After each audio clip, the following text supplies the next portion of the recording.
Well, let's kick it off. So my name is Emiliano Ramos. I'm a partner at Emerging Europe. And I'll start with giving you a little bit of context as to why we're here today. My colleagues and I were flying to Kiev on the week of February 24th last year to launch the Ukraine chapter of Tech Emerging Europe Advocates, our community. Our flights were canceled. And after the full-scale invasion by Russia started, there was some skepticism as to whether we should be talking about tech at all at that point in time. But our speakers, and most importantly, our community ambassador for Ukraine, Natalia Veremieva, who is here with us today, remained undeterred. She said that it was even more essential to speak about tech then and carry on as planned and focus on the future. So this recovery starts today mindset and the resilience are what will lead Ukraine to victory, as we see. Now, as soon as the invasion started at Emerging Europe, we put our heads together to see how could we really make an impact and use our resources in the best way possible. And we've concluded that it was through focusing on tech and using our communications and global network channels. So we hosted the chapter launch online. There were about 1,000 people joining from across the world. And shortly after, we launched the Support Digital Ukraine initiative, which includes a stream of content that we keep publishing to show that Ukraine's tech industry keeps delivering and stays as reliable a partner as it's ever been. In the past 13 months, myself and my team, we've been to over 24 stages across 4 continents, amplifying this message. And we also launched the report, State of War, the Voice of Ukrainian Startups, back in August. Now, connecting Poland, Ukraine, and the UK. For years, we've been advocating stronger tech cooperation, especially in IT, between Poland and Ukraine, because there are so many complementary skills on offer. Our IT Competitiveness Index shows that while in Estonia, 5% of the population is employed in ICT, that number in Poland is 3%, and in Ukraine, 2%. So the room for growth that you can see in these percentages combined with the population of each country presents massive opportunities for scale. The Russian invasion has not only shown how strong the ties between Poland and Ukraine are, but they also fast-tracked integration. As you can see, so many brilliant tech talent from Ukraine relocating or expanding to Poland and the wider EU. Now, today, apart from cooperation between the two countries, we are exploring how they can strengthen ties with the United Kingdom, our home market. As you know, Poland has long been providing tech services for the UK, and now Ukraine, which historically has stronger ties with the US, is poised to become an important tech partner for the UK. Last week, the UK and Ukraine signed a digital trade agreement, and the UK has been one of Ukraine's fiercest allies since last year. Now, on a global level, the networks that these high-skilled Ukrainians are building across Europe and beyond will give the country an incredible competitive advantage in the future.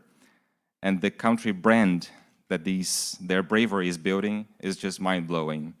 There's no coming back to what it was before, which is bittersweet, but we're sure that Ukrainians will make the sweet prevail. Now, for those of you who don't know about Emerging Europe, we are a growth hub, and our mission is to foster sustainable development in the region. And we see innovation and technology as the main drivers of this growth that we want to foster. Now, we work towards this mission by providing intelligence and analytical content through our website, reports, advisory, and programs. The vast majority of this content is open source, so there's no paywall, no subscriptions. We don't charge for our events because we want to open as many eyes as possible to the opportunities that this region has to offer. So we work with partners who we support in strategy, business development, and communications. And through our work, they also support the greater region. So that's why they work with us. And that includes global corporations like Visa, GE, Microsoft, but also the World Bank, EBRD, EIT, European Commission. But for us, it's essential to support the smaller companies in our region, those who are starting their journey and who actually make up the most of the economy. So that's why we run initiatives like the Emerging Europe Advocates community, and also why we offer accessible solutions like the Global Visibility Program, which you have in the back of your leaflets. We'd like to thank our partners for helping us put together today's event. So CBRE, Invest in Silesia, EIT Community, Ukrainian's Ministries of Digital Transformation and Foreign Affairs, Tech Ukraine, IT Ukraine, and obviously Google for Startups for inviting us and hosting us in this inspiring environment. The fact that one of only 3 campuses in Europe is located in our region speaks for itself. It shows how much talent this region has, and it is talent that will drive the region forward. So each and every one of you out here from our region, cooperating with colleagues, being in touch with clients, stakeholders, on a daily basis, you are ambassadors for this region, and you shape perceptions on a daily basis. So your determination, your skills, your commitment show that Emerging Europe is a thriving region and an equal partner for the world. Dziękujemy, że jesteście dzisiaj z nami. Dziękujemy, że przyjednaliście do nas dzisiaj. Thank you for being with us today. I'd like to invite Russ Shaw, founder of Global Tech Advocates, to the stage. Thank you.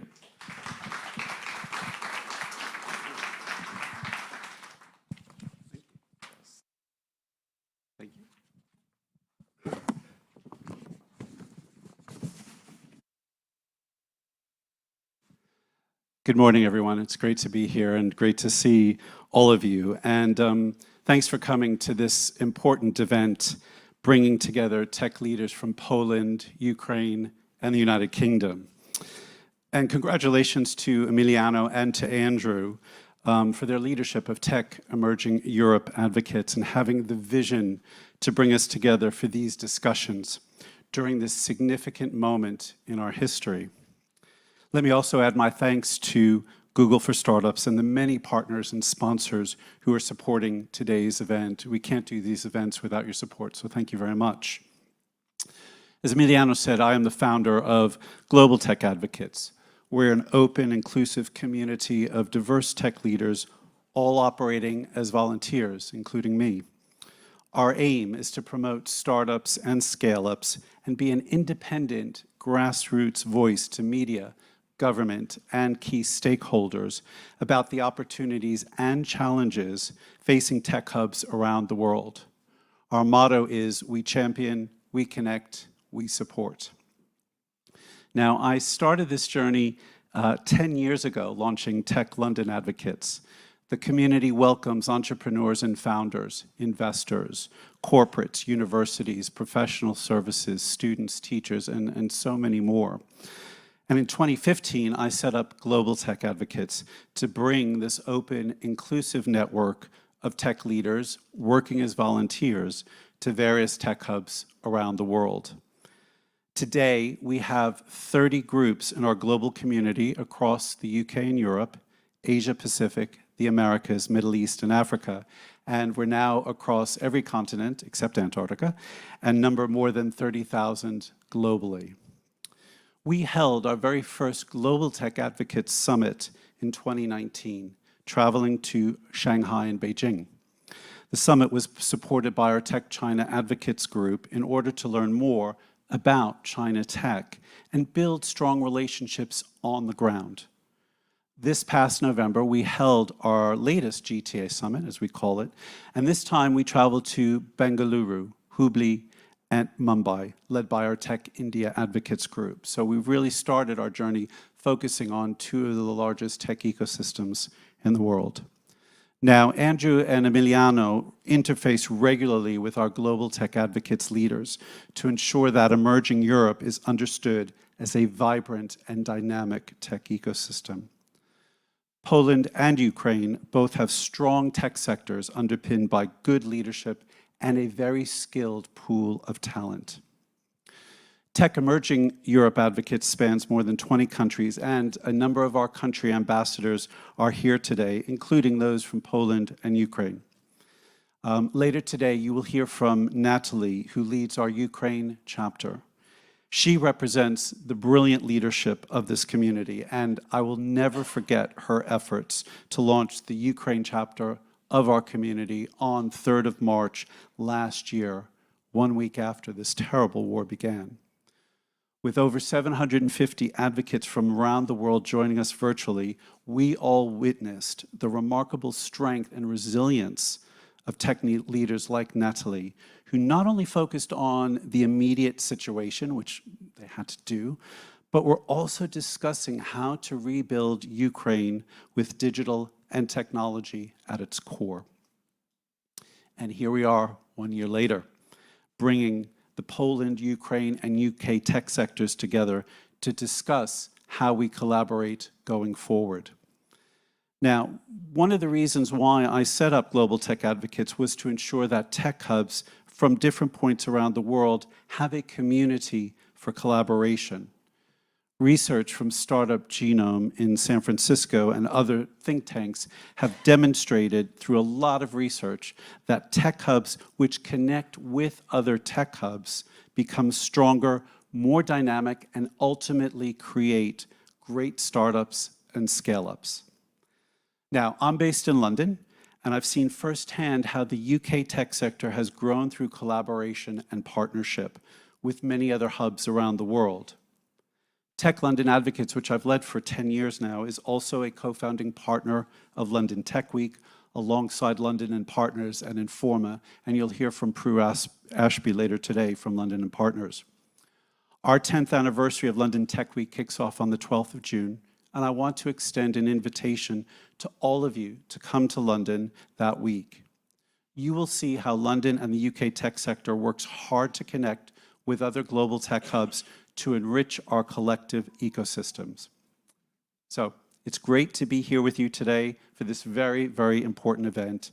And if you're not already part of Tech Emerging Europe Advocates and Global Tech Advocates, please join us, get involved, and support our global community.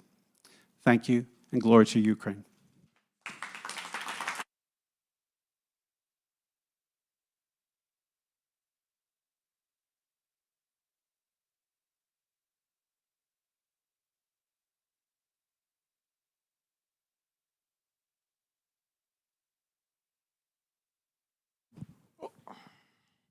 Welcome, everyone. My name is Michał Kramasz. I have a pleasure to lead Google for Startups here in the Central and Eastern Europe. And as a picture is worth 1,000 words, I'm probably the only one that will have a presentation during the welcome. But I wanted just to share with you a couple of things. So, Google for Startups' mission is to level the playing field for startup founders, regardless of the place they are. And we try to support diverse founders with our Black Founders Fund, with women programs, in generally trying to equalize the chances for everybody. And this mission couldn't be more true during the last year of the invasion of Russia, of the war with Ukraine. When the war started, we were thinking how to best utilize the skills we have, the abilities we have in terms of what is happening. And as Google for Startups is a part of the global network, we said, okay, there are two probably elements. One element is the physical space that we have here in Warsaw, which we offer to the Ukrainian founders that were seeking for a place to work from.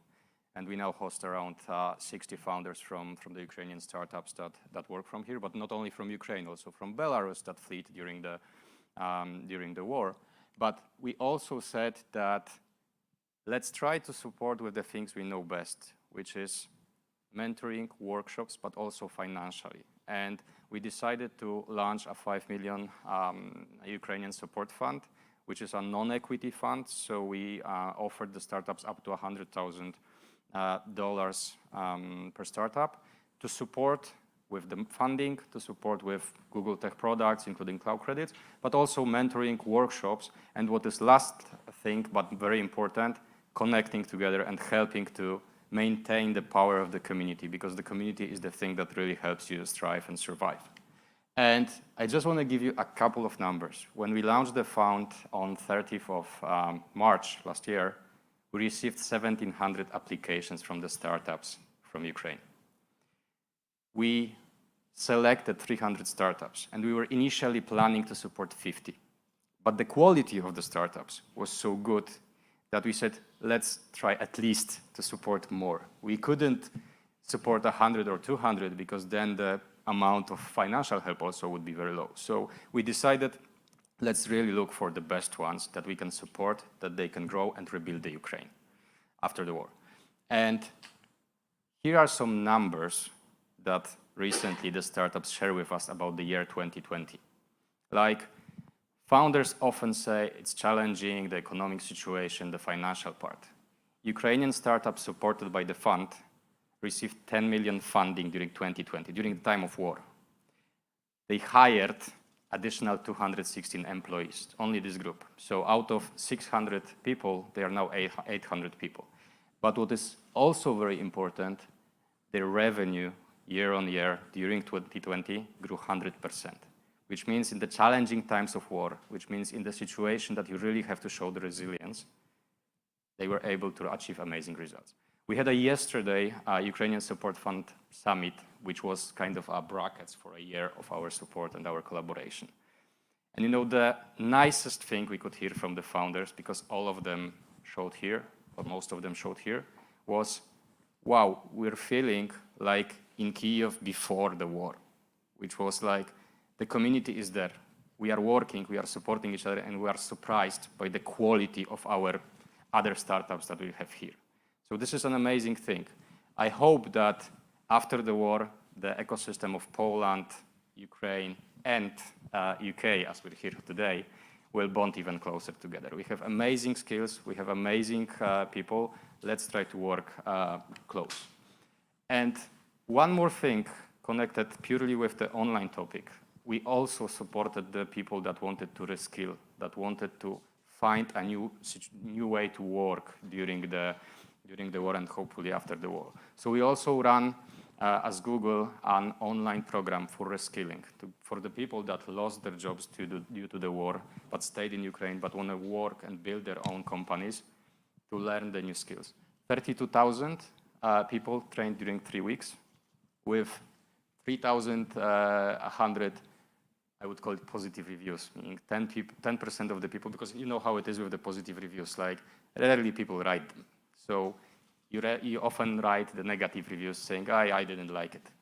We received the opposite, like 10% of the people wrote really super positive thing about the program and were able to start their new things. So I don't want to take too much time in terms of talking about Google for Startups, but I really want to make you all aware that this event, yesterday, all the support we're giving is super important to bonding the ecosystems, to helping the people thrive and helping the tech ecosystem to win.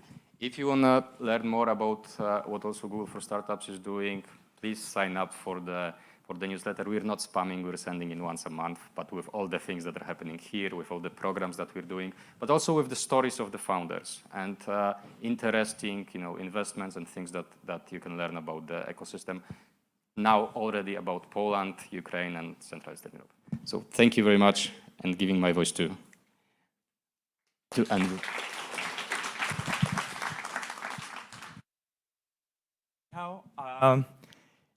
It's really important to emphasize the bond that we are trying to build here.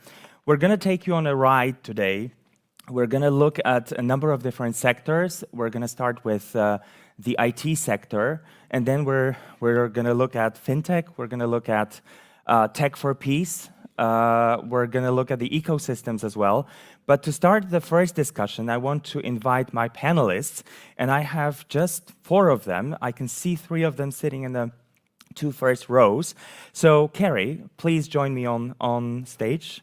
Dave, we have Konstantin, and I cannot see wherever you want, whatever is most comfortable. Go ahead. And I'm looking for our 4th speaker. Oh, I'm sorry. Sorry. Yeah, just behind someone.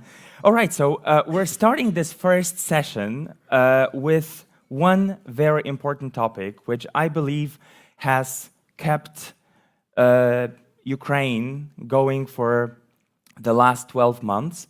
and we are talking about the IT sector. And I have to share one thing with you. I remember a chat I had with a friend of mine back in May last year, who he just wanted to jump on a quick call and ask about the Ukrainian IT sector. And the first thing he said was, look, I think the Ukrainian IT sector is dead. And I was so annoyed, I have to tell you, when I heard this. And I told him that I would punch him, really. I don't think I would make it because he's bigger than I am. But I said that, and I said, if you don't stop repeating this, because this is fake news, unfortunately, I will do that. I will punch you in the face. He stopped, fortunately. But we see 12 months after the full-scale invasion that not only is the Ukrainian IT sector not dead, but it has actually grown way more than it did in 2021. And today, we are going to talk about how to create this bond between the Ukrainian IT sector and the Polish IT sector, and connect it with our home market, which is the UK. So without further ado, I would like you to take a second, really, to introduce yourself very briefly, and we're going to kick off with the first question. I'll start with Carrie. Okay, so... Oh, you have a mic. Do you have a mic? Yeah. That helps, doesn't it? Hi, good morning. My name is Kerry Hallard, and I'm the Chief Exec of the Global Sourcing Association in the UK. We're an industry body that's been going for 35 years, and we're focused on bringing the buyers and service providers of technology and business services together.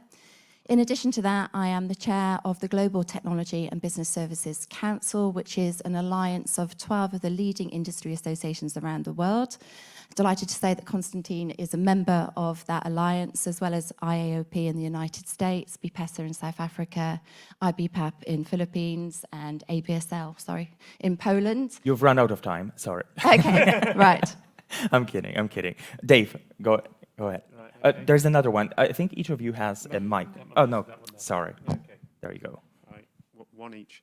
Hi, Dave Rumble. I'm with Maestro Group. We're a startup, and I think we're classified as kind of procure tech, I think is the new label for us. So essentially what we do for our clients is help them access smaller organizations and put ecosystems together through our platform. Principle for us is that we go through supplier vetting that allows those suppliers to access the clients. So we have a vetting process, we hold those suppliers, and then that allows the clients to access through our platform the ability to build ecosystems. So technology is one of our categories, outsourcing is another category. We do stuff with one of the sponsors of this event for facilities, and essentially we're putting ecosystems together, so giving a voice to the smaller organizations to allow them to contract with the bigger clients. Which is very important, and especially now during the war, is something that small IT companies are looking for. Konstantin? I'm Konstantin Vasuk. I'm CEO of IT Ukraine Association, the largest independent organization which represents the interests and supports tech industry of Ukraine. Our members employ more than 90,000 tech talents in Ukraine, and we constantly focusing on government relations, education, international collaboration. And of course, during the wartime, we focused on the support of the industry and businesses, which is still growing really during the war. We will tell about this. Thank you, Konstantin. And Grzegorz? Hello, welcome everyone. I'm Grzegorz Łańcucki. I'm head of FSI services for GFT Poland. So we are 1,500 strong here in Poland, part of a global ecosystem of a GFT corporation. And we are specializing in banking sector, FSIs. And we are also part of a couple of local communities, supporting also smaller organizations and trying to transfer our global experience and global partnerships and channels to a local market and support them. Thank you very much. So if you look at the recent survey done by HFS, they asked over 2,000 companies which macroeconomic headwinds are the ones that they are really afraid of. And if we look at their answers, 40% of them said it's cybersecurity, which we're going to talk about a little bit later. But what I really want to draw your attention to is the fact that only 6% and 3% out of the 6 said that it's the primary concern, and I'm talking about the war in Ukraine. So it seems that this is not really a big issue for the sector. So how do you see that? That's a question open to all of you. Who wants to take it? I'll start. Go ahead. I'll Yes. start. So I think you're right, Andrea, just in terms of the feedback for the HFS research. So part of what we do with our supplier vetting is we'll deal with those issues around cybersecurity standards and performance standards as part of the vetting process. So it's more for us, it's more of a housekeeping. So it's more about how our clients are able to access that supplier base to build those ecosystems. So that qualification process just becomes part of the contracting process. So it becomes much less meaningful when people are making decisions about where they deploy work. When we're building an ecosystem, it becomes much more then about the skills and accessing the talent that's able to deliver the solutions. So for us, really, it's a matter of housekeeping now. So it's not, whilst it's there, it's not such a significant priority when it gets into sentiment about the actual decision to proceed with building an ecosystem. Mm-hmm. Yeah. Yes, I think there's two things here. One, I'd like to know where talent fell on their concerns, because obviously there's a massive shortfall of talent in the UK in digital. I don't have, it's definitely not the top 3, because I didn't make a note of, I made a note of the top 3, but it's not there. It's inflation, and the third one was supply chain. Right, okay. Well, talent should be right up there as well, because we were talking about it earlier. It's like 850,000 vacancies in the UK. The UK has always been a buy-side nation. We like to partner with partners all around the world, you know, outsource, offshoring, farshore, nearshore. You know, we've been very, very open to all of that. And I think, you know, when the crisis actually hit in the Ukraine, there was such an outpouring of love for Ukraine that a whole host of companies in the UK actually chose to go into Ukraine for the first time because they wanted to support the Ukraine IT industry. So, Konstantin, I'm sure you've got absolutely loads of stats that support that. But I personally have had my technology developed in Ukraine during the conflict, and the team there have been absolutely fantastic. They have never missed a weekly meeting, and they delivered on time perfectly. My partner actually chose to actually go and invest in a Ukraine startup to develop, and again, absolutely faultless. They lost one person to the call-up, but other than that, you know, the team has just delivered phenomenally. So yeah. Konstantin. Yeah, absolutely agree with Kerry, and so I would like to say that we shouldn't reject such a big, real problem, global problem, too early.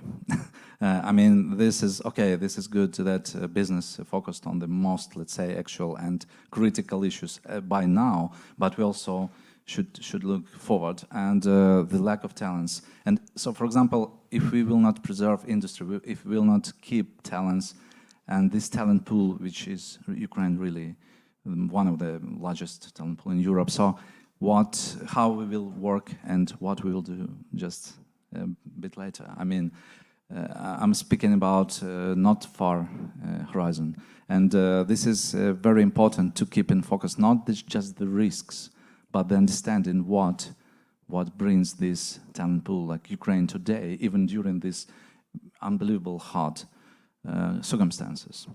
So we should keep it in mind that this is real resource for the economies of other countries.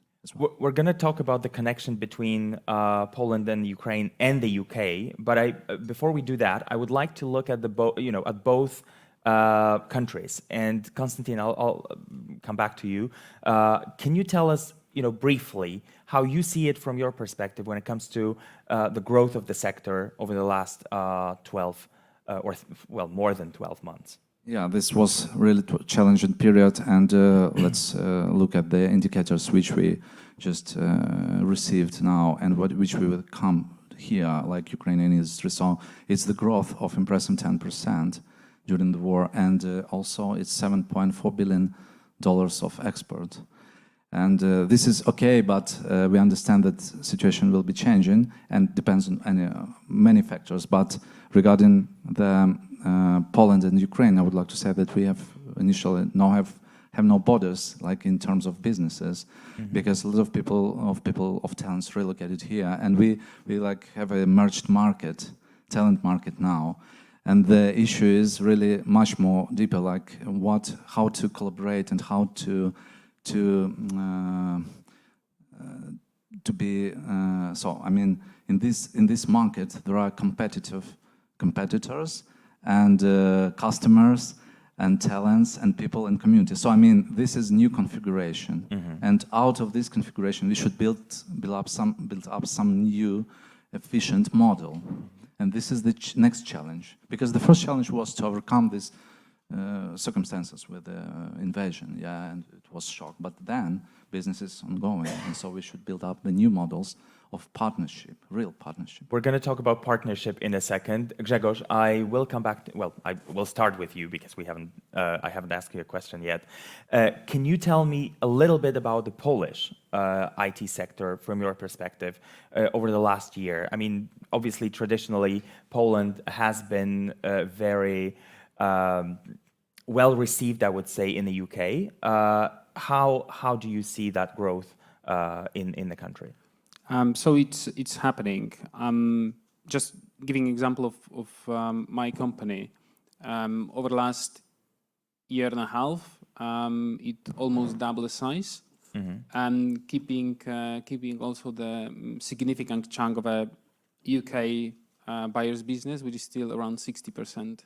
Okay. Right. So we grew and diversified, but still, that was a significant part of a business that's being like IT workforce and brain power exported to UK. So I see that happening all the time. I think what's transferring, and it's not only the last year, but possibly the last 5 years maybe, there's a way higher level of empowerment and transfer of ownership. So I think over last years, UK business side that was using it as a neutral hub of technology only, I think build a trust and started to see you can actually transfer a bit of ownership of your products. Definitely, if you look for partners in here in Poland, you need to do some due diligence and do some homework and learn about your possible partner or partner of choice, whether they have the domain knowledge and some experience. And you need to keep investing in transferring domain knowledge, and then you have a complementary service that's end-to-end, and they can support your product. One more question to you then. Again, over the last, let's say, 13 or 14 months, how have you seen, what is this, how have you seen the presence of the Ukrainian talent here? How has it helped, the Polish IT sector? Huge. So we actually devoted a large chart of our car fleet for helping and transferring also people through Ukraine border. And I think out of 3 floors, we have one of our buildings, we devoted one for Ukrainian companies that would like to relocate. So it's huge amount of inflow of a talent. And I think by the statistics, it might be more than the last 12 months, but Poland set up a Polish-based harbor program, and I think they issued over 700,000 visa recommendations. Right, so that's showing a huge amount of people, and a lot of those people were IT people. And what does it look from a business perspective? Because at the end of the day, you have to run companies, you have to sell, and how has that impacted, how companies in Poland operate? So that's funny enough. It helped to grow. I wouldn't see any downsides, right? So the factor of a blending or how smooth it's happening, it's amazing. It's almost invisible, and I think that's also thanks to English fluency of both IT workforce from Poland and Ukraine. It's very, very high, and I think there's no ICT employee that wouldn't be fluent in English it's almost invisible in a teamwork, in a client-supplier work. I'm going to ask this question to Carrie and Dave in a second, but I want to ask you first. How do you think that has improved your value proposition on the UK market? I think very, very highly, right? It built up the diversity of the teams. So I think the stats are 86 IT workers are male. And my experience previous over last years. You mean in Poland? Yes, in Poland. With Ukraine and Romania, they have a better gender ratios in an IT landscape. So it improved from that perspective, but it also improved to bring, I think, more diversified experience. And I agree with previous panelists that was more market focused on US clients and bringing another perspective here. Yes, exactly. Konstantin, how do you think? What do you think it looks like from the sort of Ukrainian side, from the in a way giving side, because a lot of talent has come here and helped the Polish industry to grow big time. So of course, but we should also mention that Ukrainian industry, tech industry, was like global one, and before the war and now. So this is a new opportunities to represent companies like companies from European Union offices, etc. So we have distributed offices model, which is of course part of the workforce and talents still in Ukraine, but a lot of people working from here. So it's like a synergy. And of course, from the customer side, it's much more safer to contract companies with development centers in Poland, for example. Still, we have understand that, again, I just looked through the top 10 companies in Poland, so a lot of Ukrainian companies there. I mean, so they're growing offices and much more opportunities for the companies to diversify the business and proceed with risk management. But again, this is the first stage. Now we are entering the next stage, how to collaborate on this joint market, labor force market, because we competitors sometimes. And this is the issue of, let's say, friendly competition, not warriors and aggressive competition. I remember I moderated a session about the Ukrainian and Polish IT sectors back in 2017. In Rzeszów. There was a conference organized by Pro Progressio back then. And I remember on Emerging Europe, we published an article saying that there's a huge opportunity for both countries to work together.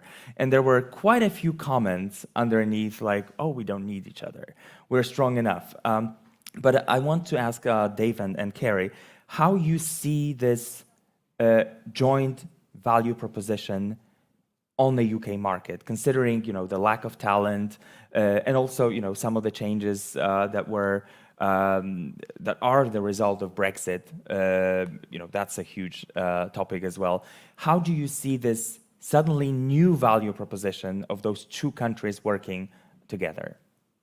Obviously, I think it's been hugely beneficial for Poland. So, as I said at the beginning, I represent the buyers and the service providers. And from the buyer side perspective, and I understand this is a perspective, there was a belief that Poland was completely saturated.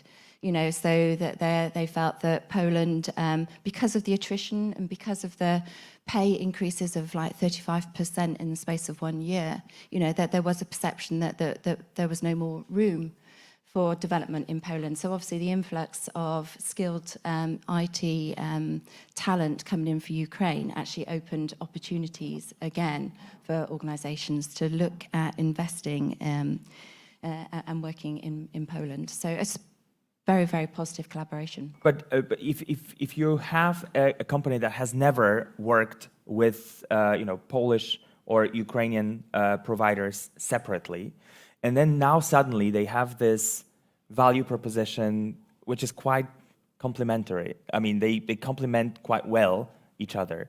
Now, how do you see, because it seems like a totally new player on the market. Am I wrong, right?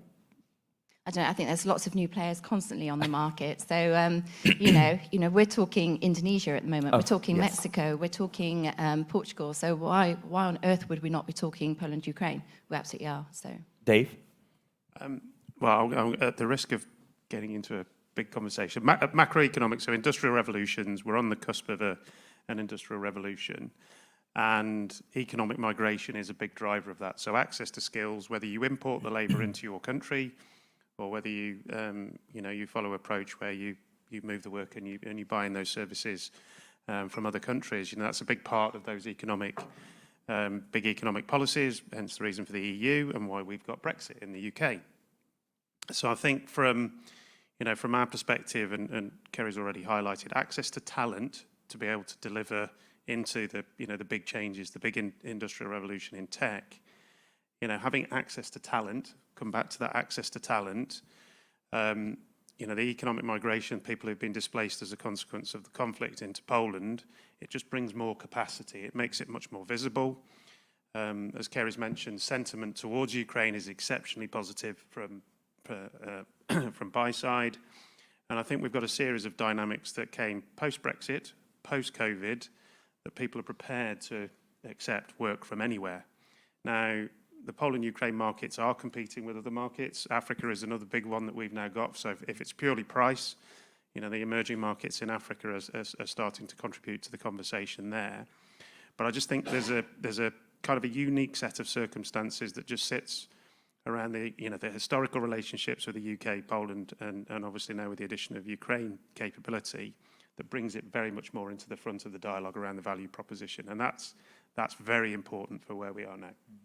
Yes, it's really interesting what you said about Africa, because we both went to Rwanda last year, and we saw the talent that is really emerging there, and they are going to be competing with with our region here, with emerging Europe.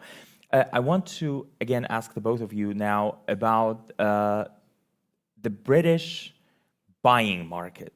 How has that changed over the last couple of years? I mean, since the beginning of the pandemic, and then obviously with the war.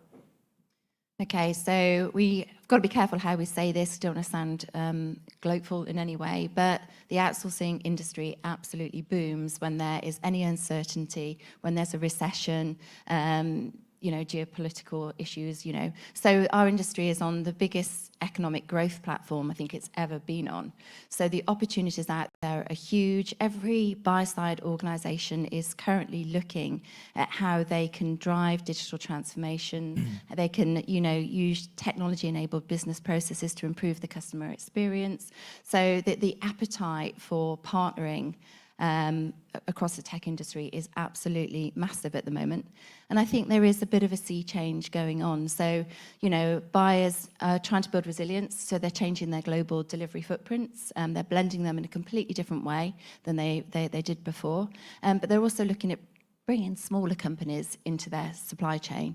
So there's a public sector mandate. The public sector, which is used to be the biggest single customer of outsourcing around the world. It's now the second biggest customer. They've now built it in that, what's the figures, Dave? But 25% of spend has to be with smaller companies, and 10% of all marks for RFPs has got to be on social value. So that is mandated in the public sector, and it's falling through now into the private sector. And obviously we've got the ESG agenda, which is really, really high. So what we're seeing is big buy-side organizations looking at working with smaller players, more diverse players. So it's mixing everything up. The only issue that we've got is the companies aren't flexible enough to easily engage with these smaller companies. So there's a big education piece going on in the procurement departments of companies right now to make that change. Dave? Yeah, I'll echo what Kerry was saying. So, I mean, we do probably about 50% of our work in the public sector, and we give a voice to those smaller organisations to be able to access the bigger contracts by putting ecosystems together. Most of that work is predominantly onshore. It's part of the levelling up agenda that we've got in the UK. When we get into the private sector, visibility over supply chain. So there's a lot of scrutiny now to make sure that there's robustness in the supply chain, but more importantly, flexibility. So flexibility of talent and flexibility of skill is coming into the dialogue and the conversation. And generally, if you're working with some of the bigger, sort of super scale organizations, then you don't necessarily have that level of flexibility and equally the same levels of innovation. So there's a lot more of the kind of the collaboration-based approaches to deploying in the tech sector that we're facilitating for private sector organizations who are looking to, not necessarily commit to large-scale transformational programs, but do things much more iteratively, which just brings in the ability for smaller organizations to access those bigger programs, those bigger service improvement programs. So the dialogue is shifting. I think they're kind of more open-minded. Some of it's to do with the economic circumstance. Some of it's to do with regulation and legislation, things that are going into the broader agenda around governance and social mobility. But I think technically we're in a position to be able to what we say is connect the dots. So we allow the smaller organizations to access those. I'm really glad to hear that those smaller organizations are now able to voice their value proposition, because it's always been the biggest players, and it's always been easier for them to sell their services to buyers in countries like the UK. But it's always been those smaller providers that found it particularly difficult. Konstantin, I know that in Ukraine, especially now, this is a serious issue. Yeah, exactly, and that's why we can say, for example, let's look at the statistic. We have about 2,500 companies operating in IT tech market in Ukraine. So most of them small, medium-sized companies. So, and after they have passed this challenge of the first year of the war, they became much more flexible and resilient. So I mean, now customer can benefit from this, from their real opportunity to provide some better solution for better conditions, and they're really flexible in business terms, and they have expertise and they have everything, and they're quite fast to start to proceed delivery and to reach targets for the customers. I mean, this is good competitive advantage of Ukrainian tech market now. And so, and on our platform, IT Ukraine Association, we also support exactly such business scale, like small, medium business. Of course, larger players and much mature players, so they're okay. But now this is the time for better chance for these businesses, and by no means, yeah. Really. But I think it's always been easier for those bigger players to stay stronger for exactly for compliance-driven customers. It's much more easier to work with larger suppliers. But now you can choose whatever you. But also the smaller ones have shown this resilience now. Exactly. I mean, if they were able to stand strong for more than 12 months and actually continue delivering and doing still business growing, because we have a lot of members which is really growing for, let's say, 30-40% per this year. It's impressive. Yeah. I mean, the resilience is really, really clear, but I think the buyers are really looking for flexibility now. They're beginning to really recognize that just partnering with tier one service providers doesn't get the job done anymore. So there's a very different ecosystem.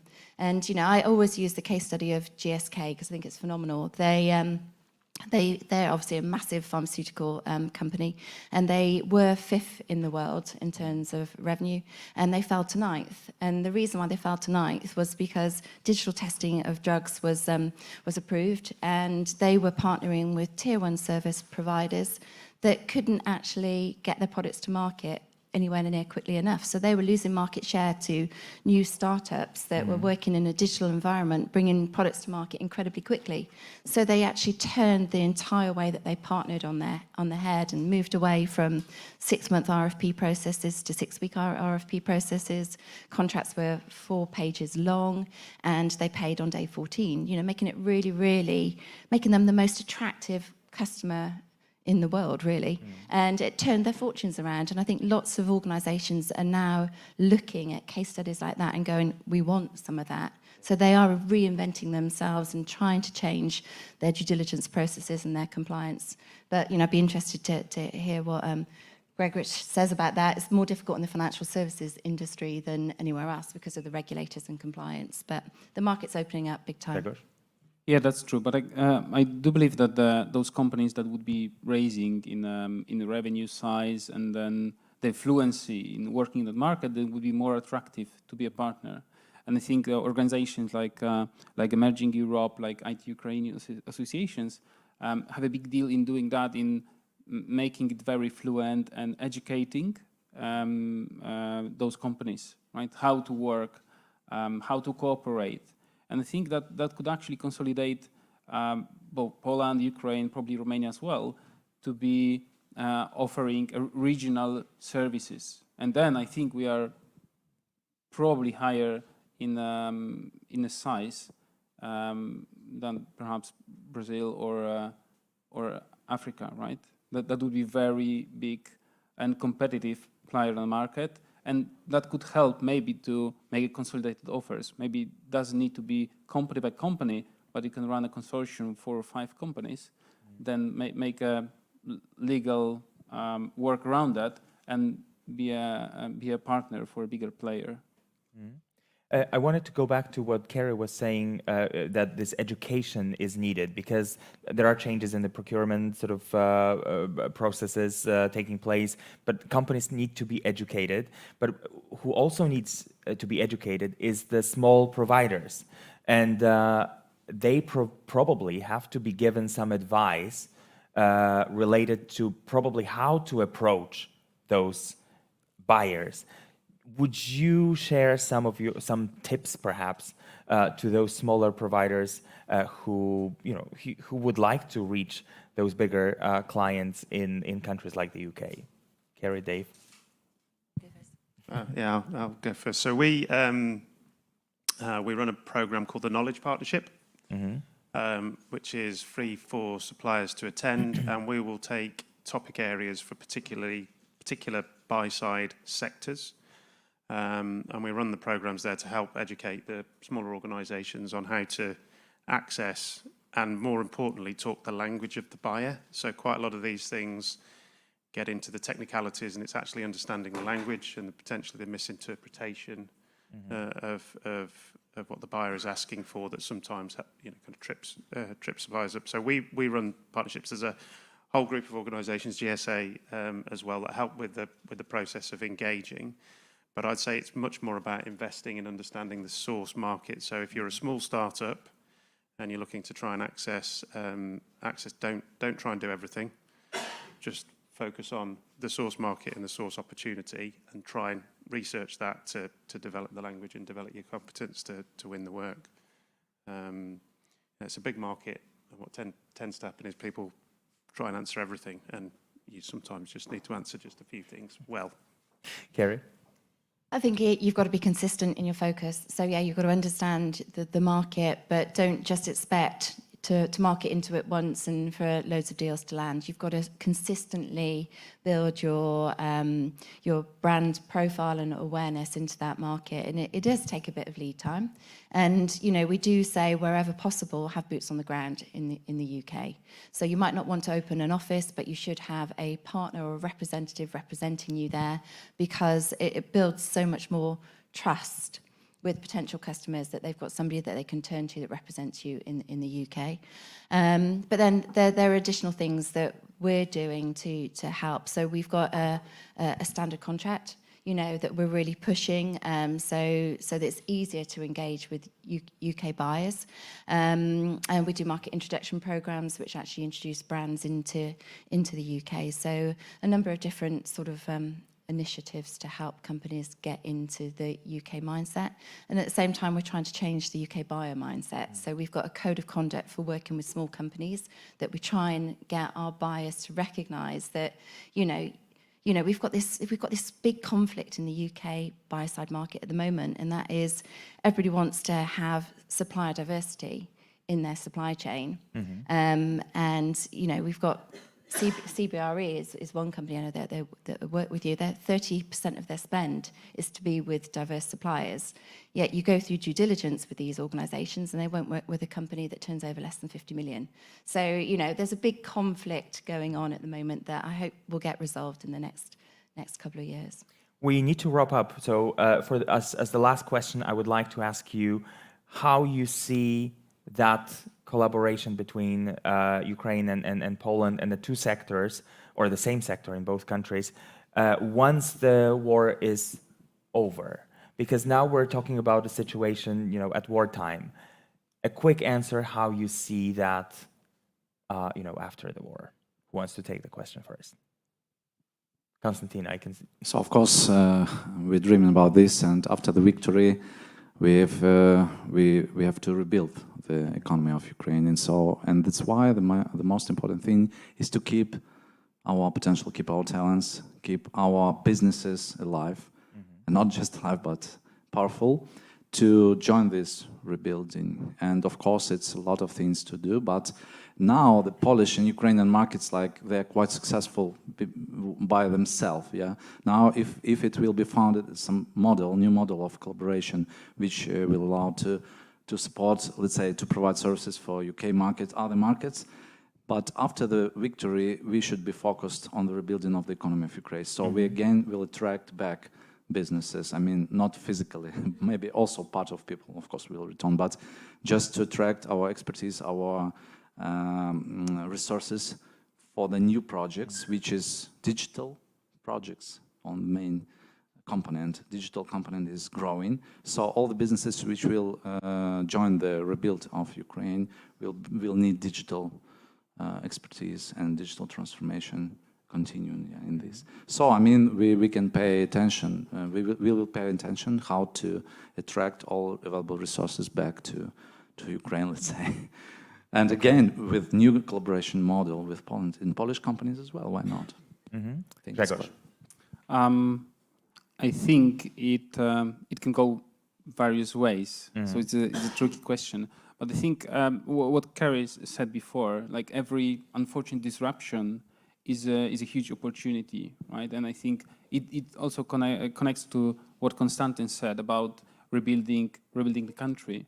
And that's also a chance to invest in very resilient, strong infrastructure, and that might be very, very attractive for Ukraine people going back, obviously, to their country, but possibly also relocating some of the Polish people companies to. Well, there are already quite a few companies, Polish companies, that had offices in exactly. in Ukraine before. Actually, it might be more fluent to treat it as a region, right? No borders.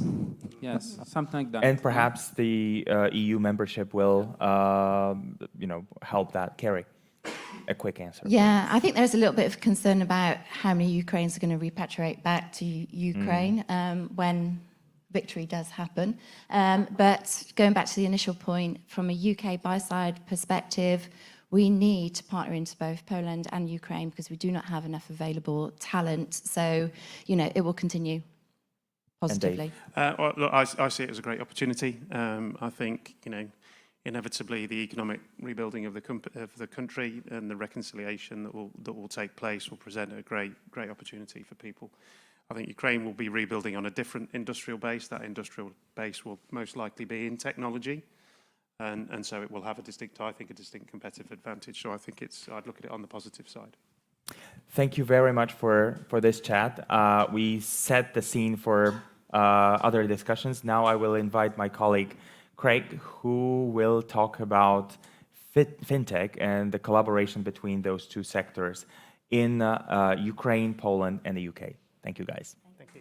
Thank you, Andrew. Thank you, everyone. Thank you.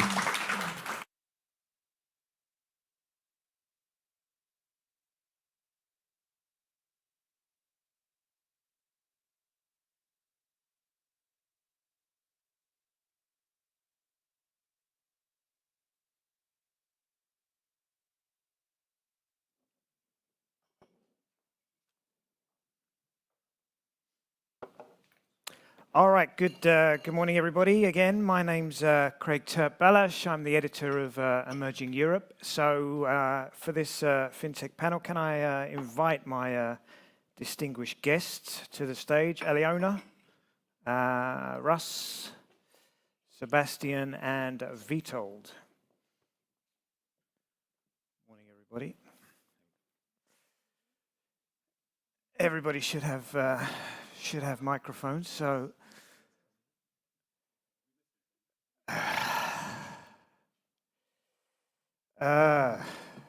Aliona, Russ, Sebastian, and Vitold. Who are we missing? Vitold is not here. Okay, I've just been told Vitold is not going to be joining us, so I'm going to move over one seat. So there's not a unless we have a volunteer. Not a gap between us, unless anybody wants to take over. So FinTech, I think it's fair to say, is probably the most. I think along with health tech, it's probably the most consumer-facing of all the technology sectors. There's so much technology I think that we use every day that we're just not aware of. But I think FinTech is one of those things where because everybody's got bank accounts, everybody uses so many financial services. I think it's one of those things which consumers take a lot more interest in than just about anything else. So before we kick off, please introduce yourselves. Russ, I know you've already spoken, but there might be a few latecomers, so please let everybody know who you are. Sure. Hi, everyone. I'm Russ. I'm the founder of Tech London Advocates and Global Tech Advocates. Hi, everyone. And I am Alena, and I'm CEO and co-founder of Fuel Finance, Ukrainian-US fintech startup. Good morning, everyone. I'm Sebastian Geldner. I represent Visa. I'm heading business development for Central Eastern Europe, and I'd like to take this opportunity to pass the warm regards on behalf of my colleagues working in the Visa Ukrainian team.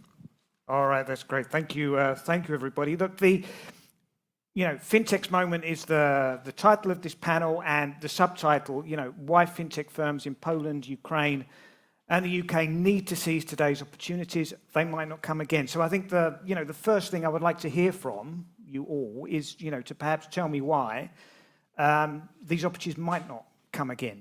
Why is this particular moment so special for the FinTech sector? Russ? Yeah, maybe just to start off, I think I'm very fortunate. I get to travel to many tech hubs around the world, and there's not a tech hub that I haven't traveled to where FinTech is one of their top 2 or 3 tech verticals. So every country, every tech hub around the world is really focusing on this space. And to your point, we are all familiar with this from a consumer point of view, but I think there's also another revolution underway in terms of the business-to-business aspect of FinTech.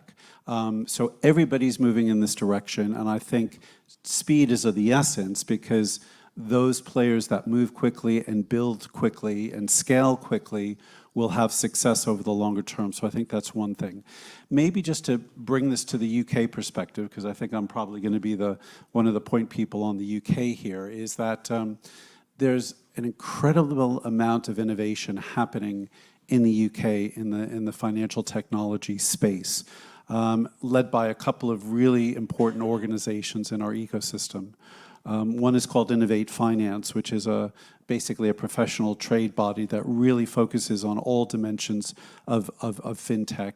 And most recently, we've just seen the introduction of something that we call CFIT, the Center for Finance, Innovation and Technology, that came out of a UK FinTech strategic review. And both of those organizations are really looking at how does the UK frankly, lead the world in terms of financial innovation. So I think for the folks from Ukraine and Poland, as you look at the FinTech sector, not only should you be looking at your own markets for growth and expansion, but take a look at what's going on in the UK. There's a lot of very good and interesting things happening there. Okay, Aliona, I mean, you lead a FinTech startup, so how do you see it? Yeah, I can say that building Ukrainian-US startup, I'm observing different situation, what is going on in the US and what is going on in Ukraine with FinTech. And I should say during the last several years, I found that FinTech started to be a very hot topic. And I see more and more startups that started to build First of all, fintech solution in banking system, because observing, like, for example, our banking system in Ukraine, it was like, okay, starting from private bank, or for example, now we have also monobank, and this monobank already launched stereo and in Poland. So we see that we see demand for good services and not very complicated services, easy services. And we see this demand, and startups like started to build completely new solutions. And on the other hand, observing, like, I have fintech, but fintech and financial management for companies. So we see all finance of different startups, small, medium enterprises. And I observed that, like, for example, starting from the US, more and more new companies started completely new topics, not only banking, but also I see, like, automation of CFO services, automation of accounting services, like budgets, payments, new cards for companies where you can, like, have different budgets for different employees on one card. So it's completely another way how I see fintech in the future. And let's be honest, like, my personal topic, and yesterday all night I was thinking about what will be with ChatGPT and how will be changed financial service in the next 5 years. And I'm curious that we have completely new model. We don't know what will be in the next 5 years. So we already see these changes, and many changes we even don't see. So we will see them in the future. So this is an interesting topic. And I also believe that Ukrainian, Poland, European countries are great to build this fintech because I see many great startups from these countries. So I'm shocked that we, with such resources, with, okay, let's be honest, less money, we are able to build such great companies. So it's a good point to discuss and to understand how we can be the best in this world in fintech. That's great. I mean, Sebastian, Visa, you were a fintech company before anybody had heard the word fintech, really. I mean, kind of like the original fintech. I mean, what's Visa's role today? In, I mean, first of all, I would like to say that I couldn't agree more with Alina on what you have said. You have mentioned consumers, that the fintech is very much focusing on how to deliver value to the consumers, and the consumers appreciate what fintech does. But also, Ras, you have mentioned that there is more and more business-oriented services. You said the same in the fintech space. I wouldn't be limiting fintech to the consumers only, because exactly what is not visible to the entire audience and the ecosystem is all the services which are delivered to the B2B space, which are more in the hidden mode. I would say that for the sake of this discussion, I would say that let's divide fintechs into 2 areas. One being those which do produce the value for the consumers. And here really the benefit, the user experience, some very specific area of the financial services that the fintechs are targeting is a clue to win the new clients. And you have asked about the role of Visa or big companies in how to support that.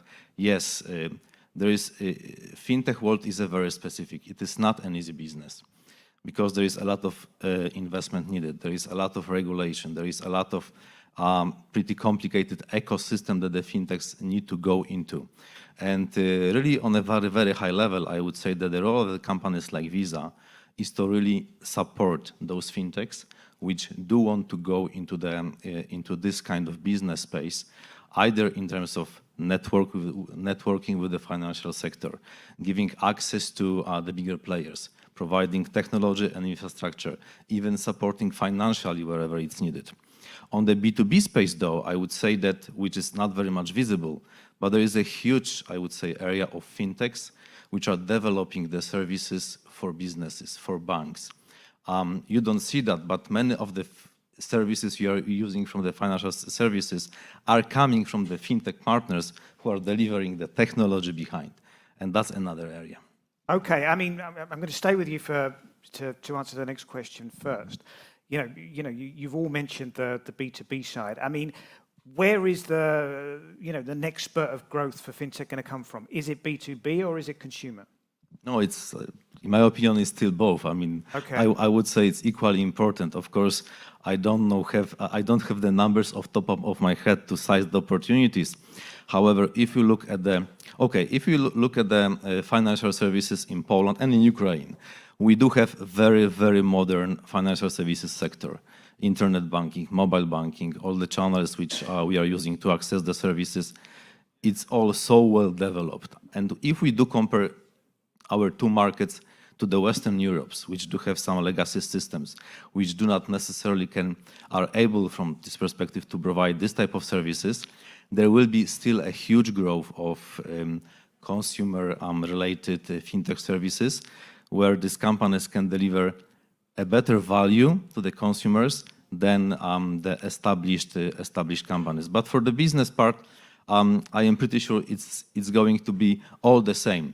The biggest value coming from fintechs in the B2B space, and B2B, I mean not the services to the business consumers, but being really kind of an insourcer or outsourcing type of relationship, is that these solutions can be built in a very agile way, can be delivered to the big financial institutions in such a, let's say, procedures that these institutions can offer that service to their clients in a very effective, from the go-to-market perspective way. So I'm counting on both. Okay. Aliona? I think I totally agree that it's for both, because like I see for my personal use, like as being user of fintech services, like B2C services that we have, and I love them. So I don't know how to live without all the services already now.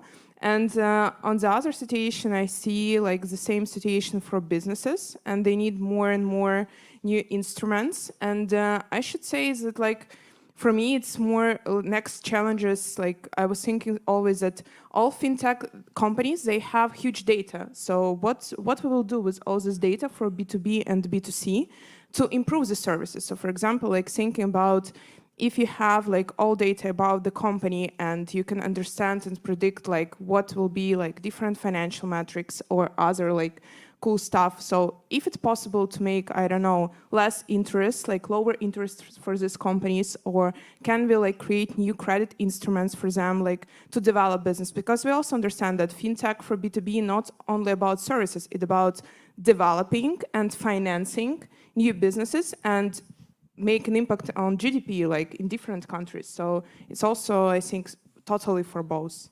Russ, is that how you see it? Yeah, I do. I just wanted to maybe pick up on the consumer side a bit, because if you look at what's happened, we've seen the emergence of very strong consumer fintech players. And in the UK, we look at Revolut, we look at Monzo, and there are many other examples. You've also seen the emergence of small and medium-sized players like Tide that are really out there supporting the small and medium-sized businesses.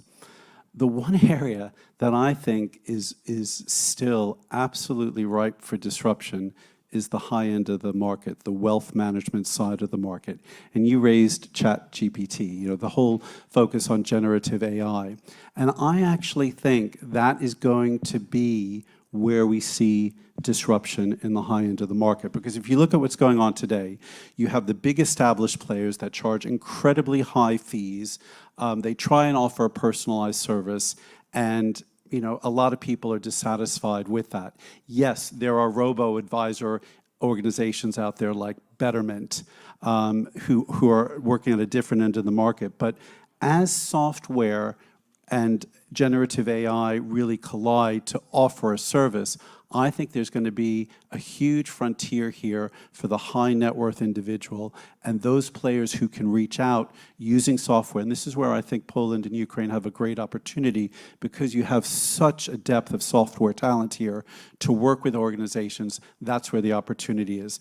The big established banks and players are struggling. I mean, look at what's going on with Credit Suisse and UBS. They've been one of the big players in a high net worth space, but they're hugely distracted now.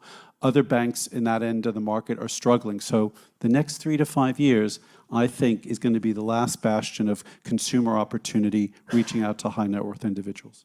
Okay, I want to move on a little bit to current events. Current events meaning the COVID pandemic and, of course, the ongoing war in Ukraine. I mean, how do you think that they have affected the fintech industry? I mean, there's been so many areas where, certainly with COVID, there was a real leap because things had to be done so quickly. Is this the same with fintech, with Ukraine? I mean, maybe Aliona, you want to pick that up. you know, obviously we've seen with, you know, with the DEER application and, you know, the way that that's been, you know, developed so quickly. I mean, has fintech been affected at all? I should say that, okay, let's see on the situation with the war in Ukraine from two sides. Because on one side, as usual, we have consumers, and on other side, we have also businesses. And when we talk about fintech industry, first of all, as an industry from Ukraine, so we see, like, from my personal view on, like, in our company, we were affected. So for sure, we provided financial services for small, medium enterprises in Ukraine also before the war. But to be like honest, that in February, like we had dropped down 2 times in revenue because Ukrainian small medium enterprises they stopped like their work, and it was shock for sure for everyone. And it needed like at least 6 months to rebuild the small medium enterprises to start to work them in somehow like 70 maybe % that it was like before the war. So we see this. I don't totally know the full situation, for example, about consumers, and but we have like another interesting question from this side, one side of businesses, and we see that these businesses, they need support, they need more credits, because we also see that these businesses, they started completely new businesses in different countries. They need more investments, more credit instruments to start do something new. And on another way, like Ukrainian banking system is not developing such fast, especially with like all normatives that we have for banks, from National Bank. So that's why it's a little bit slower than the needs that now businesses need, like for this situation that we see in Ukraine. On another side, we see very huge interesting situation with donations. Because all donations are managed through banking systems. And we see that our banking system in Ukraine, in some way, it was prepared for that. In some way, it was not prepared, because like we all have different, like you know, this in Monobank donations, when some volunteers try to collect money on different situations, and we talk about huge amount of money. Like, and sometimes there were problems with that, especially like we have the situation. But on the other hand, what I was really shocked in the first days with our fintech in Ukraine is because when in January we started to discuss with businesses what will be with banking systems. So if it will be the situation that we, I don't know, in some way we couldn't like check our accounts or send money or something like that, but I was surprisingly shocked that our banking system was great and it was very stable, and we were able to we were able to use our money to have cash if you need it. We were able to send money to all other people. So I was very impressed by that. So I am really appreciate what National Bank of Ukraine did before this. And because of this huge work that we all didn't understand why we have this, why we have all this closing of banks that are not efficient, finally I understood that it was a great job that was done, because we have now stable banking system in Ukraine during the war. So it's something like very, very impressive. You must have a, you know, kind of a big overview of what's going on. Actually, I mean we you must be able to see, you know, what's been happening with payments and everything. I think we could talk for hours about what was happening also in the background, in the back office with this banking system that you have mentioned. And because you have started this topic, I really just want to give you just a few examples of how difficult was that. I mean, just imagine that all the major banks in Ukraine had to think about how to keep the infrastructure, how to ensure the continuity of services, access to cash, to the transfers. So really, the economy can still exist and survive. Think about all the data centers that were physically in danger to be destroyed. How to ensure all the servers are functioning, how to move the infrastructure physically from Ukraine to outside of Ukraine, how to migrate all of that with the security aspects, all the IT requirements into the cloud solutions. And I was observing some of these projects, and it it was really a huge effort by the banks, by the central bank, I would assume as well.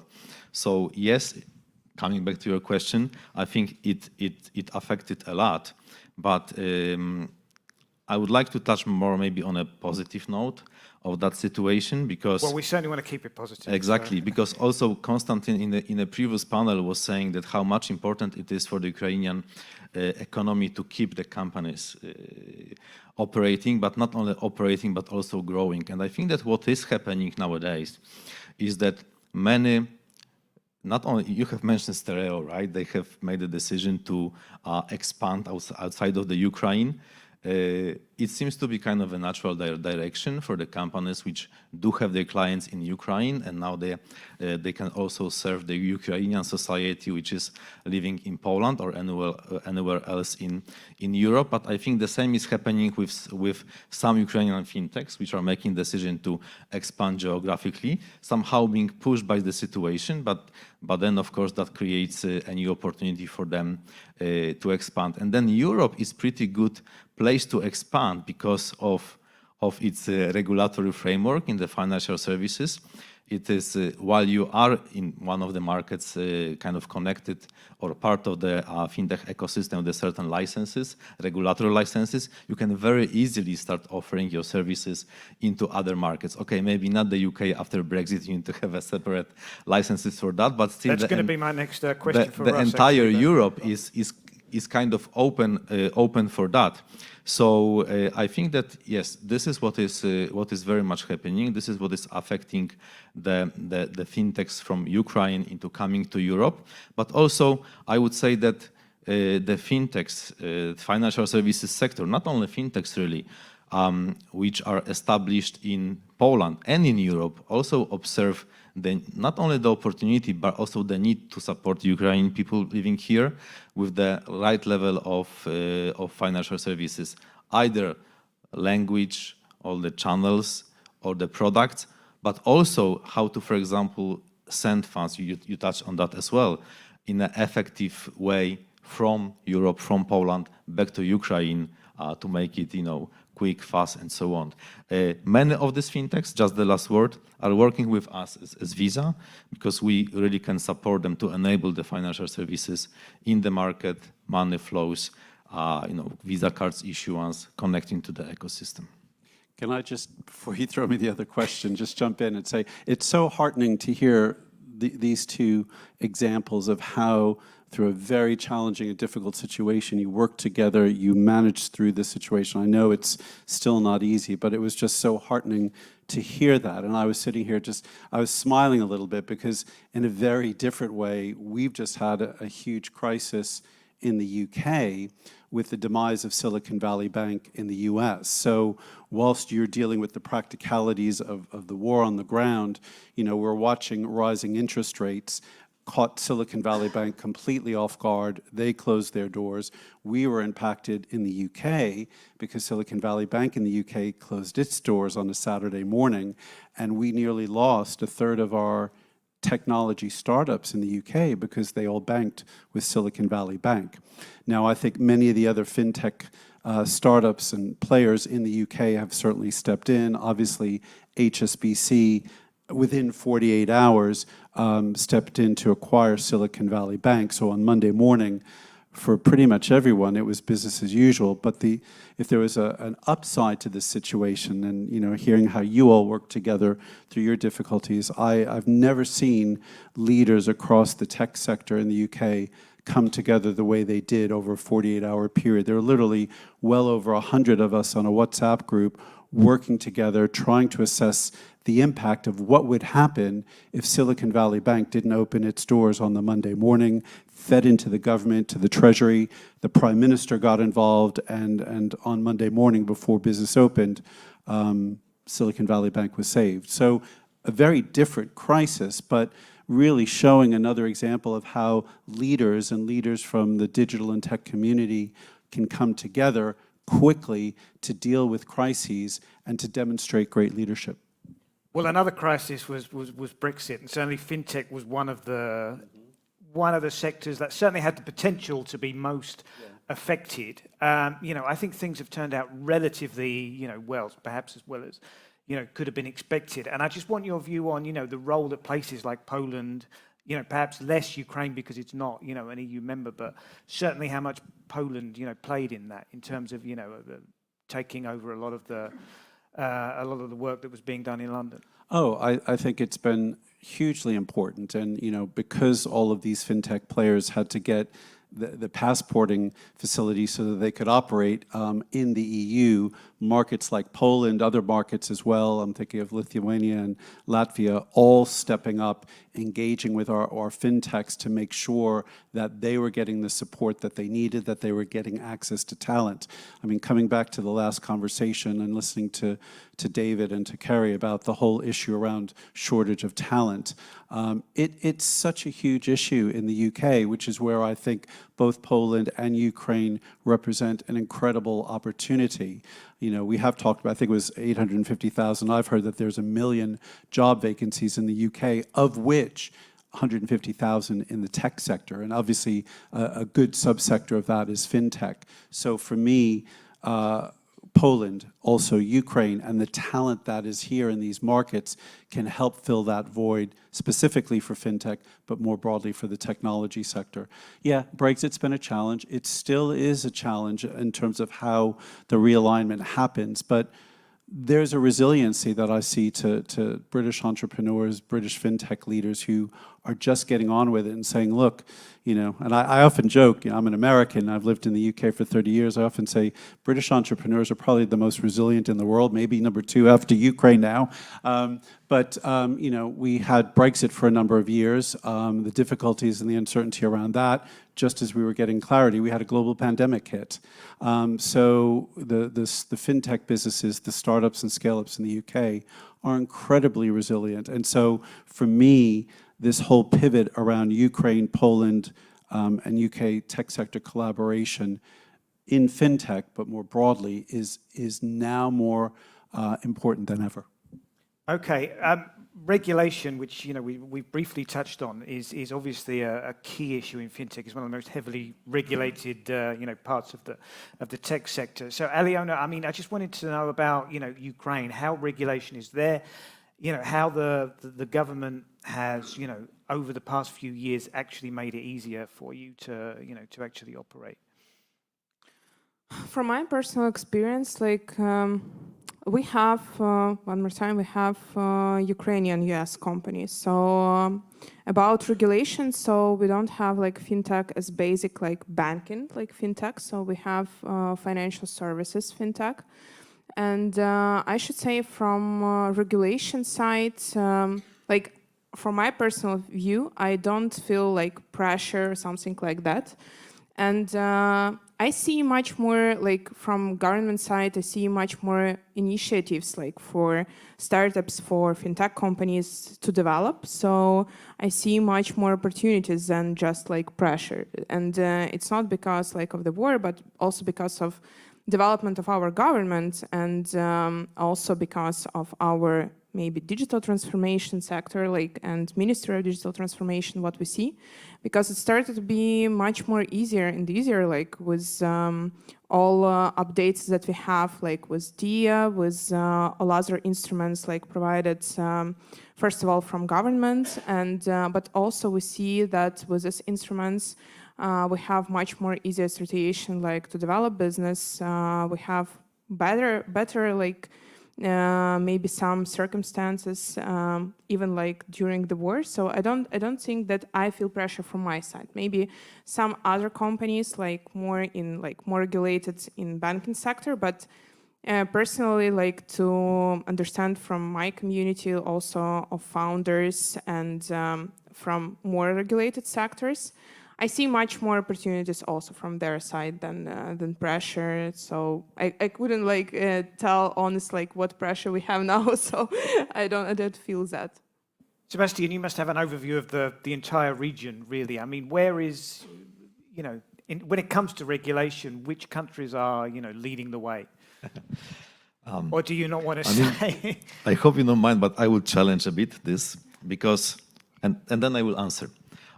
But why challenge? Because when we talk about the financial services and the fintechs, we always tend to discuss how a regulator is supporting, where it's easier and so on to get the license. But we forget about the discussion about how important it is to have this regulation, because of these guys being really responsible for the security of the entire financial system. And I just want to leave this as a comment, because then on the other hand, of course, when we talk about fintech, it is really important to have a good regulatory framework to ease the way to go into the system. And then, you know, depending of what the fintech wants to do, whether it is a simple payment services, whether this is cross-border transfers, or maybe somebody wants to go into the banking license, of course, the difficulty of that and the importance to the ecosystem itself will be very much different. So not mentioning that getting a new banking license, I would probably wherever, I'm not an expert really on, I'm not a lawyer, but probably wherever will be a huge effort because of its significance, right? Than getting a payment institution license or this lower level of license that allows us to go into the payment space may be easier. Then when I observe where the licenses are being granted, then of course in Poland, yes, there is a framework, we can get the license, money institution. A lot of fintechs are going into the Nordics, Lithuania, Latvia, to get the e-money license there. And again, because we are in Europe, passporting is easy. A lot of is happening as well in Netherlands, because some of the fintechs are claiming that it is also important for the perception of the brand where the license is being issued, and for some business partnerships having this perception of being a Central European-based company is helping. So I think very much depends. We also have a very good, successful, globally operating clients licensed out of Bulgaria, the market which I'm responsible for as well. So, you know, we need to pick and choose based on the priorities we have. All right, we've only got a couple of minutes left. So just one final point, really, and I'm going to stay with you, Sebastian, to answer first. But, you know, where can, you know, market leaders support startups, you know, fintech startups? You know, what can Visa do for, you know, not necessarily Visa, but, you know, any major player? What can you do for somebody who's just starting out? You know, because obviously, you know, we were here yesterday when there were, you know, lots of fintechs here who were, you know, just at the start of their journey. Okay, so I think I will come back to what I have said at the beginning a bit. So I will not talk about regulation anymore, but then access to technology, access to investment, and potentially also access to the partners or providers of the services which are really necessary to enter into the payment space. And I think that from Visa perspective, we are really supporting the companies which want to start offering payment services either to consumers or to businesses in these angles. We do have very good partners in the ecosystem to provide technology and the system for card issuance. We do have partners to provide, you know, all the compliance, KYC, this type of things, which are crucial in this sector. We do have programs which are supporting in this B2B space. We do have programs which are supporting the fintechs and the companies to start offering their services to our clients, to the banks. Finally, we can support networking with the financial institutions, so there can be a connection to start offering the services. And finally, as every fintech today is always thinking about global reach and the expansion, because of Visa being a global company, yes, it's really easy for us to open the doors and support the fintechs going wherever they want globally. Okay, Eliona?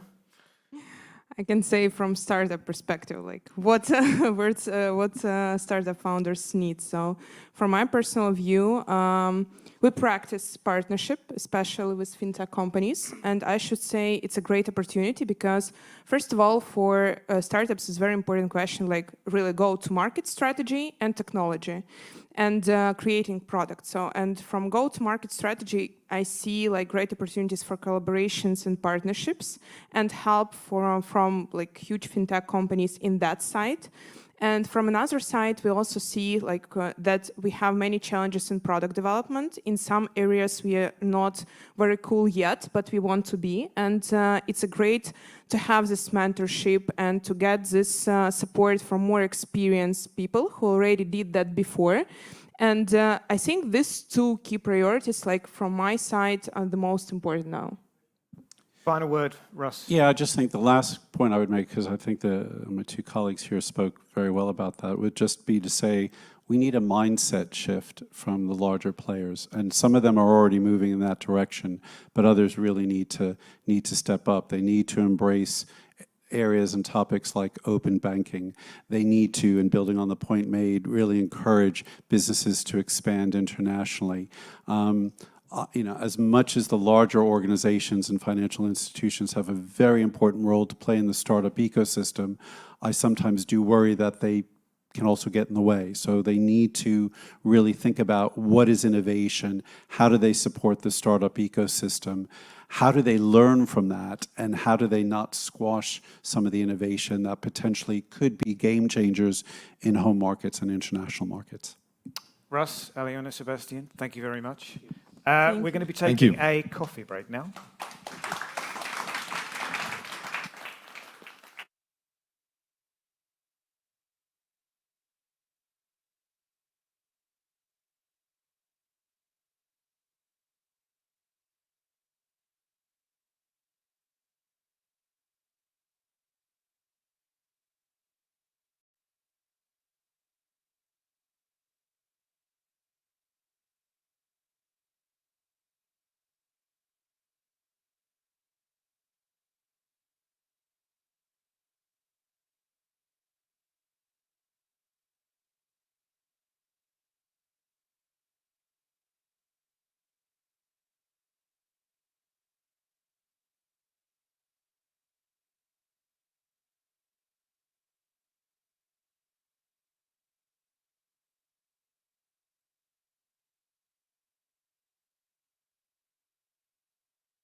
One.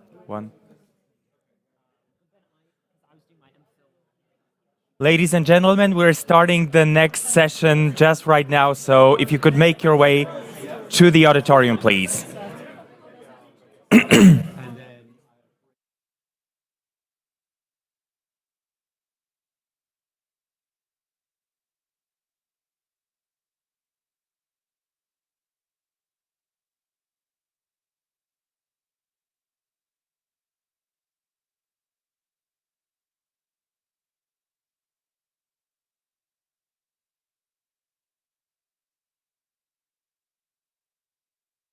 Ladies and gentlemen, please take your seats. We're going to start the next session in a second.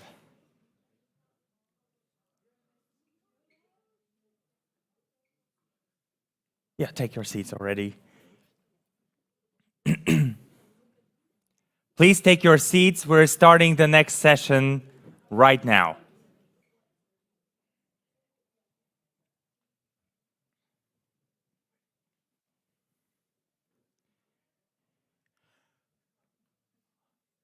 I hope more people will join us in a second, but we're starting just to make sure that we have enough time for this session.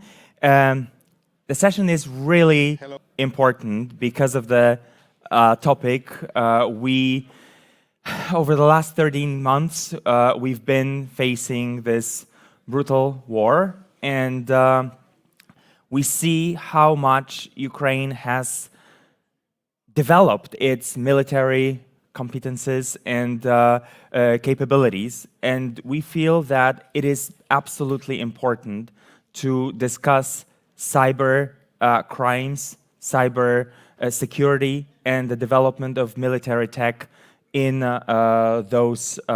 in Ukraine, but also obviously in Poland, and how we can collaborate with the UK to make the most out of the sector.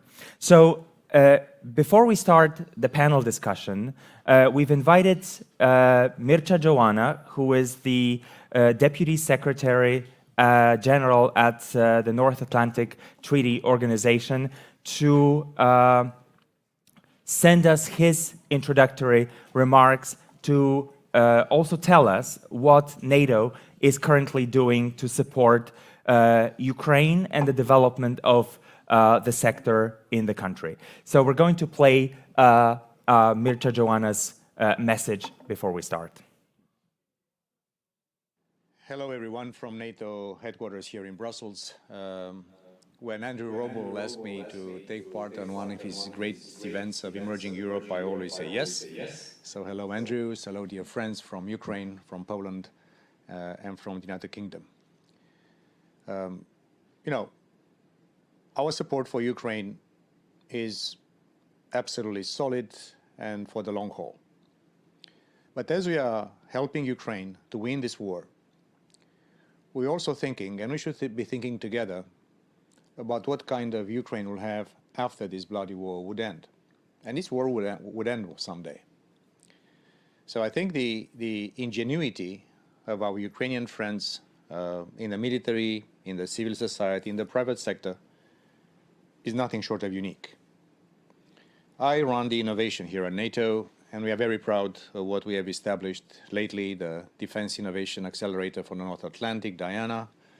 I'll be in London opening at Imperial College this European headquarters of Diana.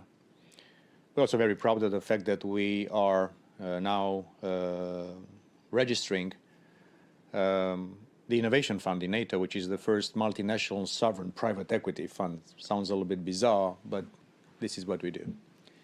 But as we are helping Ukraine to win this war, I think together with our Ukrainian friends, with the superb leadership that you have in that country, with the great talent you have in Ukraine, with the huge talent for science, technology, math. I know I come from Romania. This kind of education is pretty strong in our part of the world. I think we should start imagining together the future of Ukraine as an economy, as a modern economy, as a digitalized economy, as an innovative economy, a sustainable economy. So as we call it here in NATO, we speak about societal resilience. And I think the smart thing to do is not only to rebuild and have resilience as it was before, but basically have sort of forward resilience to imagine the kind of economic, social, technological and military model that Ukraine will have. Many people say that Ukraine could be an Israel of Europe, a country that will have to defend and invest a lot in defense and national security. This is something that we'll continue to help Ukraine with. But also, if you speak of a startup nation like Israel actually is, we have to think together with our Ukrainian friends what would be the ecosystem that this country would need. Of course, the IMF money, which has been announced, is great. Macroeconomic stability funding from EU, from G7, from many partners around the world. The fact that exactly on the same day when President Xi was visiting the Kremlin, the Prime Minister of Japan was visiting with President Zelensky. So I think we have to think together with our Ukrainian friends about this model for the future. I'm very optimistic about the future of Ukraine. I know that they are part of our Euro-Atlantic family. I know that the European Union and NATO perspectives are still there for them to catch. But I think this kind of gathering, this kind of smart young people, thinking about the future of technology, of digitalization, of innovation, is something very, very important. And speaking of the IMF, probably, as we've done in NATO, the idea to put together a venture capital fund for Ukraine, because we know from the startups from our part of the region that sometimes before going to the real guys with the real money from London or Silicon Valley, there's lots of equity which is eaten up by smaller players. So why not? Let's give Ukraine a real shot to become a technological super player in Europe, because I think the conditions are there, the talent is there, and our support and friendship for Ukraine is also there. So here from Brussels, keep us posted about the results of your conference. I do believe that keeping Ukrainian talent closely hooked up to the big centers of Europe and North America and Asia Pacific when it comes to technology and innovation is a must. And knowing a little bit the leadership of Ukraine, young, talented, gifted, heroic, I know that this is something that's going to happen. And last word about dual-use technologies. We are, even in NATO, we are pleasantly surprised by the fantastic capacity to innovate and adjust and adapt of the Ukrainian military. And speaking of Israel, you know that most of the startups are coming from people that are in the military service and also doing a little bit of university training and then coming with fresh ideas. So I do believe that Ukraine will be also a champion in Europe and, of course, in the Euro-Atlantic area of dual-use technologies. So as you're innovating with Google technologies, with whatever other technologies, and you're doing such a wonderful job on the battlefield, let's think how can use that ingenuity and this dual-use logic for the purpose of rebuilding the country, reconstructing Ukraine, and having a Europe whole and free where Ukraine belongs to. So, Andrew, Emerging Europe, always here. Hello, good luck and keep him posted. Thank you very much. A huge thank you to Mircea Joanna for joining us. He couldn't be with us in person. Like he said, he was in London yesterday, so it would have been difficult for him to join us in person, but it's great that he sent us this message. So I have a great panel today with me representing cybersecurity, governments, and startups that have developed that military technology already. I'll ask you to introduce yourself briefly before we start and before we react to what we heard from Mr. Joanna. Anton, can I start with you? Yeah, sure. Hello to everybody. I'm Anton. I'm CEO at Roboneers, and we are building robots to protect our soldiers. This is our mission. We are deployed all over the front line, so that's what we are doing since 2014. Thank you. Thank you. Dan? Hi, everybody. I'm Daniel Korski from London. I'm the CEO and co-founder of Public, a tech services business, a director of Eva Health, a health tech business. but previously was an advisor to the Prime Minister on technology, and I sit on the UK government's Digital Economy Council. And Yegor. Hi everyone, my name is Yegor Aushev. I'm from Kiev, Ukraine. So before full-scale invasion, I was doing just business in cybersecurity. After 24th of February last year, I became also a volunteer of cyber, let's say cyber volunteers. So I collected around 1,000 cyber volunteers, and we to protect our country. So now I'm here to share our experience. Thank you. And I am particularly grateful, not that I'm not grateful to you, Daniel, but it was way easier for you to get to Warsaw than it was for especially Yegor, who got permission to leave the country only on Wednesday morning this week. So we're really glad that he was able to join us. Yeah, Anton, pleasure to be here. You're traveling across the world, as I understand, and so do you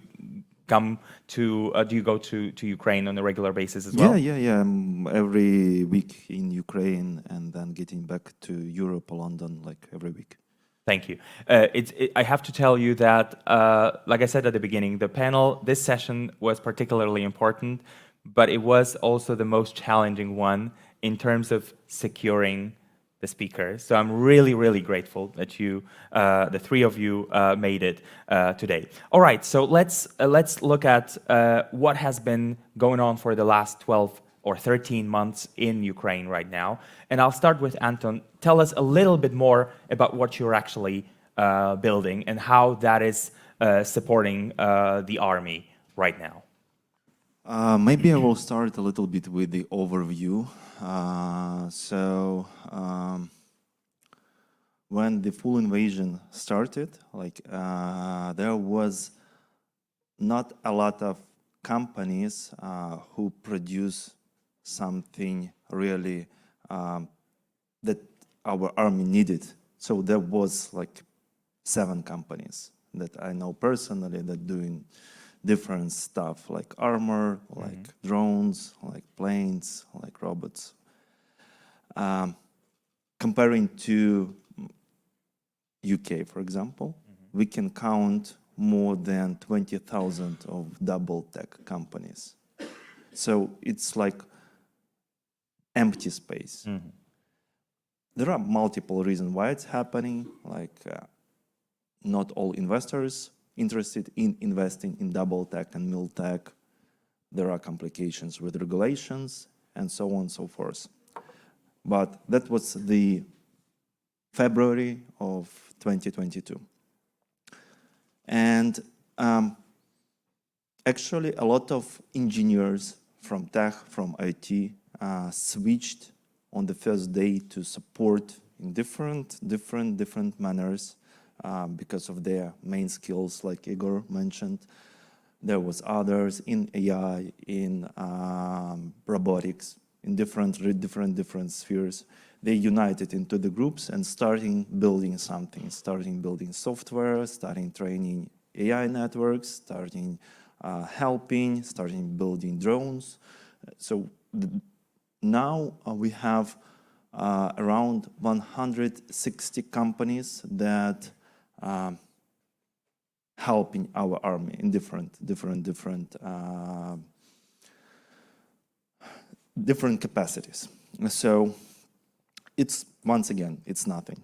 But what differs them from all other companies is the ability to get tested their ideas, their devices.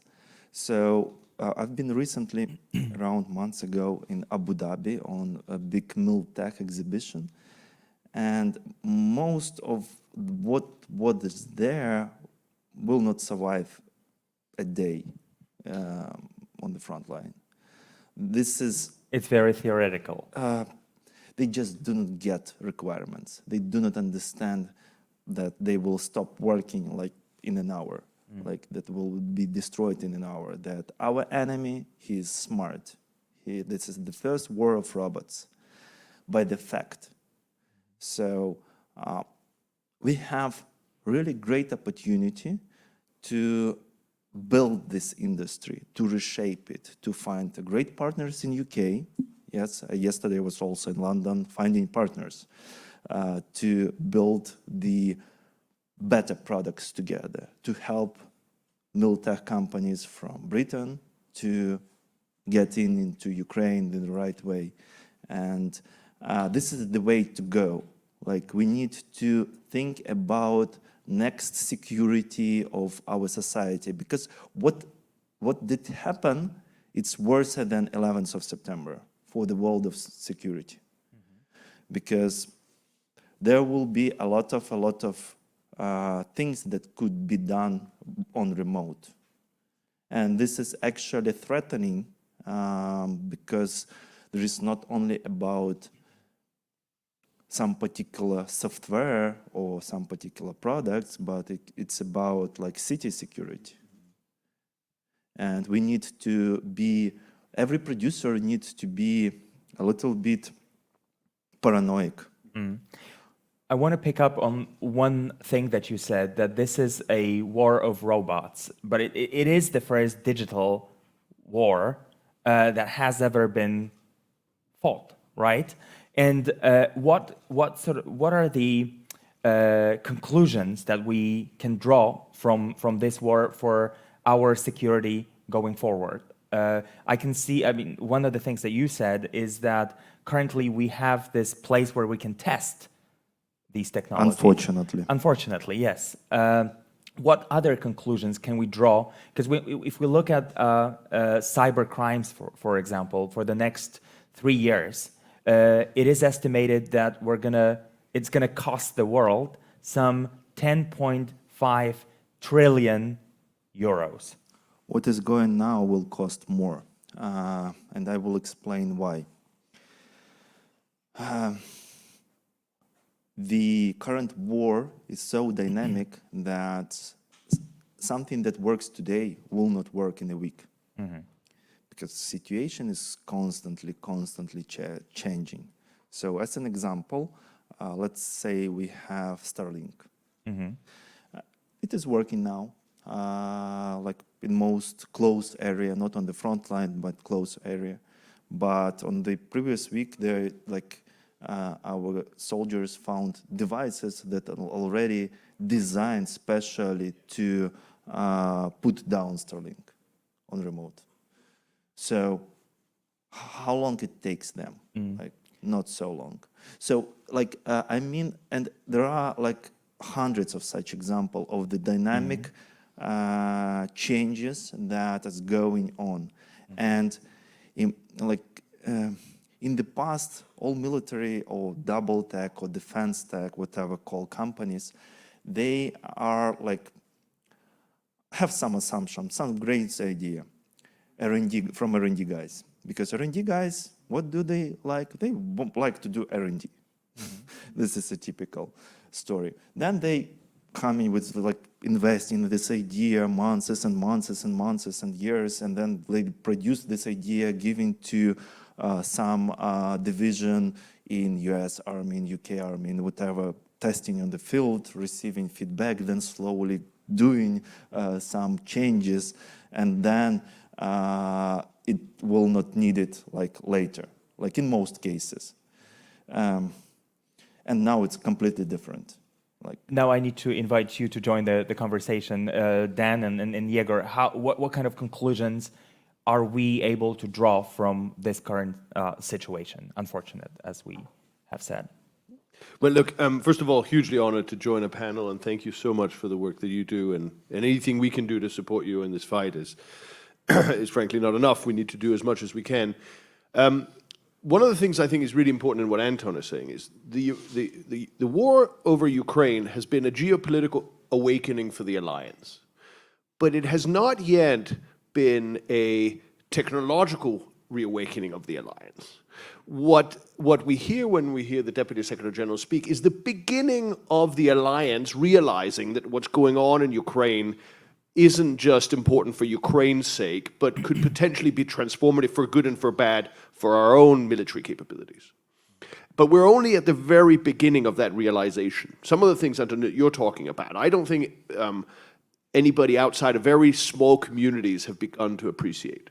And what has certainly not happened until now is that nobody has set up a conveyor belt, a transmission mechanism that appreciates the insights and then translates them into military capabilities for ourselves. If you look at the great initiatives the Deputy Secretary General spoke about, like the Diana project, these are all laudable, fantastic, and represent the tiniest part of NATO's defense expenditure, which illustrates that for NATO, this still represents let's be generous and say an emerging priority area as opposed to a marginal priority area.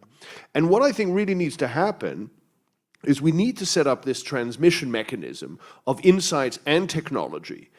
And if we do so, it won't just be helpful to our Ukrainian friends, but hopefully it'll prepare the NATO alliance for the fights that'll come in the future. And what's required to do so? Well, we're going to have to get out of this doom loop that Anton describes, which is military procurement processes that take decades, that are predicated on assumptions that aren't going to be relevant for the battlefield of tomorrow.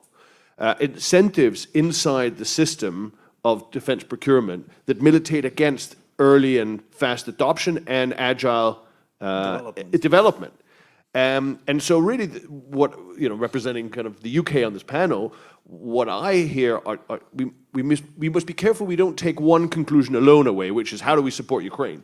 We have to take the conclusion away, we have to support Ukraine, but in doing so, we have to support ourselves, and in doing so, we'll support Ukraine. And it's the second bit that I think we now need to put a focus on. And in the run-up to the Ukraine Recovery Conference, which the UK government is going to host in June in London, I think we have a massive opportunity. All of you, friends in the audience, have an opportunity to begin kind of elaborating what this transmission mechanism looks like, investment into the Ukrainian startup economy, spinning back some of the solutions and plugging them directly into British and NATO military procurement so that we can solve for both of these challenges.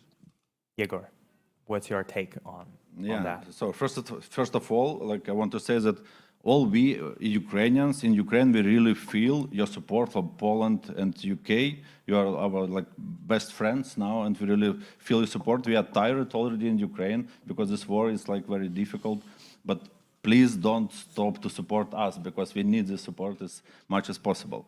So if you're talking about cyber criminals and cyber crimes, so the most difficult part of this question is that cyber crimes, in our case, cyber crimes from Russia, they're supported by the government of Russia. So they state-sponsored cyber criminals and cyber crimes. And when we started to fight, 1 year ago, when we started to fight, we asked the community, Ukrainian community, we have IT nation, so Ukraine is IT nation, and we asked Ukrainian community, if you cannot fight with a gun, take a laptop and protect your country in the cyberspace. And then we actually started to fight, all our regular IT guys, cyber security specialists, we started to fight against cyber criminals supported by FSB, whatever, Russia government institutions. So, what is going on right now? All world become more digital, and Ukraine is one top 10 probably digital countries in the world now. But more digital you become, more vulnerable you may stay. So as an example, we're investigating a lot of data samples from hackers attacks that we saw on Ukraine. And we collected around 200,000, just example, we collected 200,000 unique IPs that made the DDoS on Ukraine. On Ukrainian and they were not definitely only from Russia. Exactly. So the point is that huge amount of these IPs, they were from Europe, from Australia, from United States, and so on. So what is the solution? How to solve this problem? So definitely Russians and our enemies, they create a botnet to attack the enemies, so now they attack Ukraine. Hopefully they will not attack other countries. But how we can be protected from all these problems? We need to share information between each other.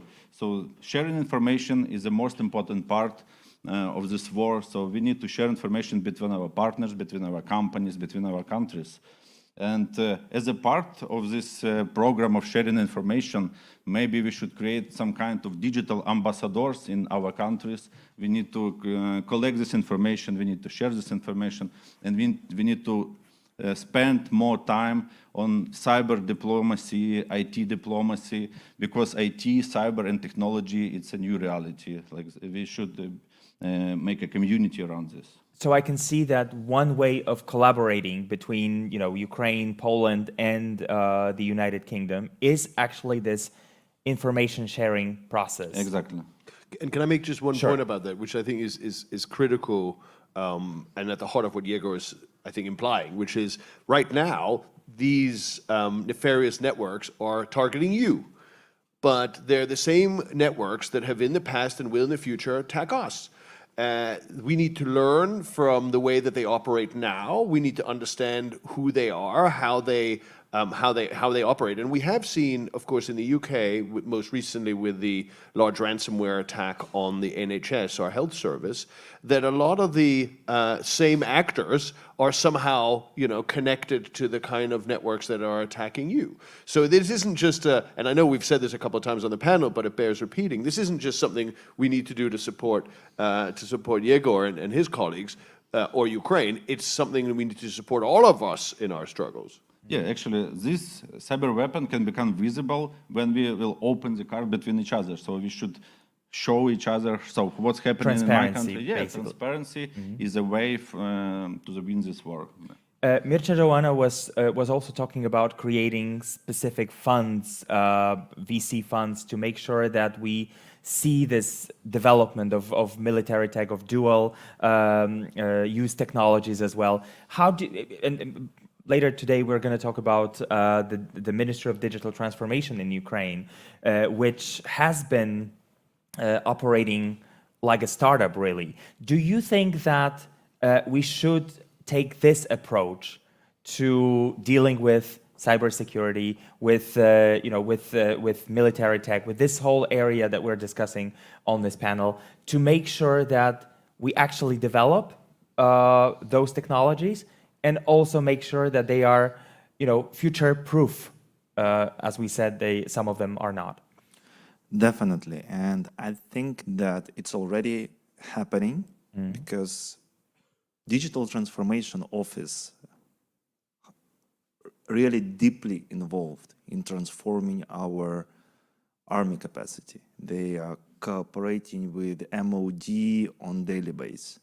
They have done really great job, to simplify things.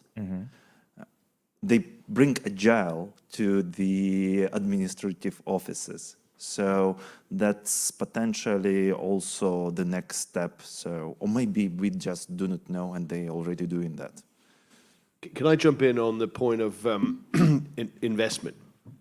So from my experience of about 10 years ago, and I see some colleagues in the audience who were part of that journey, Prue Ashby and others, when we set about building what is today's UK digital economy, we were quite practical. We looked at what's required to build a VC culture like they have in the Valley, how do we get access to the talent, what other regulations we need to change, and so on.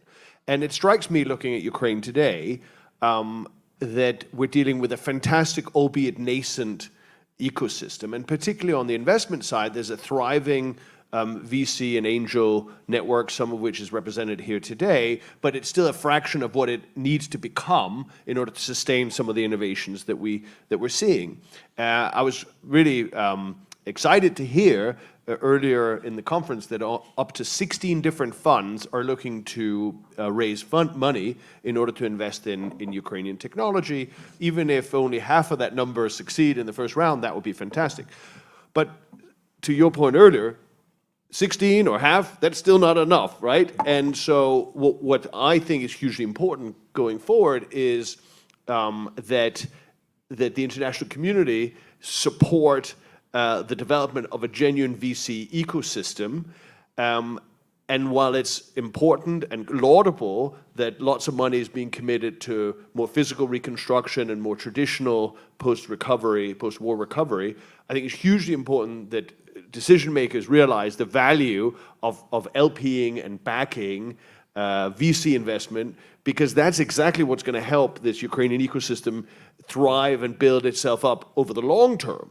So my answer to your question, which is a huge priority, I think, at the Ukraine Recovery Conference in June, ought to be the extent, and a measure of success ought to be the extent to which the international community is able to shift a little bit away from the traditional donor activity of physical reconstruction commitment towards the more agile, dynamic, pro-tech, how do we back this nascent VC ecosystem to become an engine for support of the kind of startups that Anton has been building.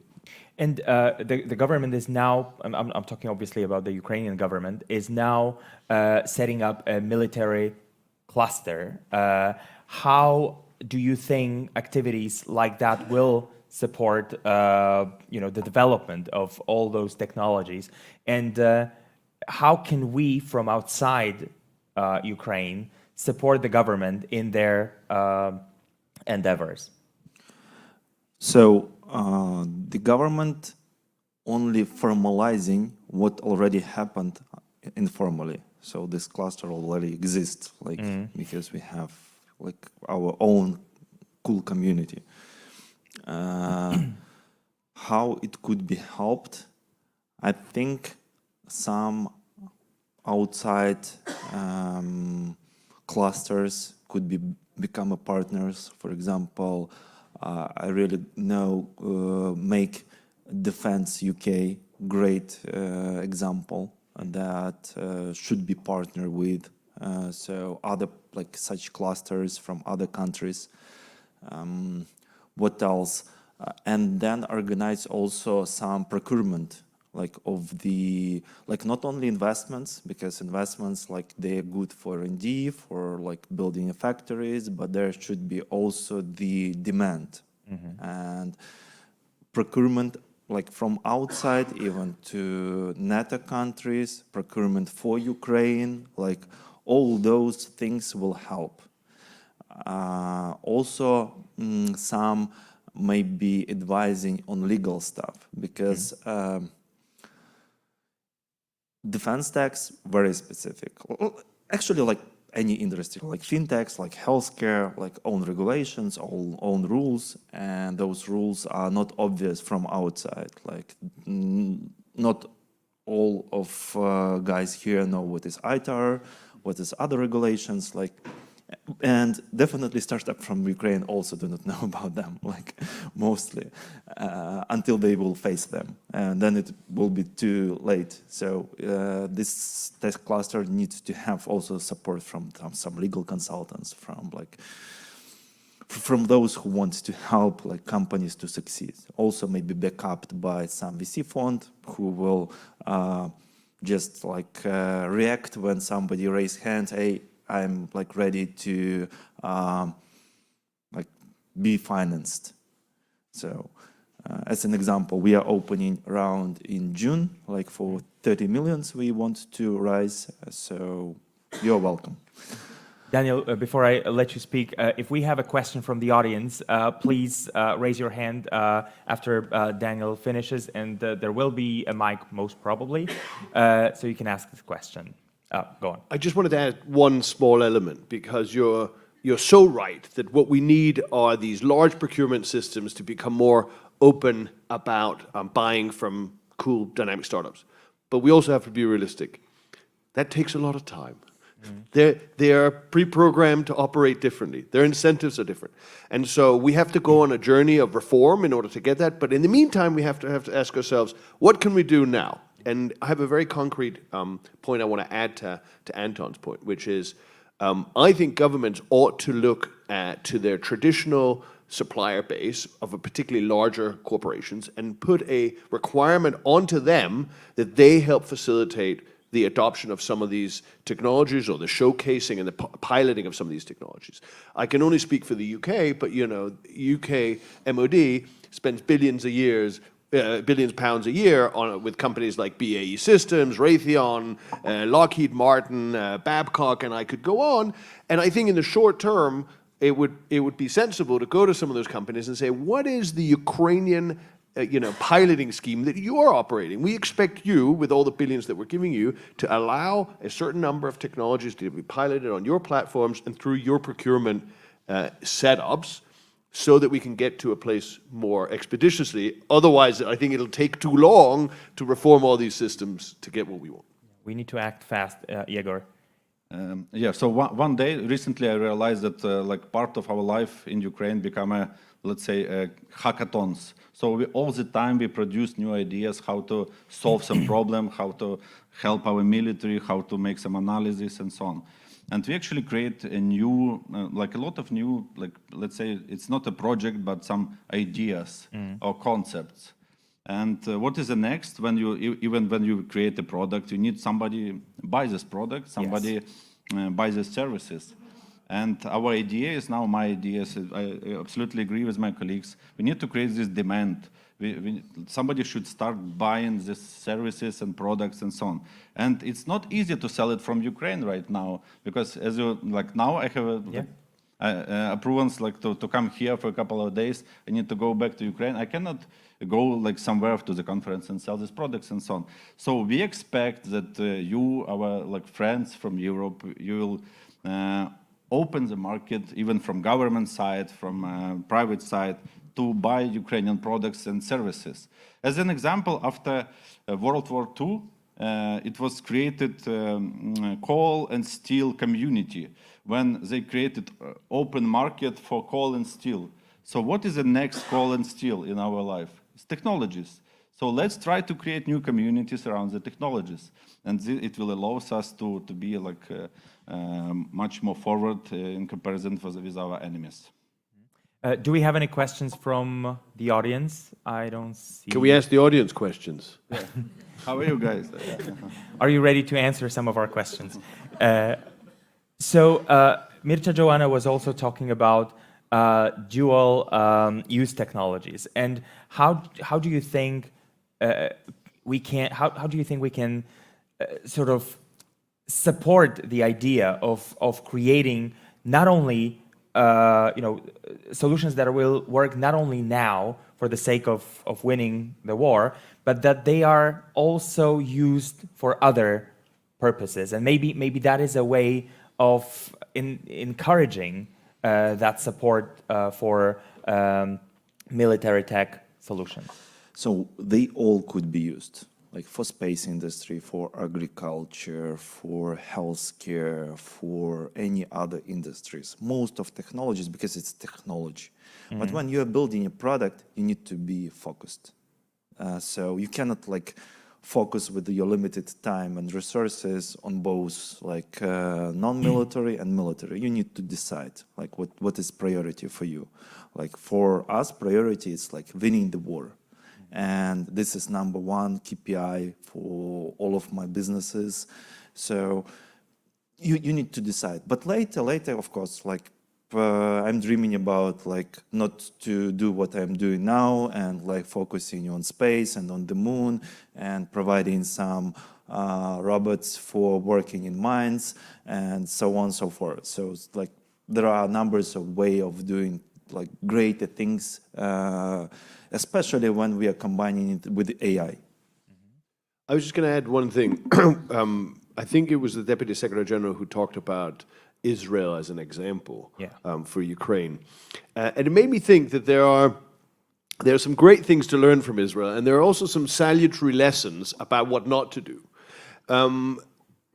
Israel is not a particularly attractive market. It's an attractive producer of technologies for other markets. And so Israel is incredibly dependent on being able to access those markets.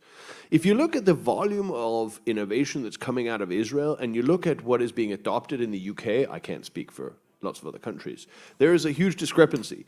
Not that many Israeli companies succeed, particularly in selling into the public sector as opposed to the private sector. And one of the reasons is that, speaking quite plainly, great technology doesn't sell itself, however battle-tested it is. And rocking up to coming to a very established setting which has some very kind of clear ways of operating and testing things and buying things and saying, you've got to buy it, Because I just came with this from the battlefield, it works. Why are you not adopting it and saying, come on, guys? You know, it doesn't work that way, right? And so one of the lessons I think Ukraine needs to take away from Israel, not just modeling itself on Israel, but also learning from what Israel did not succeed in doing, is like, how can we much more effectively set the stage for selling and scaling at the right time? How can we do so using language and ways of operating that are you know, appropriate and accustomed to the buyer's way of thinking, rather than be like, what do you mean you don't want to buy this? We just saved lots of lives. You're idiots for not buying it. But nobody buys being told they're an idiot, right? So, Yegor. Yeah, when we try to, so in cybersecurity, when we teach company how to be protected, we teach them how to attack. So because you cannot be protected if you don't know how to attack, how attackers think, how hackers works. So it means that more goods will produce with dual usage, it's a part military, part not. So more will produce it, more will understand how to be protected from these devices in future. So yeah. One question that I want to ask you, because we've been talking about all those solutions that are being worked on at the moment, and you know, over the last year, I've talked to quite a few IT companies in Ukraine, and oftentimes they said that, you know, there is a need, there is some sort of demand to create a new solution in the morning, and then in the evening the solution is already partially there, because, you know, everyone wants to work really fast to make sure that, you know, it's delivered. So my question is, how can we make sure that we keep track of all these solutions that are being developed right now for the future, when we have a little bit more time to actually reflect on whether they're useful or whether they can be deployed? How can we make sure of that? We cannot. So unfortunately, we will lose a lot of, like maybe more than half of those technologies, because it's not only about technology, it's about managerial capacity, it's about entrepreneurship. So unfortunately, the only way is when we will have strong player who will support with finance, with providing managerial educations, entrepreneurship education. So some VC fund for like Miltech, early stage startups. Because yes, there are a lot of great technologies. Like we always have strong part of doing that, but we always also had weak points that we didn't know how to bring them further, how to bring them into market. Unfortunate. Can I add a sort of, at least try to add a positive note, which is when I think about ecosystems that have succeeded in Europe, right? You know, where did Skype come from? Like, why did Skype evolve? Well, it's really interesting. When you start digging into the people who were critical to the development of Skype, a lot of them worked for TV3 in Sweden, and prior to that, a lot of them started their careers at Ericsson.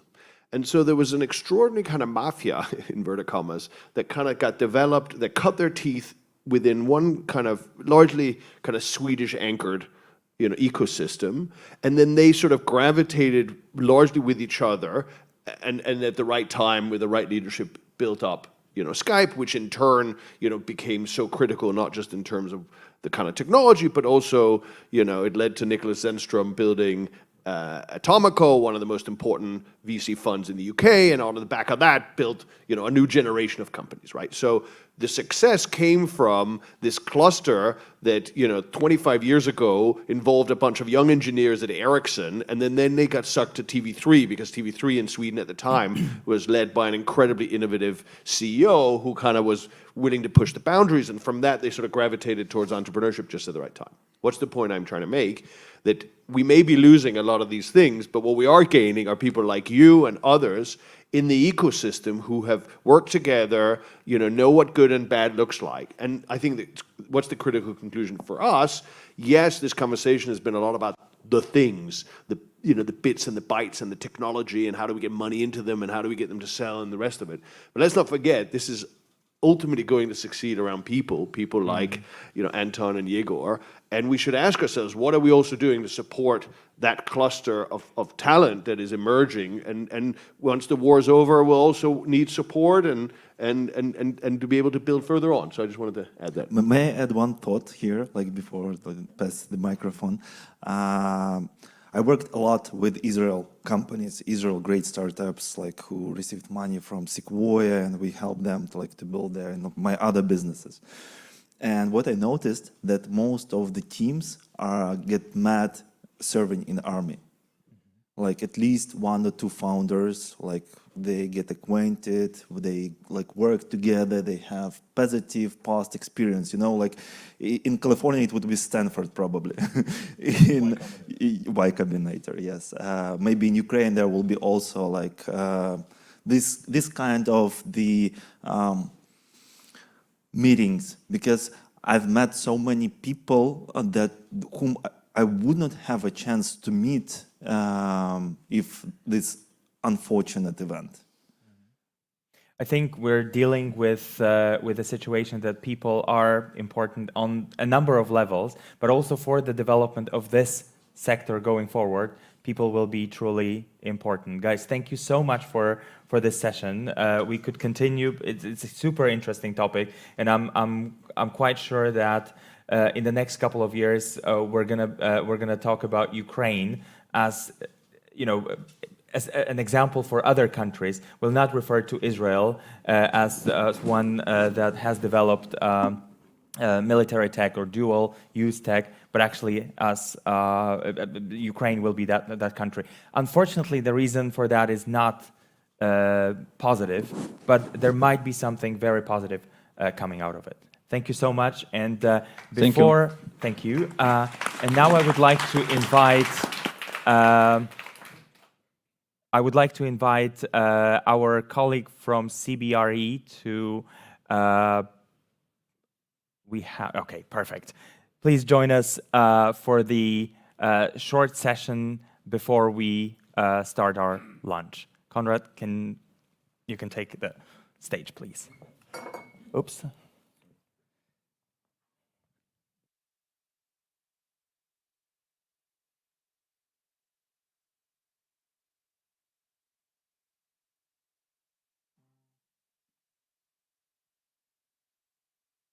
I think I'm the second one who has the presentation, so I think I need help with how to operate with this. Oh, yes, perfect. So my name is Konrad Szaruga. I work for CBRE. I'm heading the flexible workplace team, which help our clients solve some problems with the office space, mostly in the flexible part, so in the co-working, this kind of stuff. We'll try to keep it very brief and give you our opinion on what is happening on the market and why the guy from real estate is here among the tech sector, startups and investors. So I think very often one of the keywords, key messages which we heard during this session was talent pool, disruption, and this is why we gathered here. So regarding real estate and our perception, we here on the ground, we serving our clients from all around the world, some of them with the Ukraine as well, and lots of clients, despite geopolitical reasons, they come to Poland because they striving and they fighting for the talent pool, which is still it's available here in Poland. And because of the war in Ukraine, lots of people from Ukraine had to left houses and come to Poland because it's one of the most natural direction to be here, and also filled lots of companies which are present here. But what I think one of the interesting things which we noticed speaking with the colleagues from Ukraine is from the beginning of the war, lots of them thought, okay, this will take a few months. We will finish the war very quickly. We will win with Russia. And this was the narrative for last few months for the 2020, basically. And I think everybody here on the thinks that the war should stop immediately and the Ukraine should win. But the situation is that it still lasts, it's still ongoing. And I think somewhere around January, when we entered into New Year, lots of friends, colleagues, companies from Ukraine, we noticed, okay, this is, the hope is there and everybody is hoping for the best, but we have to think about the present and start creating companies, moving companies to Poland, to some safe space where also investor came, because this is much, much safer for them. And this is how many of them support their families and colleagues in Ukraine, sending, basically working here and being able to operating on daily basis, because not everybody, as it was mentioned, I think by Anto, not everybody is helping with being on the front line. And also lots of people are helping being on site, working and sending money and support or traveling basically on daily week basis between our two countries.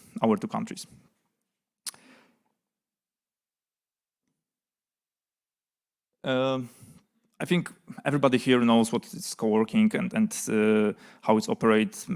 Basically, why we focus on this, because lots of companies from Ukraine, when they came to Poland directly, when they contacting, for example, Polish agency of investment, they come, okay, we want to operate here and we want to operate like we operate in the Ukraine. And real estate market is very, very slow market, very mature market.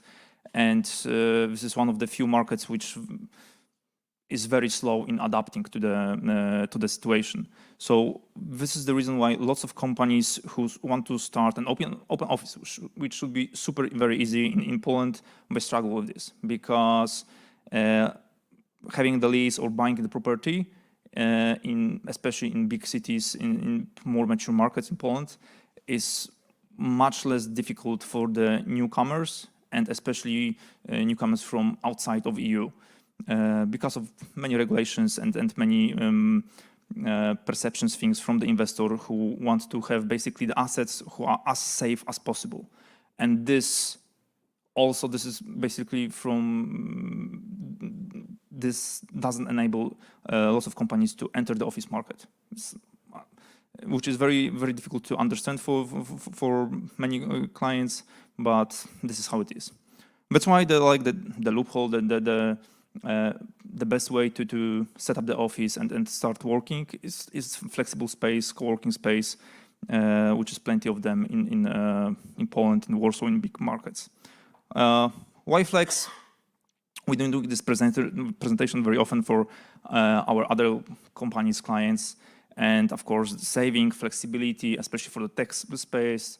This is fully OpEx, etc., etc., etc. Easy to scale, and you all know the keywords. But I think one of the biggest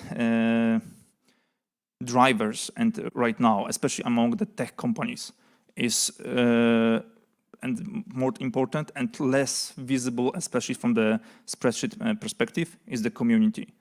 Lots of you, for sure, work in the hybrid mode, either here or in Ukraine, because of the war, because of the situation. You use Zoom, Teams, Hangouts, whatever to communicate. But in the end of the day, what creates the company is the community, and how strong you have a community, and how the employees feel in this community. Especially in the tech sector, which is very I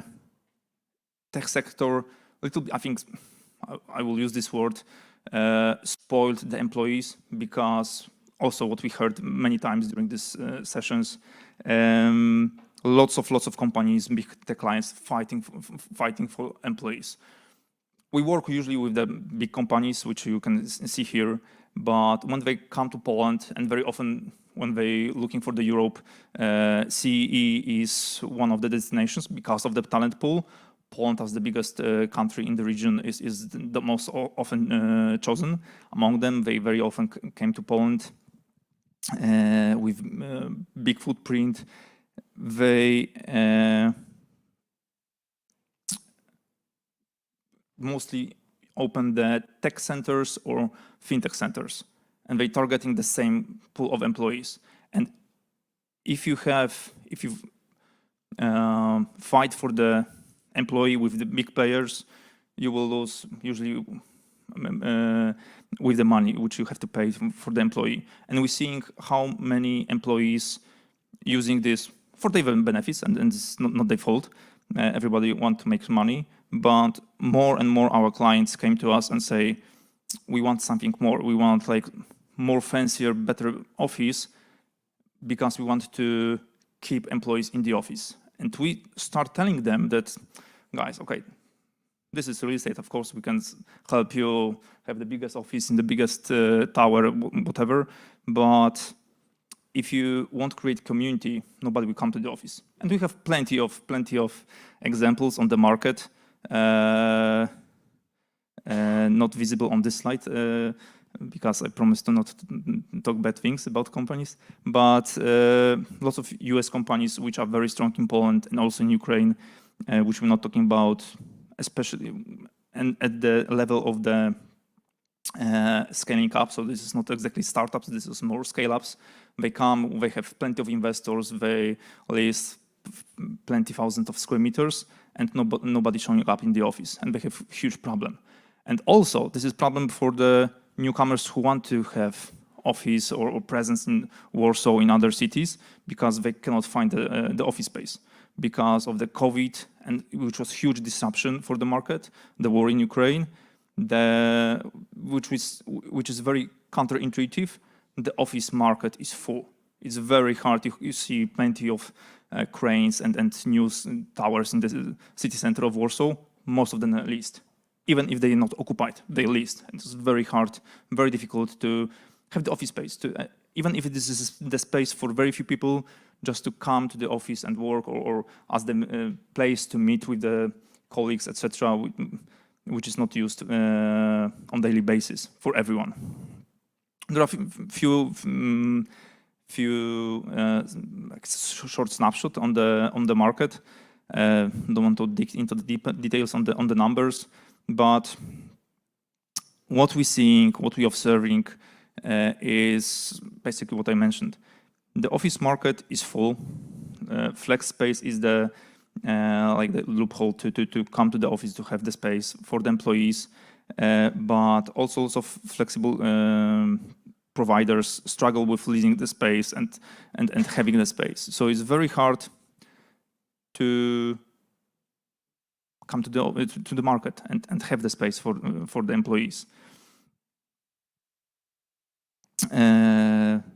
We also seeing that this is we have some companies from Ukraine, some operators who want to enter as well Polish market because they have huge demand from their companies who are struggling in Ukraine, basically because of the infrastructure, because everybody wants to work there and lots of people working there as well. But even when we're having the calls, this is very often the disruptions with the mobile network or with the electricity, and this is, I think, the biggest issue right now on the ground.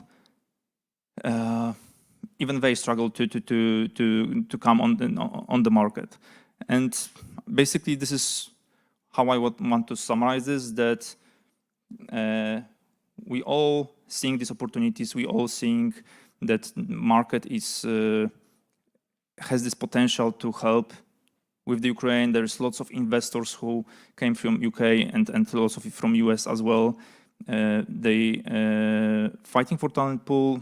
The talent pool is here, both from Poland and from Ukraine, wanting to help. And it's very difficult to create the space for the communities like this to gather together and work on the solutions which will help everybody. So I think I will skip the slides because I think it's like close to end of the time. But happy to talk in the details with you after the session, or if you have any questions. So open for this.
So we are about to start the second part of our today's conference. Hopefully more people will decide to join us for this second session, the second part. We are going to start with a short message from Mikhailo Fedorov, the Vice Prime Minister for Innovation, Development of Education, Science and Technologies of Ukraine, and Minister of Digital Transformation of Ukraine. And we are going to follow up with a fireside chat with Yegor Dubinsky, the Deputy Minister of Digital Transformation. But let's start with Mikhailo. A very important announcement today. Emerging Europe has been running a program that is called the Future of Emerging Europe.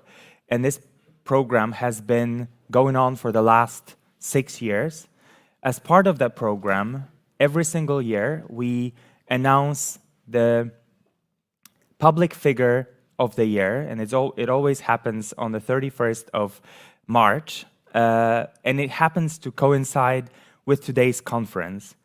And the recipient of the public figure of the year award is actually Mikhailo Fedorov this year. So this award ceremony is going to take place in Brussels at the beginning of June, but we're making this announcement already today.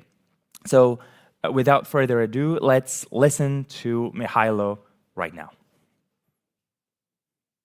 Greetings from the capital of world freedom. Thank you for inviting me to join the conference. Over a year, Ukraine has been fighting for its independence and democratic choice. This is the biggest war since the Second World War, with the great losses of people and infrastructure. These 13 months of cruel fighting have proved that only technologies will give us an advantage over the Russian enemy. Let me explain what I mean. Prior to the war, Ukraine managed to build a strong digital infrastructure, and it became the basis for our resilience during the full-scale war. This is related to strong cybersecurity, well-developed telecom infrastructure, migration of state registers to cloud environment, and of course, DIA. DIA is our main product. It's a one-stop shop for digital documents and public services. Since the day one of the invasion, DIA has adapted to a brand new reality. Now it serves both civil people as well as military. By using DIA, Ukrainians can donate to army, start their own businesses, register a baby, pay taxes, apply to social benefits, register damaged property, and even report on Russian troops and hardware. 19 million citizens use DIA. It's every second Ukrainian. I can proudly say that DIA is a unique case in a way that Ukraine can share with the world what added value we offer. And actually, there is already the first export case of DIA. We shared the code and design approach with Estonia. Soon they will launch a government app as cool and convenient as we have in Ukraine. A little spoiler, it won't be the single export case, as we are currently communicating with dozens of countries interested in Ukrainian digital experience. I am sure this is only the beginning of the great technological story of Ukraine. Day by day, we are becoming more advanced in using and creating tech, as technology has become the significant advantage on the battlefield as well.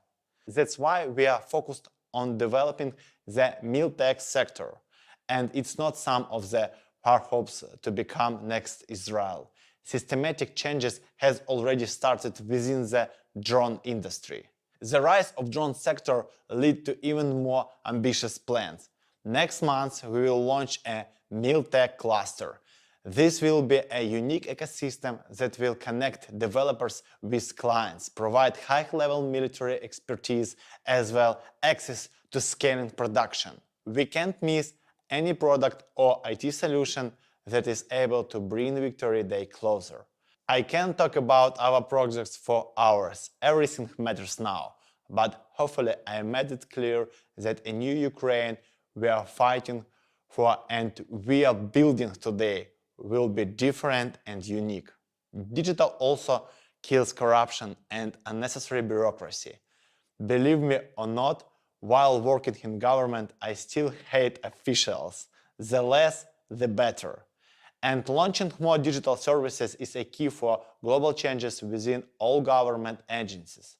It's another flow for our work to make sure the Ukrainian government works as efficient as possible. After all, digital will be the basis for economic recovery and a new Ukraine miracle. Only by relying on innovations, we will rebuild country at a fast pace. I see Ukraine as a country with minimum regulations and taxes, but with lots of freedom, transparency and technologies. And we are already making it happen. Slava Ukraini! Thank you very much for this for these introductory remarks. I would like to invite Yegor Dubinsky right now to the stage. Please join us. We're going to build up on the messages outlined by Mikhailo Fedorov. Take your seat, please. It's great to have you run another fireside chat with you. It's been, it's been over the last year. It's been the third one, I think, the third conference that we're meeting for a chat, right? I think since June last year in Brussels, there was one more here in Warsaw. All right, but before we actually look at build on what Mikhailo has said in the message, I would like you to tell us a little bit more about the ministry itself, because I think we're talking about startups here. We're talking about the creating or building the ecosystem. But if you look at the ministry, which is quite young, because it's less than 4 years old, as I'm counting correctly, it has been working as a startup. It works like a startup still, Really, the ministry was established after the election of President Zelensky in September 2019. And, President and Mikhailo Fedorov, who was appointed as a minister, they were thinking about the name of the ministry, and it was the name of maybe Ministry of Digital Innovation or maybe Ministry of Innovation or something, and decided to call it the Ministry of Digital Transformation because of digital transformation means everything right now, all innovations. And the second one, our president told, the computer does not take bribes. So it's a very important technology for us, to have digital as a ground for everything. And yes, we were established in 2019, and we were established as a startup, and we were, built as a startup, and we apply the same approaches in our work. So maybe we are considered still as a startup among other ministries, but we have our own face, our own mission, and our own mission, allows us to interfere sometimes in the businesses of other ministries. And we have a legal base for that because in March 2020, the Cabinet of Ministers introduced even special position in each ministry. We have a CDTO, Chief Digital Transformation Officer. So let's say, agent of digital transformation. You have an agent in every single ministry. And so that's why we are the most well-connected ministry in the government. And right now, even in the regional administration and city councils, we have such positions. But I'm not only talking about how you operate, but it's also about sometimes this very agile approach. Sometimes I would maybe call it, guerrilla approach. When if you look at the situation with Starlink, for example, the war started. Mikhailo tweeted at the big Twitter guy, and a few weeks later, Ukraine already had Starlink all over the country working. Andrew, two things, two comments. First of all, not a few weeks, a few days. A few days. I was personally in charge of that, and I was involved, so I know that I'm in. But we started this work much before that, We started in November 21st in our discussion, and it was the final when the Elon made this decision to provide Ukraine with Starlinks, but literally he did it, first 478 Starlinks we received immediately in a few days after that, and maybe the decision to give Mikhail a prize as a good communicator was not accidental, as you can see after that. And really about the approaches. Yes, we are applying the approaches from IT companies because of 90% of our staff, they were not governmental servants before that. And we are really, we prefer to apply agile more than waterfall. We have CRM for each project. We have a person who is in charge of the project, like a project lead. We have teams. We are working by sprints. We have very strong, reports, and we are monitoring all dynamics of that. So really, it's more IT company, IT startup than a traditional ministry from this point of view. But we have very clear goals. And when we look at the last 13 months, I have heard a lot of Ukrainian people who have been relocated to different countries because of the war, especially women, and they go to countries like the UK or Portugal or Spain or France or Germany, and they say, how can these people operate here? How can you not be that digital? Because you have everything in the app. And you go to another country, and then suddenly you have to send a registered letter to do basic things. So tell us a little bit more about the idea behind DIA. The idea behind DIA. Good words, the idea behind DIA. Yeah. But for those who don't know, DIA means action. DIA, yeah. DIA is everything. DIA is everywhere. DIA is idea. Well, we heard from Mihailo that it's already in Estonia, and it's going to be in some other countries because he shared a spoiler with us. I don't know. I'm afraid to share some spoilers from my side. But really, DIA, as an IT company, as IT ministry, we have our main product, and the main product is DIA. DIA is for us a super app. Right now, DIA as an application in your smartphone contains 14 e-documents and 26 public services already in your app. And in our portal, you have much more than 52, just only since there's a full-scale invasion we introduced. We specifically counted that 36 probably we did during the full-scale invasion. And so really, DIA is things which is in line with our main goal, to make Ukraine the most convenient country in the world from the point of view of services, from the point of view of relations between government and citizen. And DIA is a strong digital connection between government and citizen, and this connection works even when person unfortunately became internally displaced person or even refugee. He or she still is able to receive all public services from the government, and that means for us, another dimension, digital citizenship. And really, we are ready to share our experience and what we did. We already help our Estonian colleagues on their request. We shared with them the code of DIA, and we helped them to build the DIA-like application.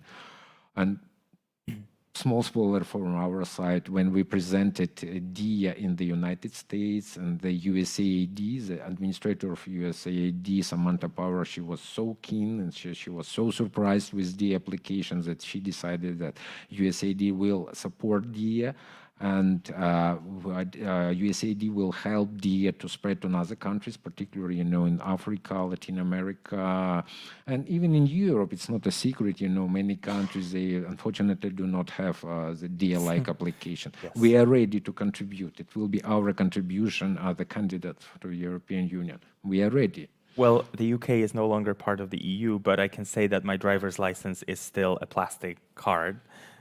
Just a plastic card. But I know that you've also done some integrations here in Poland with the M-Obywatel app, which is to some extent similar to what DIA is.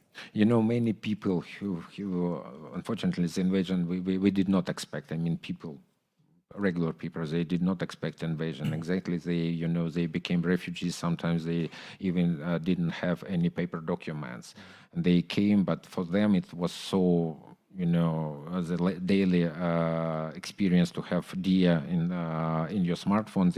They were trying to show on the border that I have DIA. Everything Maybe is at the here. Ukrainian part of the border, they would accept it, but sadly, I think on the Polish one. Thank you once again to the Polish government. They understood everything. They helped with everything. And they saw that the DIA is very helpful application for Ukrainians. And it was first ever experience where we integrated two countries recognized e-documents of each other, on official level. And right now, if you have M-Obyvatel and you have PSEL, your documents will be recognized in Poland. I believe it's a breakthrough in our relations. And, we have to deploy and we have to develop this experience to other countries. I want to take a step back in a way and look at the sort of bigger picture because, if you look at DIA, it has all these functionalities, and in my understanding, it sort of creates this different mindset, for people who actually are using the app.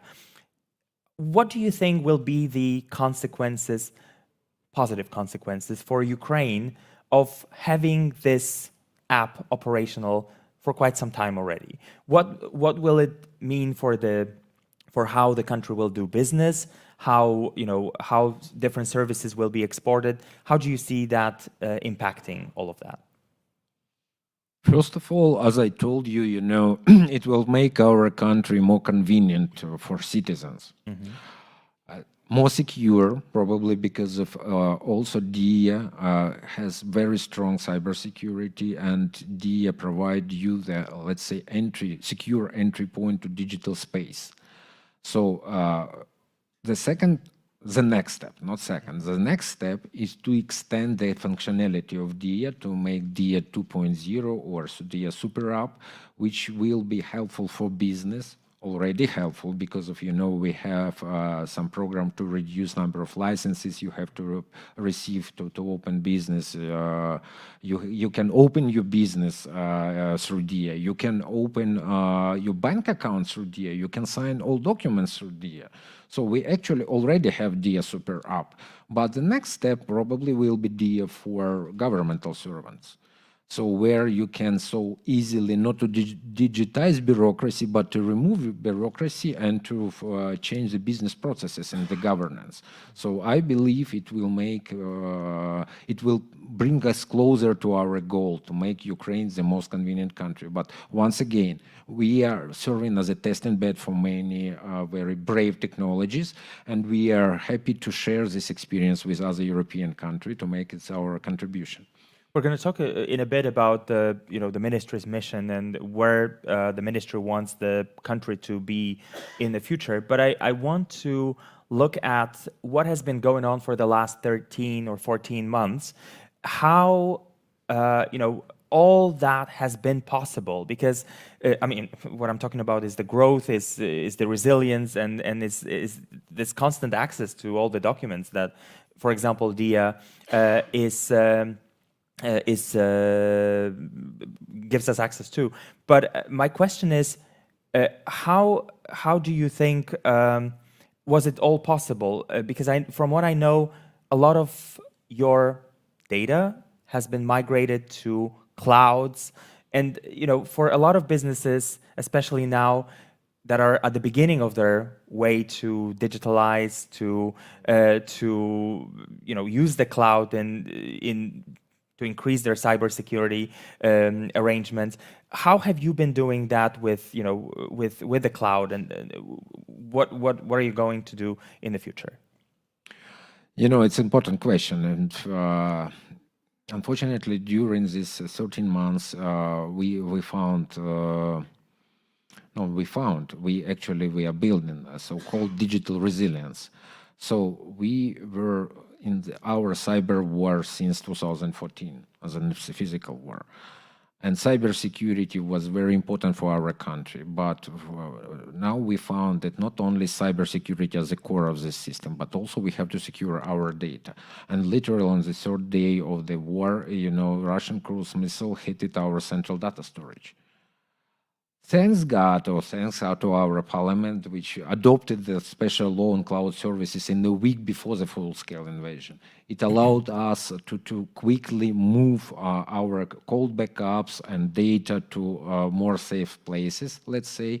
And thanks to the big tech companies, our trusted partners, who shows this digital solidarity and allowed us, who hosted our data actually, and it was reactive from our side. Right now, we are trying to be more proactive. We have to plan our digital resilience and we have to build our cloud and data strategy on that. But really, without the help of big companies like Amazon, web services, Microsoft Azure, Google, Oracle, and exactly, the government of Poland. Government of Poland helped us a lot to build special server for our data.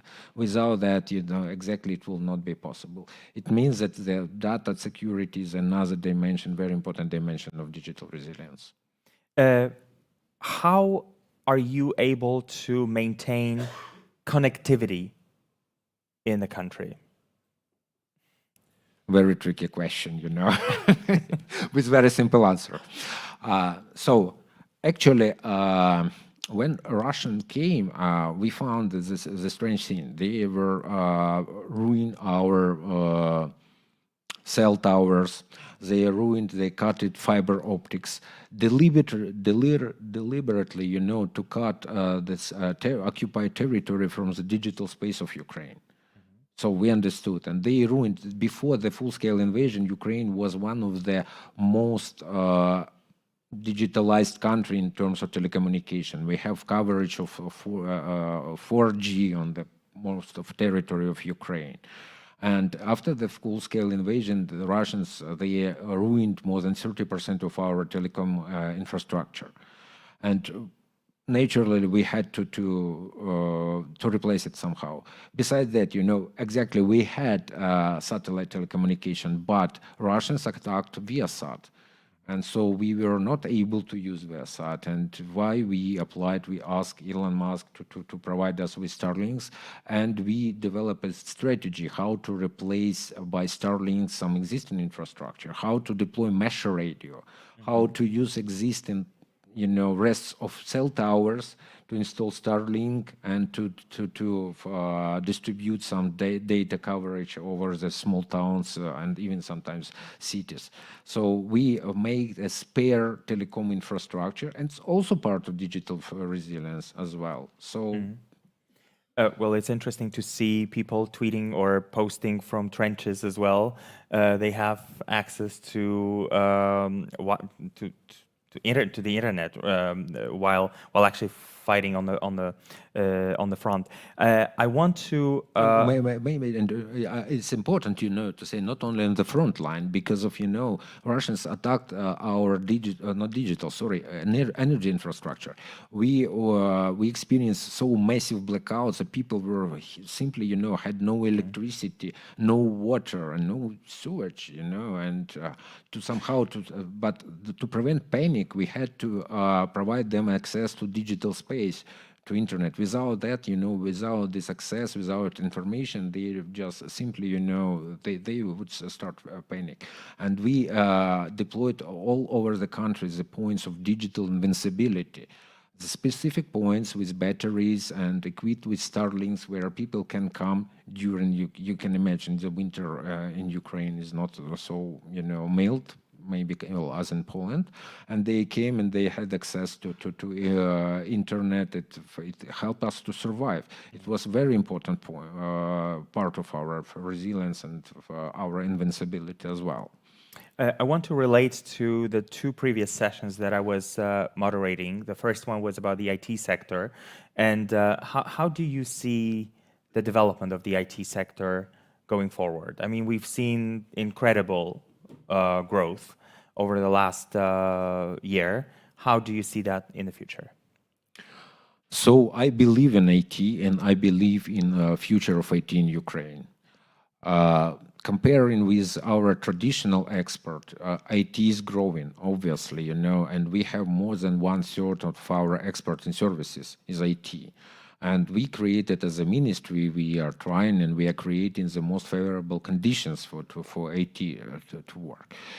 Maybe, you know, we will have some kind of smart specialization in frame of European Union because of we have strong IT sector and we can help other country to develop. And also we are developing some products which are interesting for other countries, so IT will work. But I wanted to repeat the words of my minister, Minister Fedorov, that also we will have Miltech.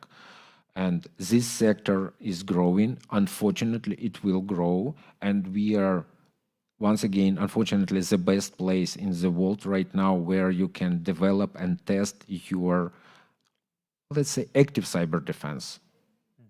And other digital instruments which will help you to protect your country as well. System of situation awareness, system of passive navigation, system of target recognition, system of analysis of satellite images, sensor fusion, C4 ICR, and many others.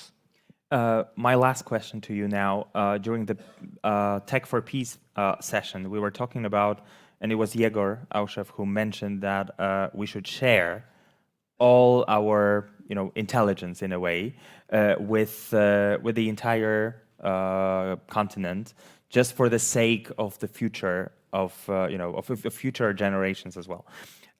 How do you think that collaboration within the European Union, and you know, we're hoping that Ukraine will join the European Union soon, will help?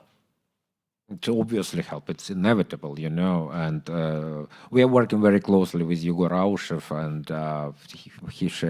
we share our views. So, first of all, I believe the digital space has no borders, and you know, we have to protect it together.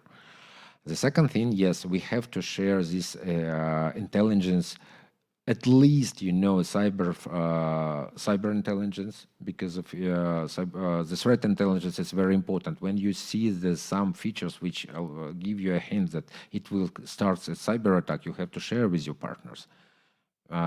Also, you know, we have to share our intelligence in the country for countering disinformation.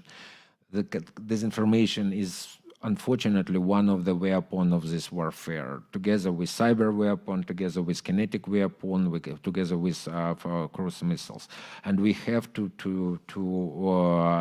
fight against it together. And we have to use the modern and the most advanced technologies, including, you know, ChatGPT or AI instruments. We have some specific instruments, how to define bots, how to define the coordinated activity, how to prevent IPSO. We have to work together.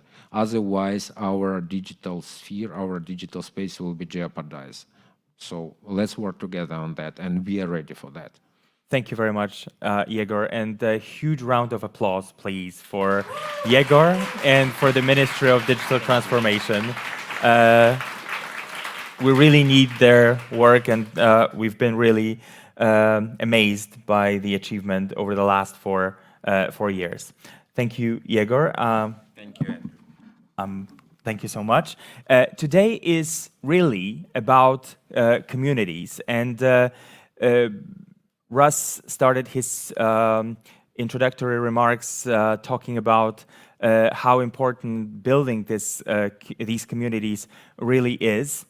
We're going to continue that topic, but before we do, I have a couple of announcements to make. So in the next couple of weeks, Emerging Europe, together with Visa, is going to launch a special digital platform for female entrepreneurs in 11 markets of Eastern Europe and Central Asia.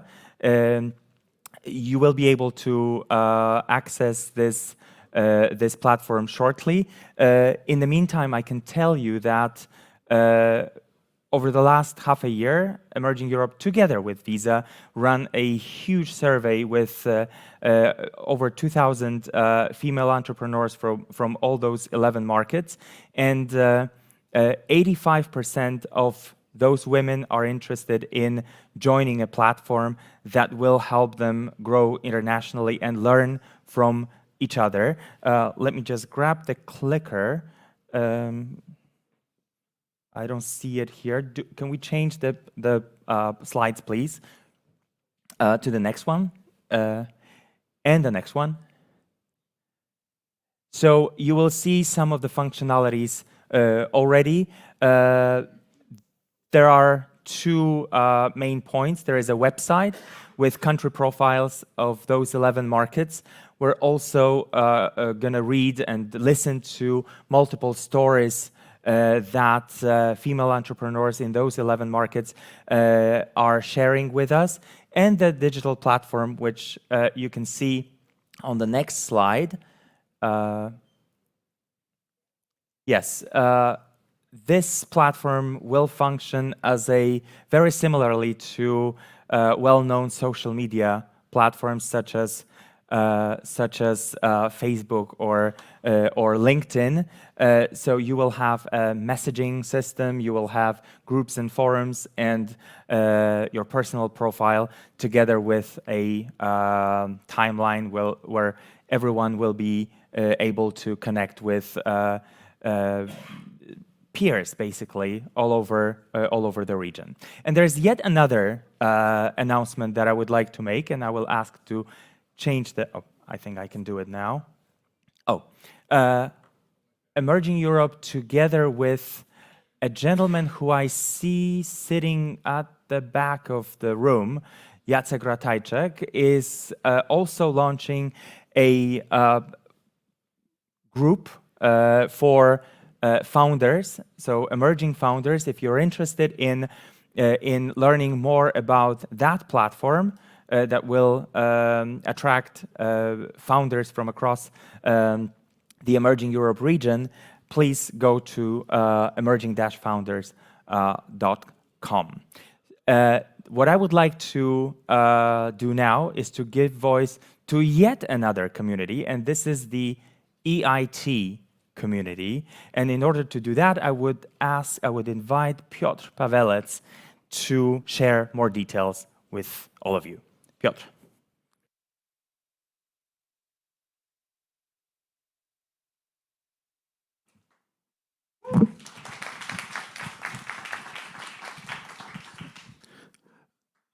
Thank you very much. Today there are a lot of announcements, as I can see. So I have also some announcement to make. And first of all, I will start with showing you what EIT communities already do for Ukraine, because it's not starting now, it has already been started some time ago. So first of all, what are the EIT communities? Because for some of you this may be known, for some not. So EIT, of course, is European Institute of Innovation and Technology, and its aim, its overarching goal is to support innovation development in European countries, and mostly concentrating on the countries which are just emerging and moderate innovators. So, and for this purpose, EIT has established several so-called knowledge innovation communities. They concentrate upon different areas, such as energy, such as health, food, and other aspects, raw materials, manufacturing, etc.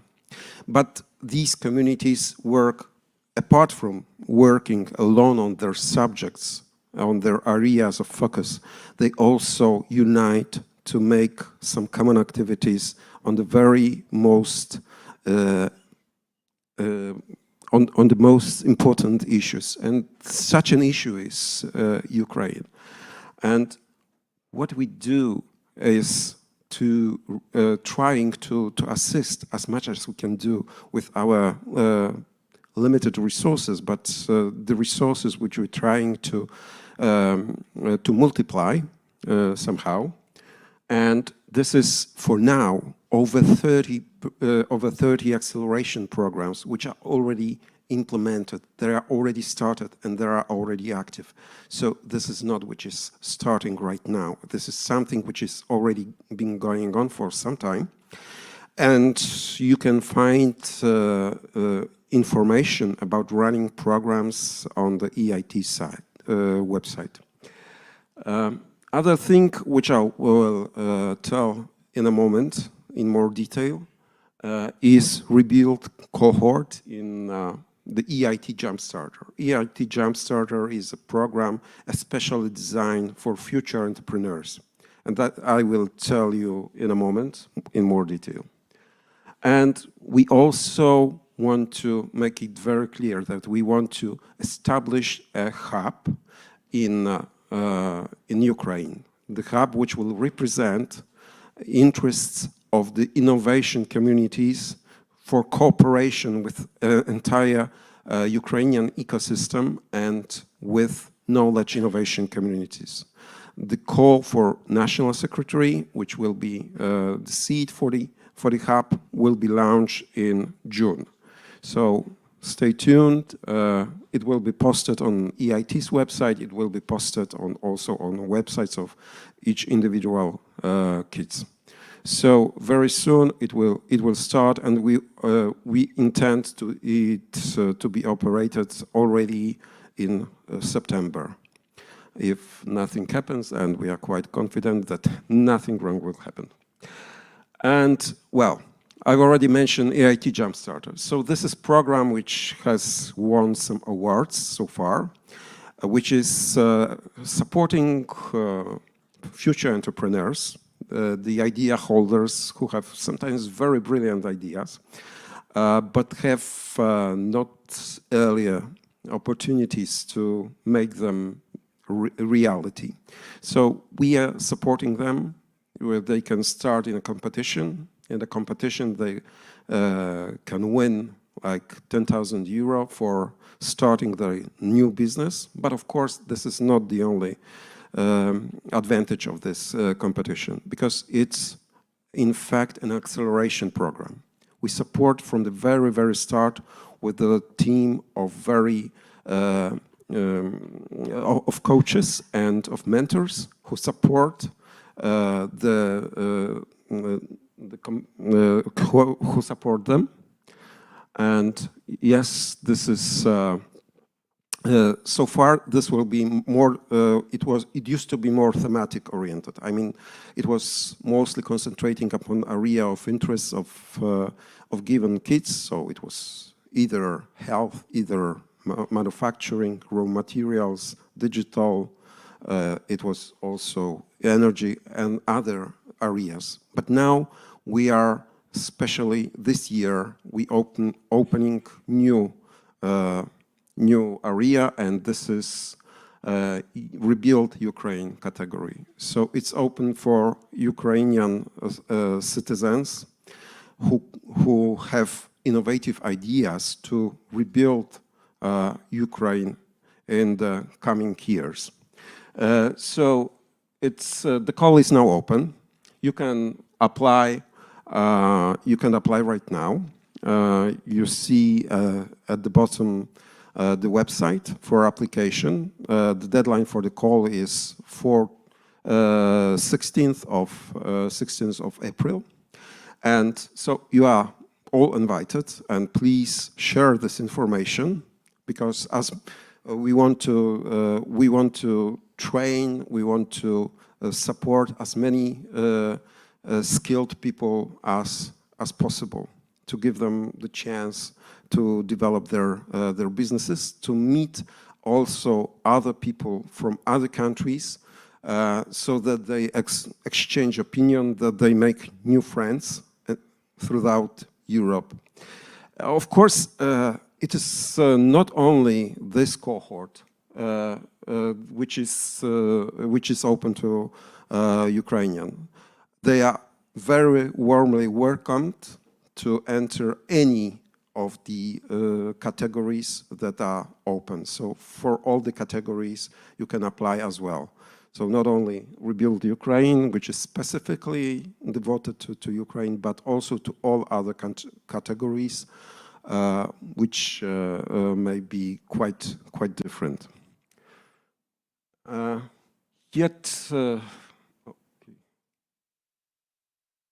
Doesn't work. Okay. Sorry. So one of our activities is we want to create, because we are not experts in Ukrainian ecosystem. Of course, we know a lot, but these are Ukrainians who know the ecosystem the best, who are the experts. So we don't want to pretend that we know better than you do, the Ukrainians do.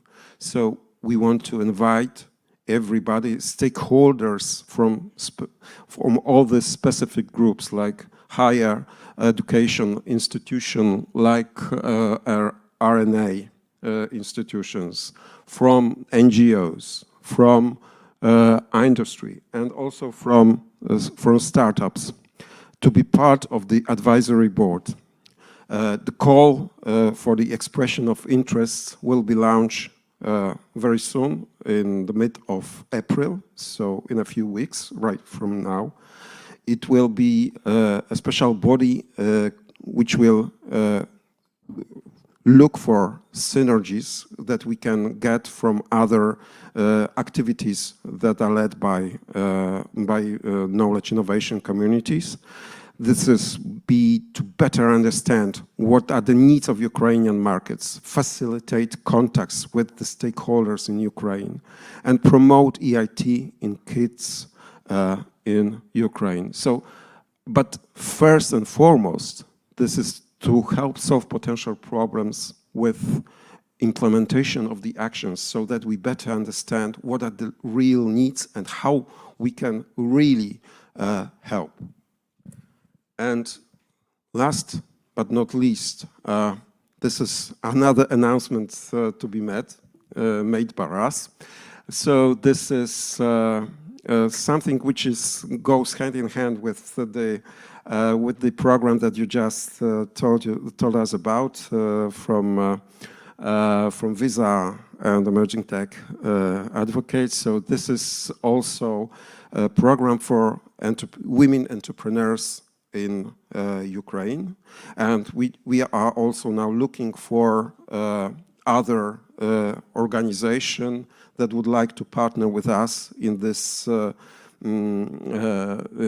initiative. We want to promote women entrepreneurs from Ukraine, showcasing the very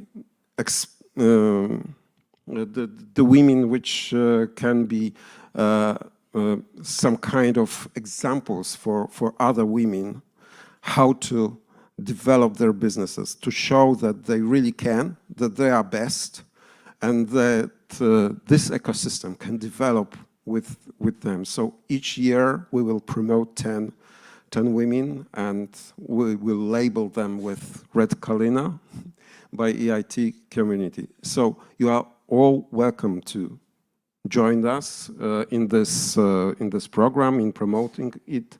Here you can find a link for this. And of course, you are all welcome to these all activities that I just described to you. I am here with my colleague, Marta, who is sitting over here. So if any of you have some questions later on, during the break, please do not hesitate to come to us. We will gladly share with you other details. Thank you very much.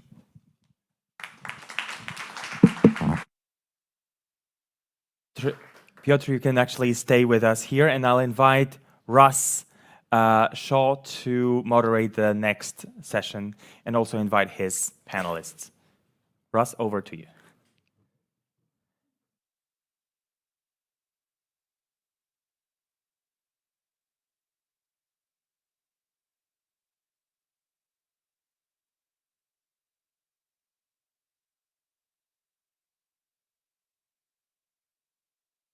Here's a mic. Okay, right. Thank you. You up here, and we've also got, we want Pavlo to come up to the stage, and Mikhail, come on up. Who are we missing?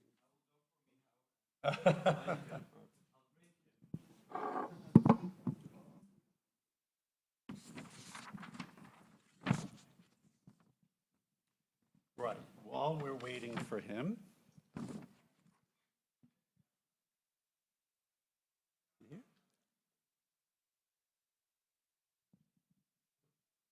There you are. We're waiting for you. 8 minutes ahead of time. I know, we're very efficient. We're very efficient. Right, welcome to this panel. Great to have all of you here. We're going to speak about something near and dear to my heart, which is about building communities and why they're so important and why interconnecting these communities is so crucial. And it would just be good if we could just go down the list here just to get your opening observations, please, on why this is so important, why this is so important for the emerging Europe region. If we can start with you, Peter.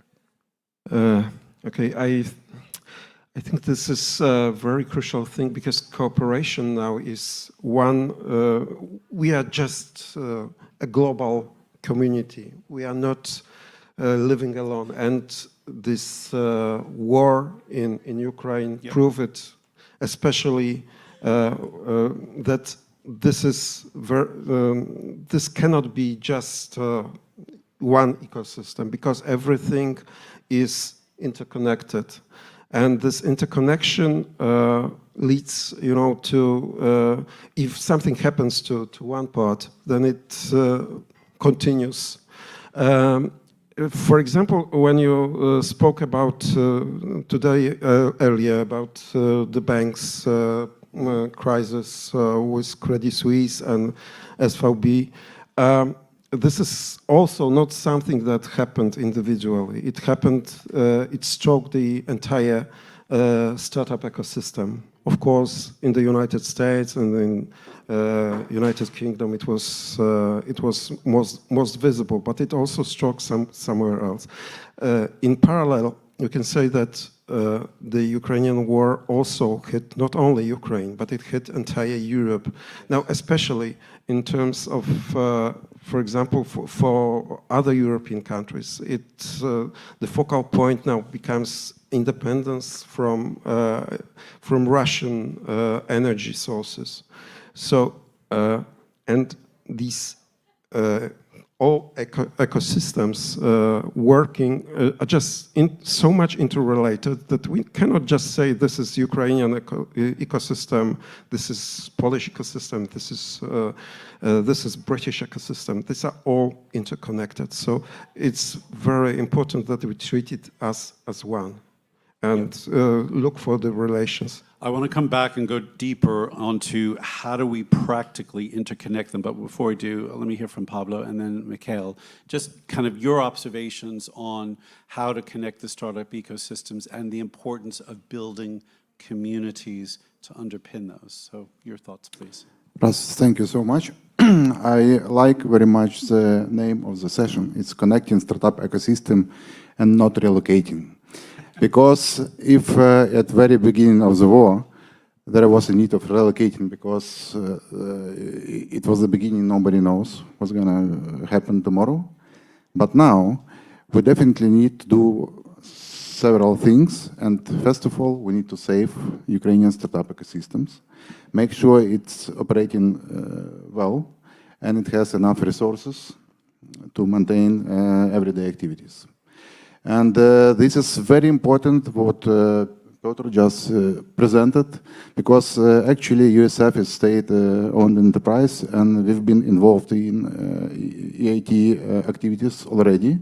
We did some hackathons with raw materials, and we fully operate the program.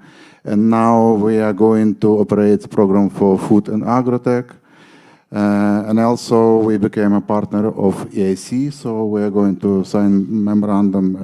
We are a Ukrainian partner.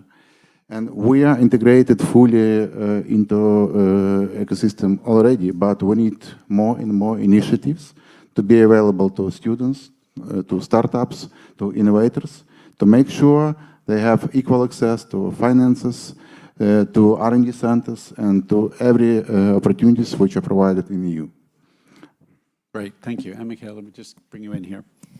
Yeah, so I'll give you one anecdote, but before an anecdote, I'll give you also an explainer, because we're using the same acronym as you're using in terms of USF, but we're using for the Google for Startups Ukrainian Support Fund, but we have two funds that as a paradox, have the same acronym.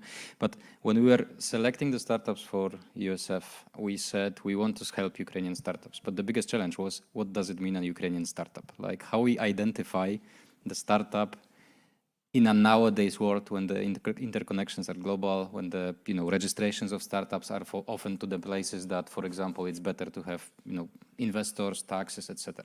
So how we define it, we said that it has to be startups that either they have to be raised by Ukrainian founders, but they have to be either having most of their team in Ukraine before the war started, or they operated mostly in Ukraine before the war started, so they were literally impacted.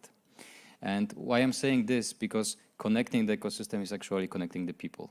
And the most important element, and we saw it also yesterday at the event we had here with the startup supported by the Ukrainian Support Fund, was that they said, it's super nice because we actually get to meet in person after so much time. We were working, online, we were catching up, we were talking to you, to investors, everybody. But finally we feel like same it was before the war, for example, in Kyiv on the meetups. And I think it's super crucial not to only create the programs, but also to meet people and connect, Poland, Ukraine, UK, and every actually ecosystem together, so that these teams are really international, they think global, and they originate from the specific markets that the founders come from. Yeah. Okay. If I may add something, because when you spoke about it, it just reminded me about one startup that we as Energy are working with, which is Ukrainian. But what does it mean, Ukrainian? Because of course all the founders are Ukrainian, but one of them is located in Kyiv. The other is located in the USA. The third one is located in Canada. And the fourth one is located in the United Kingdom. So, as you can see, these borders are not actually the state borders. Now we live in a digitalized space, and it's more like the nationality now. It means rather the nationality of founders, but also not necessarily. So this is very much dispersed. So many,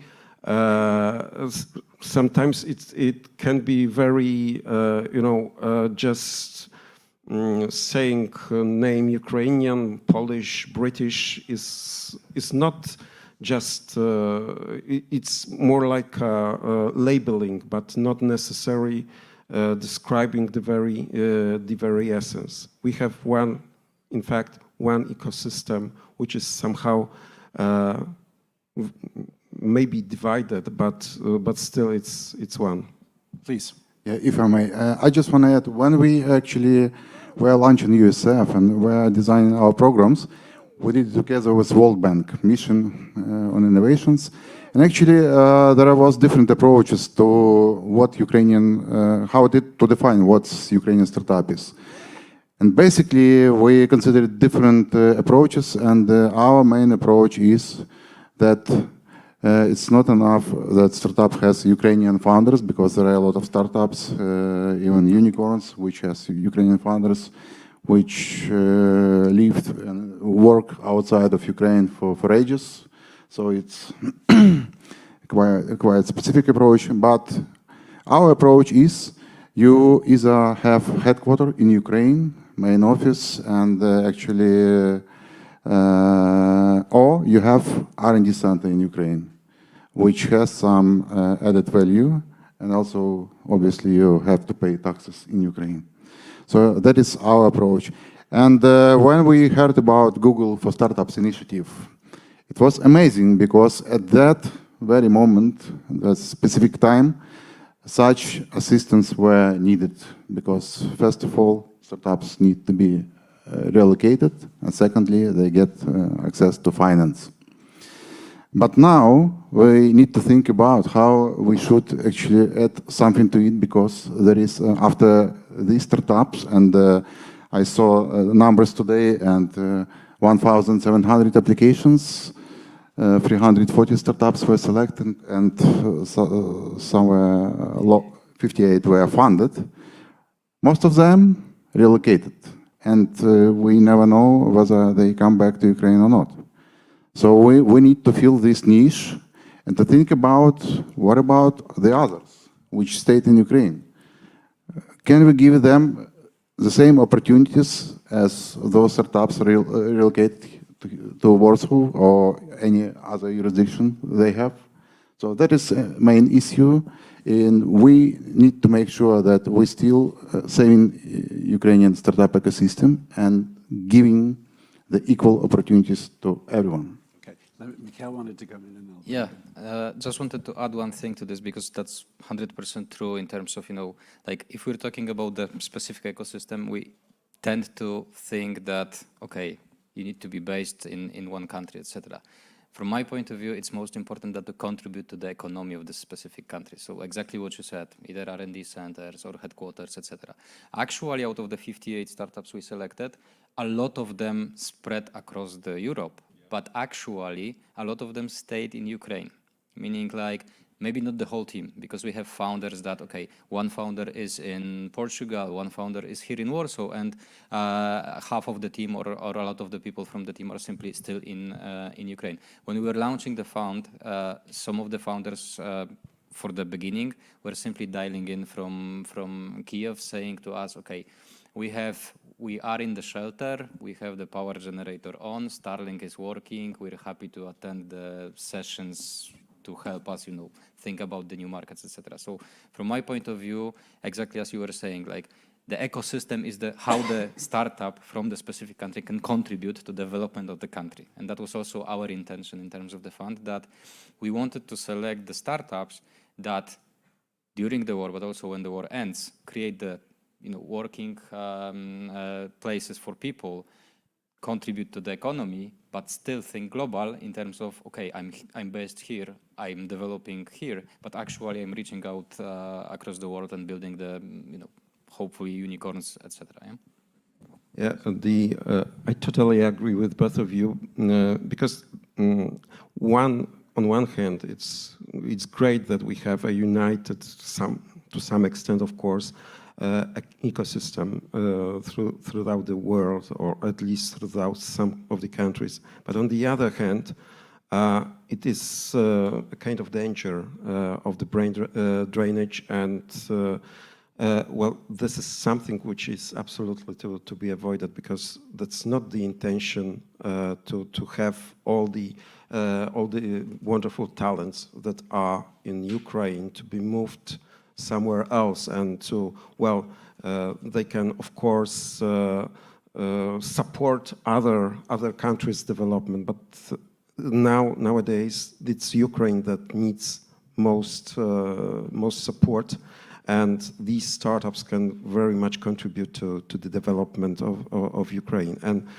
so the ideas behind the programs that I described earlier is to have all these talents kept in Ukraine, so that we don't relocate them, that we don't move somewhere else, but that they stay and that they find best way to function despite the circumstances in Ukraine. Can I come back on that? Because I think that's a really interesting point when I think of the diasporas. And because of the situation in Ukraine, you already had a Ukrainian diaspora in many parts of the world, in the US, in Canada, UK, here in Poland.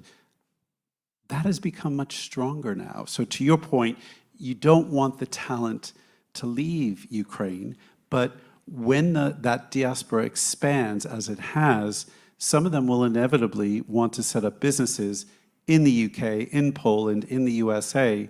How do you then take advantage of that and get the trading relationship back into the UK? So you may have lost a bit of the talent, but you don't want to lose the economic value of that, if you see what I mean. What are your thoughts on that? I'd welcome all of your thoughts on that, because that to me is a practical challenge, but also a really good opportunity, because, you know, the Ukraine brand, if you will, to describe it, is very powerful now. Much more so because you've got this situation and at least a part of the world that is hugely not only sympathetic, but has met Ukrainians in ways in which they never had before. How do you take advantage of that? And how, to coming back to this point about connecting our startup ecosystems, what are practical things that we can do to leverage that? Well, I think it's, although it's really a problem, because we have already people working now who moved, who escaped from war conditions, and as you said, diaspora already was quite big. Yes. Already in some countries like Canada, especially US and UK and Poland. These are perhaps the countries with the largest diaspora. But yeah, of course, it's quite natural that this system that they want to develop in the countries that they came to. But I suppose they will also want to contribute somehow to the development of the country of their origin. And what can be done is now to make the connections, which is the topic of this panel discussion, to make more connections between the diaspora and the people who are there in Ukraine, because the talents are both here and there, and we can try to connect them to make the connections work for Ukraine. Yes, because that, to me, that international diaspora actually now has an inbuilt advantage, because they've expanded internationally. And when I talk to UK entrepreneurs, I do encourage many of them to expand internationally, but that's a big step. Now, for many Ukrainians, that's been a forced upon step. So how do you turn what was a dramatic and difficult situation into an opportunity to really strengthen not just what's just happening in Ukraine, but happening globally? Mikhail, I'd welcome your thoughts on this. Do you see this from where you sit here in terms of those connections and the diaspora? Yeah, so I'm happy to comment on this based on Poland's experience. Yes. So, as you know, Poland entered the European Union almost 20 years ago.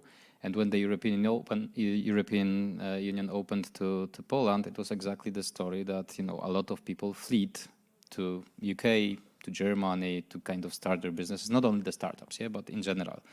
What we saw later is some of the people simply came back. And why I'm saying this is basically that's exactly what should and is happening often with the startups, yeah? So I have a couple of examples of Polish founders that, okay, started their business, moved to different places, but then either came back by themselves or are reinvesting the money earned into the early stage startups in the ecosystem here.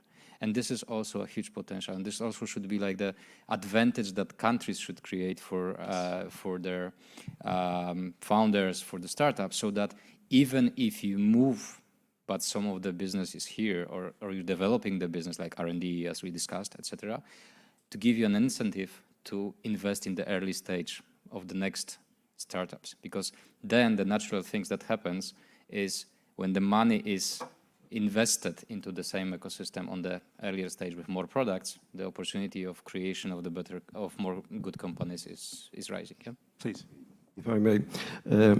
There is another aspect, a very important aspect to what you are saying, because it's not only that that the people are coming back and people are in that manner contributing to the development of economy. But there's also very important aspect for startups. This is an important step in their development. So when we work with startups, we as InnoEnergy, when we work with startup, we always push them towards development into other markets, to go international. And the main advantage in this very misfortunate situation for Ukrainians is that this stage is forced upon them. And this pushed them forward, which together with this very now recognizable brand, which is Ukraine, and which is very well perceived worldwide. Now this can make the startups develop really, really fast in the world. I mean, I think what we're talking about here is, over time, is the skill transfer, knowledge transfer. So coming back to how do we connect our startup ecosystems is, are there some other practical things that we can do? And Mikhail, it sounds like you're doing some of that already to really enable that skill transfer to happen. So when a lot of Poles return back to Poland from Ukraine or wherever, because the economic situation here has been thriving and they want to come back, they're going to bring back that skill set. How do you then integrate that with the local leaders in the ecosystem? Does that present some challenges? Does that present opportunities, or a bit of both? Yeah, I don't want to take too much voice over the panel, and I would like also Pavlo to comment. But what I think the super important thing in nowadays world is simply seeing different perspectives, yeah, like being in different countries, etc. So what can now be perceived as a escape of many founders because of the situation of the war and etc. I think ultimately in the long term it will exactly do the same situation that happened to Poland, that basically when you see different perspective, when you work on the different markets, even in the I would say corporate world, yeah, like having the bigger experience across different markets brings you more knowledge and helps you wiser decisions, yeah. So, and funny enough, when I'm looking at the map of that you created for this meeting, you know, we are actually looking at 3 countries. That one is post Brexit, meaning leaving the European Union. One is the European Union in 20 years, and one is trying to get to European Union. So this is also a funny perspective that we're talking on connecting very different ecosystems. But I think that interchange of knowledge, you know, the diasporas we were talking about, etc., is actually a big opportunity. Yeah. Paula, what are some of your thoughts on this? Yeah, actually, I just want to add to what Michal had said. We just need to try together to create such environment when startups actually would not have any will to go outside. I mean, of the country, and once the war is over, they come back. So that means they have access to finance and all the equal opportunities like any other country in EU or but UK, even tax, for example. etc. Yeah, like all the tax systems are also. And as for now, we have already a special law regime called DIA City. So obviously it was launched, but due to war, we cannot actually evaluate the success of this. But I think one day we'll see the positive effect. Yep. I think one of the things that I see globally, you know, and just a little bit more about the community that I lead is basically what's really nice about it is, you know, we don't help with the logistics of moving and all that, but if you're moving, and I'll use the example from London to Warsaw, you know, we've got a community here, we've got a community in London where right away you can connect into, if you're a fintech business, you can connect into fintech leaders. If you're a cyber business, you can connect into a community of cyber leaders. And I think one of the things I've seen is that's really powerful and valued. So, because if you're looking to expand your business, and you know, that's been forced upon them, others it's just a natural progression. But you know, in order to grow and thrive, just staying in your home market, I think we've learned over the years, is not going to be sufficient. At least in, I think in the 3 markets that we represent. I mean, if you're China, if you're India, if you're the USA, you have a very, very large domestic market. And when I travel to those markets, sometimes getting entrepreneurs to look beyond borders can be challenging because they're saying, wait a minute, I've got a great market right here. But I think our 3 markets may not have that luxury. So if we can enable people and enable founders to look at that expansion journey and to be connected straight away into communities on the ground in the other markets, that's a real benefit for them.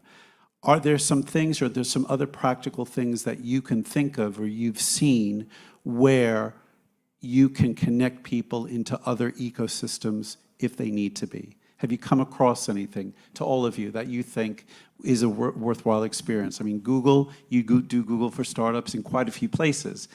Is that one of the mechanisms that you look at? Yeah, so that's one of the things why, also campuses, that our centers are so spread. Like, we don't have a campus in US, for example. Yeah, there are like a lot of Google offices, but we have a campus in Sao Paulo, in Seoul, here in Warsaw, in Madrid, in Tel Aviv. And one of the things we also try to do is get the founders to visit different places, meet them with the local stakeholders, meet with them with people that can inspire them, and simply exchange the knowledge. Because again, coming back to the topic of keeping the group of people in the country versus giving the opportunity, go build the business, but still make sure that you contribute to the country's economy is, I think, the biggest value. Because then even, examples of Israel or examples of Estonia, I think everybody knows it. Yeah, there's a local market that is tiny, but the companies are global because that's a need. Yeah, with now the war in Ukraine, the need happened that many founders need to move, but the way is how to create the opportunity for them to either come back or at least develop the companies still in Ukraine and in other places of the world, but still build up the product that is global. Because you can be local and then you have only one small market, regardless of how big the market domestically is, like, okay, being it Ukraine or Poland. Or you can work from the country but go global, and then the scale of the businesses is totally different. And examples of Ukrainian unicorns, yeah, where basically a lot of the companies simply went global fast, and that's how they became the unicorns. Yeah, you don't become a unicorn domestic except for the markets if it's US or something where you have huge domestic population. Yep. And on that point of unicorns and some of these role models, what other things can be done to really showcase what they've done successfully to inspire that next generation of leadership? What do you see on the ground where you can do that? Or how can your organizations help to inspire that next generation? It is the here and now, but you got to look 5 or 10 years down the road and say, where's that next entrepreneurial class going to come from? Pablo?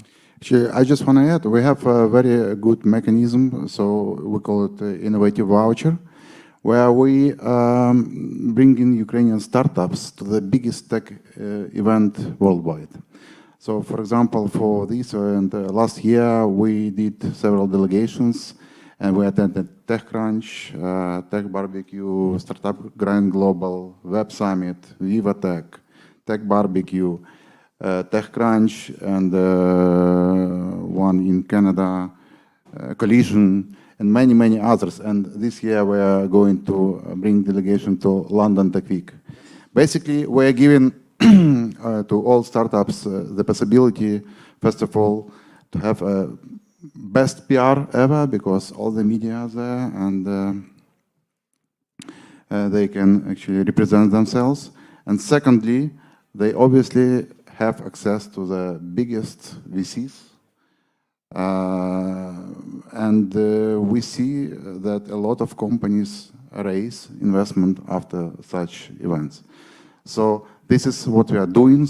But we need to make sure we have a lot of good startups left in Ukraine, because once it's relocated, we are not in position to give money and support such startups. Yes, go ahead. Yeah, I would agree with all of that, but that's also another important aspect which needs to be raised. I mean, we should start from the very beginning, meaning not only already startups existing in the market, but raising knowledge of entrepreneurship even on earlier stage, even before the business is created as itself. There are many people, young people, which have brilliant ideas, but they have no clue how to develop into the businesses. So connecting them with the like-minded people in other countries, and also showcasing some good examples of what already happened. Listen, you can see this company, they just started from scratch, just like you can.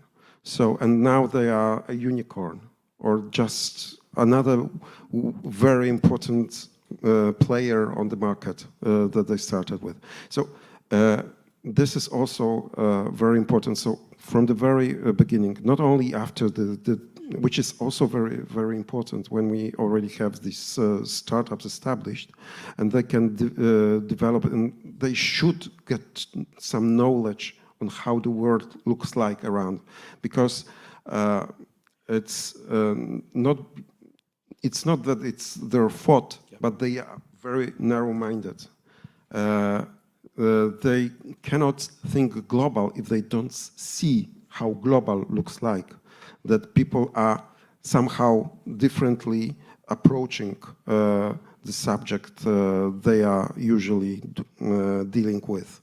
So this interconnection, so bringing together people from different countries, showing them how it can look like in different situations and how they can develop, and teaching them about it. This is very crucial. So that's why we also have this EIT Jumpstarter program. So it's also about this. That's really helpful. We've got just about 8 or 9 minutes left, and I wanted to, if you'll indulge me a bit, I wanted to paint a picture of something that I see coming for Ukraine after victory happens. And it's a different analogy, but I sit in the UK, and I'm watching some startups there looking at the US at the moment. Why? The Biden administration has passed the CHIPS Act, investment of $50 billion in semiconductors. The US has just passed the largest climate change investment program. And I come across both startups and scale-ups in the UK, but in other European countries saying, maybe we should be going to the US now and try to get tapped into the incredible amount of money and funding that's available in these different areas, compliments of the Biden administration. And I talk to people about the pros and cons of moving to the US and what you need to think about. I wonder, when victory happens and the money goes back into Ukraine to rebuild it, it will be a very significant amount of money. We all see that coming, which I think is going to be, incredibly exciting for Ukraine. But what I also think will happen is you're going to have a lot of startups from UK, from Poland, from other parts of Europe, from the USA saying, look at all the money that's going into Ukraine to rebuild it. How do I get my piece of it? Pavlo, are you ready for that? It's coming. Always. Actually, we shouldn't wait for it. We should actually make our homework right now. So preparing legislative basis, preparing all other conditions together with our partners from EU, making sure that we need just proper environment to be created, and make sure there are all the opportunities in Ukraine ready for investments and for newcomers. Yep. Are you prepared for how big it's going to be? I think you're going to be absolutely overwhelmed by it. I mean, it's going to be a generational transformation. Are you prepared for that when that comes? Always. Okay, good. Good. You've heard it here first. Peter. Yeah.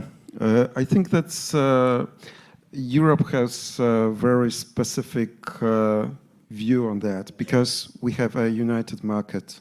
So within the EU, we have something, the common market, which is already a kind of preparation for such a case.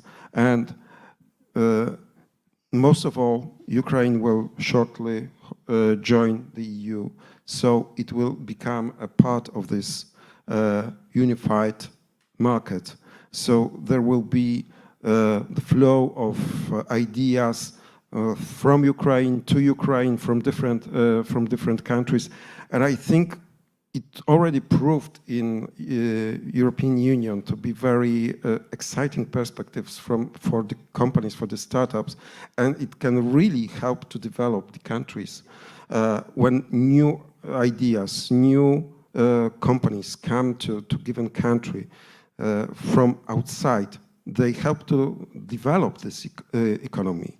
It is only the matter of, well, of course, preparing the legislative framework for this and to get ready from this very different perspectives. But that's what what this preparatory of this preparatory process to enter the EU for Ukraine is all about. So I think Ukraine will be shortly ready for this. And I think mostly, of course, it will be overwhelming. I totally agree. It will be overwhelming experience because it will be something more than happened, for example, for Poland or other Central European countries when they joined the EU. This will be even bigger, much bigger, and overwhelming experience. But in the meantime, it will really help to develop Ukraine. Right. Mikhail, your thoughts? Yeah, I'll add one thing to this. I think that also startups need to prepare. Sorry, say that again. Also startups need to prepare. Yes. And what am I saying? I chatted with a couple of the founders yesterday during the summit we had, and they literally, many of them first saw other ones, pitches, presentation, etc. And they were surprised how good the pitches are, how good the development is. And we discussed that, look, you're now under the state of war. Hopefully it finishes soon. Hopefully you're entering the European Union. Hopefully the investors are coming. Think about already the international markets. Think about the joint global market and already plan. Because when the money appears, you need to be prepared. Because investors will invest provided you show the numbers. So if there's going to be a huge amount of capital, it's easy to get the capital, but you have to have a plan how to use it so that you grow to the scale that you want to achieve, yeah? Versus just spending the money. And I will give you an example also from Poland. So the Polish Development Fund, yeah, like a huge investment in terms of startups, a lot of money, but it also created a situation that startups were getting the money without often idea what to do further. And that's why I'm addressing that the Ukrainian startups have to be prepared, because now it's hard to fundraise. The situation is not super yet clarified, etc.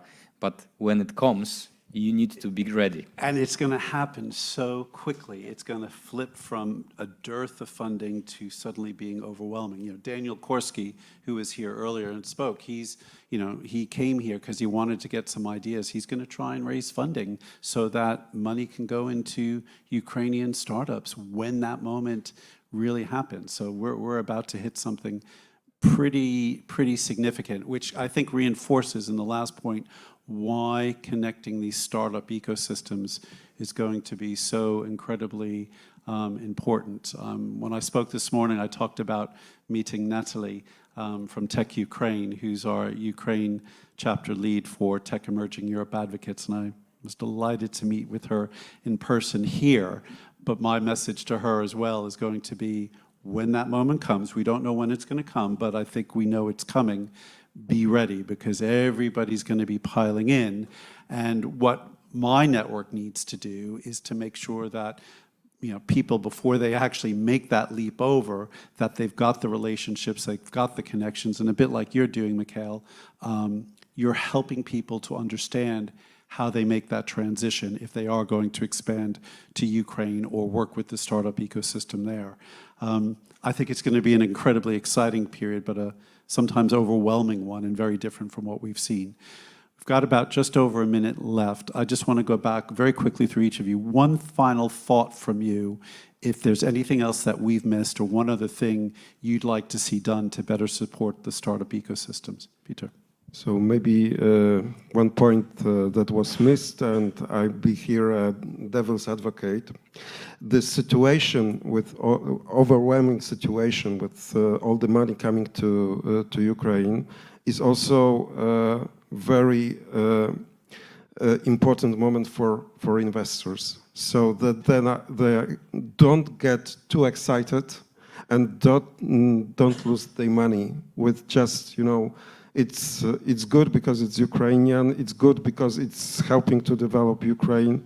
No, you have to stick to the procedures as usual, because the over-enthusiasm can be very misleading. I agree with that, but boy, getting that message to the investors is going to be hard. So good luck Yes. with that. I know. Pablo. Yeah, I think we need more cooperation on governmental level. So because as of now, not many funds like we are involved in our activity. So basically what we are trying to do to make sure we have the biggest outreach with the same funds, because we started communication during the war with all similar organizations worldwide. And we already have some feedback, and we are now preparing some new initiatives, joint initiatives, and that is very important to make sure we are connecting ecosystems. Great, thank you. Mikhail, final thought from you. Final thought I'll give two. One to the founders, like as I said, be prepared and plan ahead of the time what markets you want to go to, where's your opportunities, etc. And one also for the investors. Really, if you're looking for startups that are resilient, think about the Ukrainian startups. I was so proud yesterday about the achievements that the startups got despite the war. Yes. Imagine what can happen if there's no war, like it finishes, yeah, and the investment is there, yeah. Great, thank you. Peter, Pablo, Mikhail, thank you very much. Please thank this great panel for their insights. Thank you very much. Sure. Thank you very much, Russ. And gentlemen, we're going on to discuss the last bit before another break. And what I would like to do now is to invite Alexandra Balkova to join me on the stage. Alexandra is partner and head of portfolio at Startup Wise Guys, which is one of the biggest, if not the biggest, VC fund in operating in Central and Eastern Europe. Is that correct? That's a little bit of misleading because big define big. We have a really large... So explain, please. Yeah, thank you so much. Good to be here as well. Thank you. So Startup Wise Guys is indeed the big player by number, because we are pre-seed, so we have small tickets and we invest in a really large number of companies. So currently our portfolio is 400 startups, and last year we did more than 100 investments. So it's not billions of euros, right? So it's small numbers, but we are the ones that are taking the most risk on the startups that just recently were founded. So that's the first early fresh companies that. And how many of them were from Ukraine? Yeah, so I also will take one step back and explain who am I here, apart from just the title that you see on the screen. So I am Ukrainian. I think that's one of the points why I'm here as well. I'm a part of Startup Wise Guys, which was originally created in Estonia. So I'm having kind of several hats there, having like a national knowledge of historical knowledge of what was happening in Ukraine since I was developing there as a professional, and I saw the development of ecosystem there. And now I'm a part of international group, global investor, and I can kind of compare things from my perspective, what was happening over the market. What was the question? The question Sorry. was how many Ukrainian startups were there on your list Yes. of investment? And while we are an Estonian, originally historically we're founded in Estonia, Ukraine is actually our second country by the number of investments. So Estonia is number one and Ukraine is number two. We are the largest private investor in Ukrainian startups. We have 45 startups invested. So the larger is only Ukrainian Startup Fund, which we love and we cooperate with, but that's a governmental organization, right? And we are just a small private investor. So thank you very much for joining us and commenting on the findings of our startup report that was published back in August last year, which showed the resilience of the startup ecosystem in Ukraine. But now looking back at the last 13 months and the startups that you have invested in, what are your key takeaways from? I mean, we know that the startup ecosystem and the startups themselves have been extremely resilient. But anything apart from that? I think the fact that we have such a large data to choose from, I pretty much have all possible case studies in front of my eyes. And one impressive thing is that we have a number of startups, so really all possible case studies. We have startups that stopped operations when the invasion started. But we also have startups that were originally already they were mobilized from day one. The head of the startup CEO, and then he's still working on his startup from the fields in the breaks, and he's bringing results, and he's writing investor reports.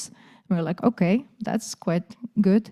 We had a startup where the co-founder, we have a startup which is a great startup, whose co-founder was mobilized in March, and that was the COO, operational force, executional force of the company. He was mobilized, and the startup went down with revenues over 3 months. But then they were basically put themselves together, and they recently announced that they raised more than a 1 million round. Because not because it's a Ukrainian startup, but because they grew 3 times from the before war times. So they actually overachieved their targets. So we do have sad stories as well. But to be honest, the way how people are not complaining and running the businesses from the fields is quite impressive. And what do you think that is sort of telling us when it comes to the future of the startup ecosystem in Ukraine? There was in the end of the 2022, there was one of the reports. I think it was actually, it could be a Tech Emerging Europe report, or it was a collaboration maybe with the Ukrainian one. But it was like in November, December something. So it's not the freshest data, but it was the end of the previous year.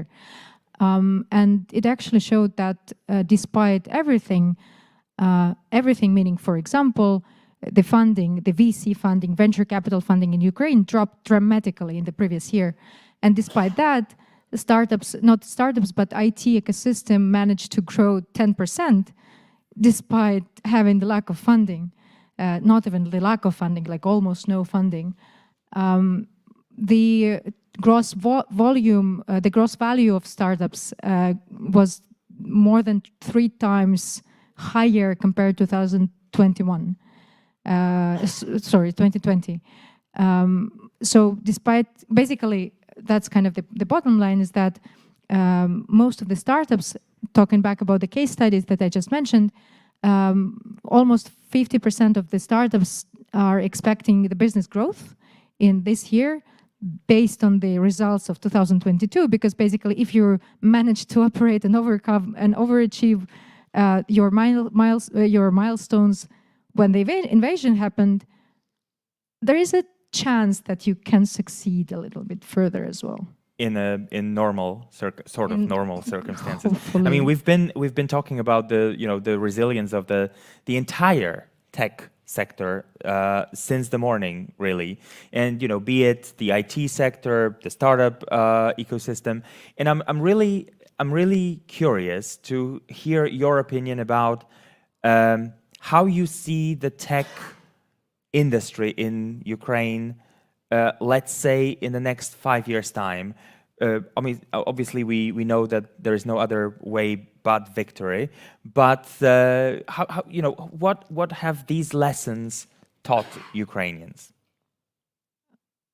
I will not go too much into this world resilience because I think that's the main thing that we just saw, like everyone, I guess.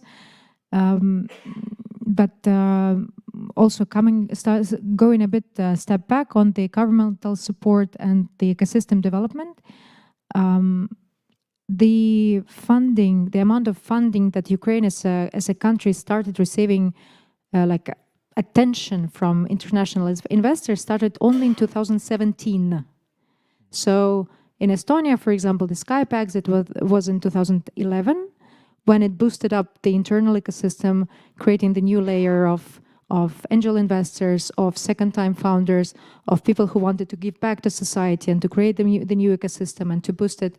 So in Ukraine, this type of funding that went to the country was only like 5-6 years ago, which is recently. Yes. And after that, it was 2017. Then it was a bit grew over to 2020, and then there's COVID, war. So, I mean, like, of course, we all are in the same world, but taking into account the current conditions and the current development of the different verticals as well, my personal opinion is that right now the ecosystem is developing bootstrapping, basically, which means that if we manage to, and while bootstrapping, it still shows the growth. So if you can push by meaning like investors and international attention, if you can push a little bit more fuel to that growth, it will grow more than 10%. It will show real results. In terms of the verticals, of course, a lot of things we've been told about the military field vertical, but I think it's also important to remember the global trends, and one of the biggest ones that, like, I think after World Economic Forum, there was an article which are the expected trends in the coming couple of years, and among those the top 3, to my memory, was the green tech, because we're still moving into hopefully creating the better world, despite everything that is related to sustainability. Anything sustainability, green tech, clean tech, those type of things. Then cybersecurity, and of course AI. So on AI and cybersecurity, for me, it's quite interesting things, because we all were experiencing a few weeks, months back, this hype of ChatGPT and everything that is touched with ChatGPT because of its such a powerful technology. But then you can also imagine that it can influence. It will be implemented, all AI-related technology will be implemented across all the verticals, so it will touch every single vertical industry. So just the AI will boost different directions in different businesses. And then cybersecurity specifically, if AI can be used for good, it can be used for creating threats as well, which are way higher, which more complicated, which are more developed versus like they were before. So cybersecurity has to adapt to a growing number of threats that the growing technology might bring as well. And then it can be also, of course, linked to the invasion in my home country. But overall, I think it's important just to remember that the technology always brings the good, or aims to bring good, but it's not always. There is a balance between the. Let's take. I mean, we started this conversation by talking about early stage pre-seed investments, and I wanted to ask you about the entire region, because we're here to talk about emerging Europe, as we call the region. How have you? What kind of changes over the years have you seen, and perhaps where do you see the future, meaning opportunities for investment? Where do you see potential growth in that area within the region?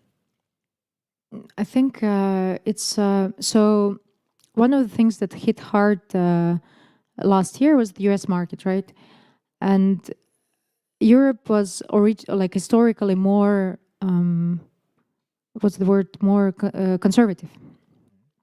And we also know that with higher risks, there's higher returns, and with lower risk, there's lower returns.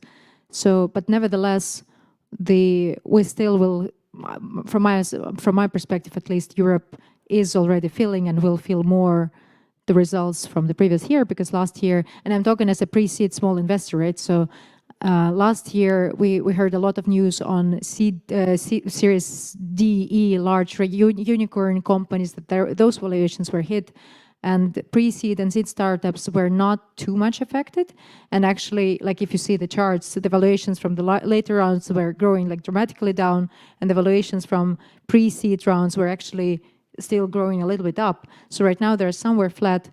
But back to your question about the opportunities and the development in the nearest future, I think it's directly linked to the previous question on the verticals. So this is something that we will experience in across different industries. So just the mentioned topics on cybersecurity, sustainability, AI things. But on the regions, it might, I don't know if it will sound cheesy or something, but I think this region is a little, it has this potential for resilience, or maybe I want to be optimistic.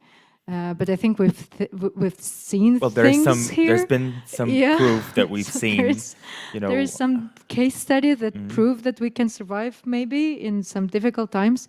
So well-developed markets, from my perspective, might be hit even harder because compared to the underdeveloped or developing or emerging or overlooked markets, because in this case,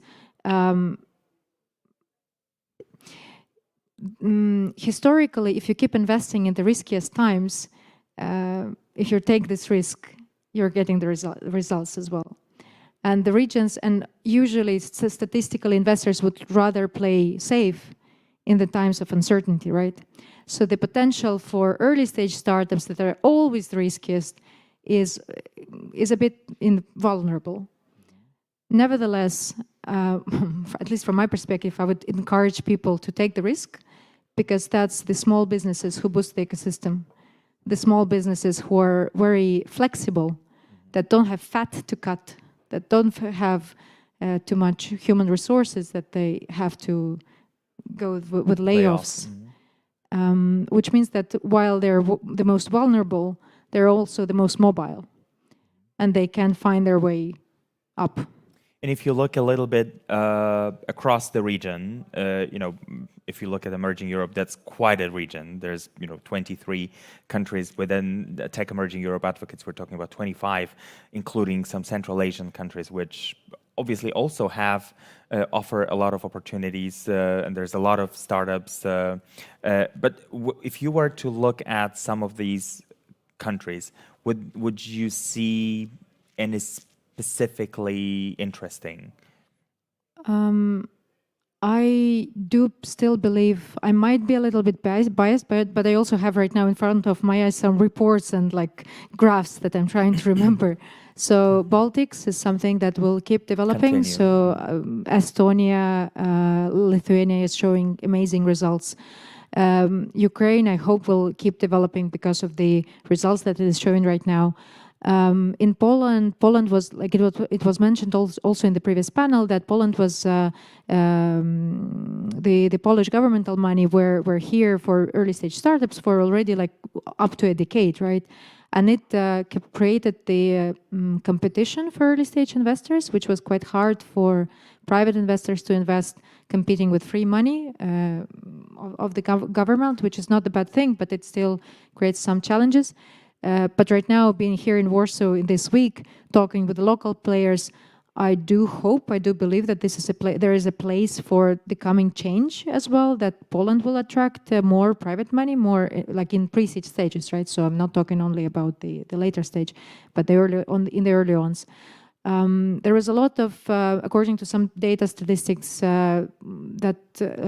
Czech Republic was showing some quite good results in recent years, and Romania probably as the holder of some unicorns. But all the countries that I'm mentioning are in a way like overlooked and underdeveloped developed with funding apart from Baltics where I started. Because the results that Estonia is showing they're still quite impressive in the past years. And one more question that I wanted to ask you about awareness, or people's understanding of how they can be supported when it comes to funding. And today, if we listened carefully to some of the announcements that were made, we heard some very exciting ideas that will help those who have an idea to create a solution that will help in a number of different domains. Do you think that there is still too little awareness about how to get funding in that or early stage of development? I think the problem is not only in how to get funding, but how to use the money. Okay. So that was also what was mentioned, because free money is good to have, but if you have money, it's not necessarily that you will be using them smart. So we have an acceleration program, so I might be biased, but I do believe that education plus money are bringing higher results versus just money, unless the founder is, I don't know, second, third, fourth time entrepreneur and he or she really know what to do. So I am myself personally, I'm a huge supporter of these programs, because that's a way how you give back. That's a way how you can get the knowledge. And for me, what is also most important, and I think it's something to keep in mind for these programs that are being launched, that there always must be an international community. So even if it's something launched for Poland, there must be an international environment in that community. There must be international number of mentors, of companies, of founders, because the knowledge is cross-border. And it's extremely important to help founders from early days to understand, to open the mind, and to understand that they have to create global businesses, not only directed on one specific country. So yes, I absolutely support these programs, and I think this is something that very needed. My last question regarding the emerging Europe region to be a global tech hub. That's the mission of Tech Emerging Europe Advocates and Emerging Europes as well. What do you think is really needed that can be done right away to make sure that we are actually building this growth hub, that we're not referring to another valley here or there, but that there is a global, a real global tech hub right here in Central and Eastern Europe? Collaboration. Just one word. One word, because that's the knowledge sharing, and that's partnerships. Bridges, that is here, but collaborations. While we are all competing, we are still helping each other.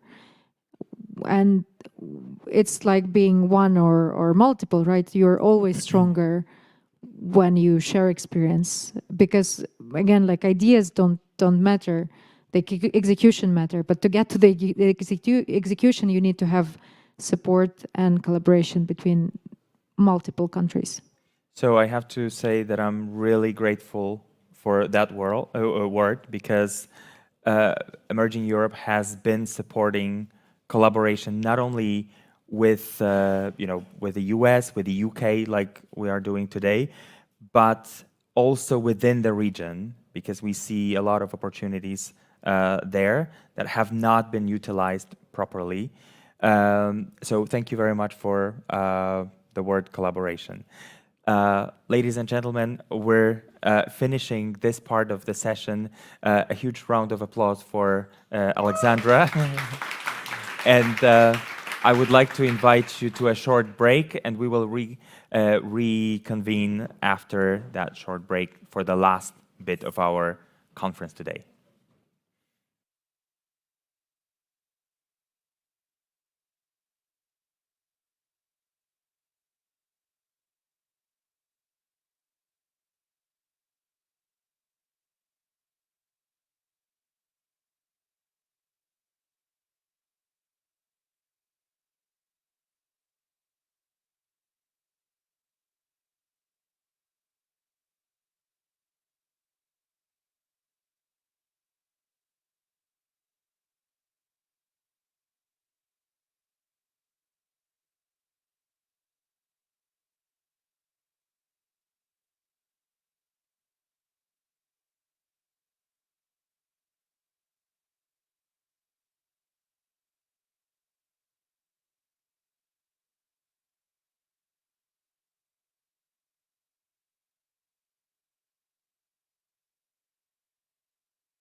Is it on?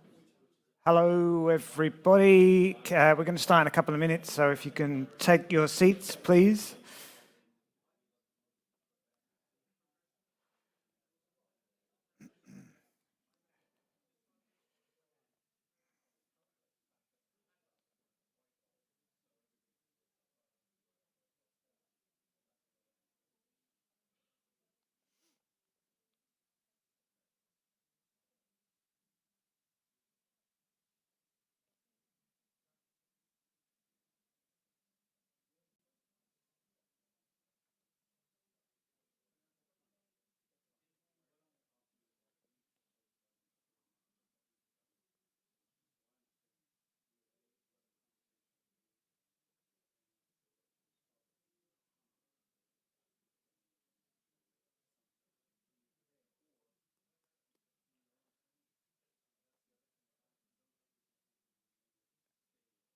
Can you change the slide?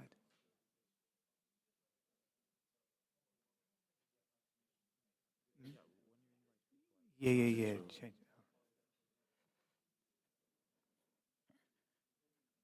Great, thanks everybody for still being here this late in the day. I know it's been a long day, and we've only got 2 sessions left now, keeping you from a stiff drink, which I think we're all going to deserve by the end of the day. I'm going to invite my panelists to the stage now. We have 3 fabulous people joining me: Prue, Igor, and Carolina. Anywhere you like, but yep, I mean, color coordination is always a bonus. All right, super. So let's kick off. Let's dig in. I first of all want the 3 of you who, all represent, well, not necessarily represent, but are certainly from 3 fabulous places, 3 fabulous locations. Daniel Korski earlier was talking about you can't. Great tech doesn't sell itself, and great locations don't sell themselves. You're all from 3 fabulous locations. So could you introduce yourselves, your location, and just tell us a little bit about what you actually do to make those great locations even greater? So Igor, if you want to kick off. My name is Igor Wiadomski. I'm a head of investor relations in the city of Lublin. Our unit is a part of Lublin City Corporation, so it's public administration. We are responsible for attracting investments to the city of Lublin, also to help our local entities to extend their operations in our city. Our unit is working as a typical one-stop shop just to deliver all the necessary information to the investor and then help the companies during the investment process and, of course, providing the post-investment care in Lublin City. Hello, everybody. I'm Prue Ashby, Head of Sustainability at London & Partners. We are the business growth and destination agency for London. Our goal is to create economic growth that is resilient, sustainable, and inclusive. And we do that in 2 ways. The destination side of what we do is promoting London as a great place to visit. How many people in the room have been to London? Yay! And also attract conferences, events, and act as the convention bureau for London. And then the second part of what we do is focused on businesses. We attract businesses from around the world. So if a business from Poland or Ukraine or anywhere around here wanted to expand into the UK, we provide free and comprehensive support and advice to help your landing successfully and your growth. Secondly, we support London entrepreneurs in their growth of their companies. And thirdly, we work with innovation leaders from corporates. And it's great to be here today. Thank you. My name is Karina Zlodowska. I'm the head coordinator for entrepreneurship and social dialogue in the city of Warsaw. I could ask how many of you have been to Warsaw, but it doesn't make sense. I'm also the president's plenipotentiary for equal treatment, but coming back to the economic development, we have public partner private-public partnerships. In our office, of course, we develop small and medium, we support small and medium entrepreneurs. And in general, we try to make the life of entrepreneurs easier in the city. And of course, going through what we can now call multi-crisis. It is not an easy task, especially in the current financial situation. I'm also responsible for the Center for Social Dialogue in the city of Warsaw and for the Labor Office, which, because of what happened last year in the Ukraine, is going through a huge change. And I feel that we are really doing a good job here. All right, super. Well, thanks for the introductions. You know, the subtitle of this session is, you know, what makes a great ecosystem? And I think that's going to be my first question to all of you. I mean, you know, if we're kind of blue sky thinking a little bit about, you know, what exactly do we want? What do we need to have in order to, you know, encourage investors to come to our locations? You know, what is it? You know, what are those key ingredients that we're looking for? And I'm going to start with you, Prue, because I think London is often seen as being, you know, one of the, you know, the great ecosystems. It's one of the places that's got everything, you know. So, you know, what's your take on that? So yeah, thank you. Yeah, I've been a part of the tech ecosystem in London, like Russ and Daniel this morning, for at least sort of 12 years. So we've seen it and been pivotal to its growth, I'd like to say. I think the key aspects are probably three things. One is the ecosystem, and that includes the accelerators and incubators. We now have 180 of those in London. And that ecosystem also includes investors. We now have like 1,200 VCs in London. And last year invested 19 billion in London companies. The third part of that is customers. So it's whether it's B2B and you're looking for corporates, we have more corporate HQs than anywhere else in Europe, or whether it's B2G, business to government, we can help with those connections as well, or whether it's B2C, and we are early adopters of new technologies here in London, across the UK, so a great thing there. So that's firstly the ecosystem. I think the second part of it is talent. Talent is absolutely critical for a great ecosystem, and attracting that talent into London, but also nurturing the talent that's there. We have about 380,000 students in London, and we have about 589,000 people working in the tech community. So there's a big pool of talent.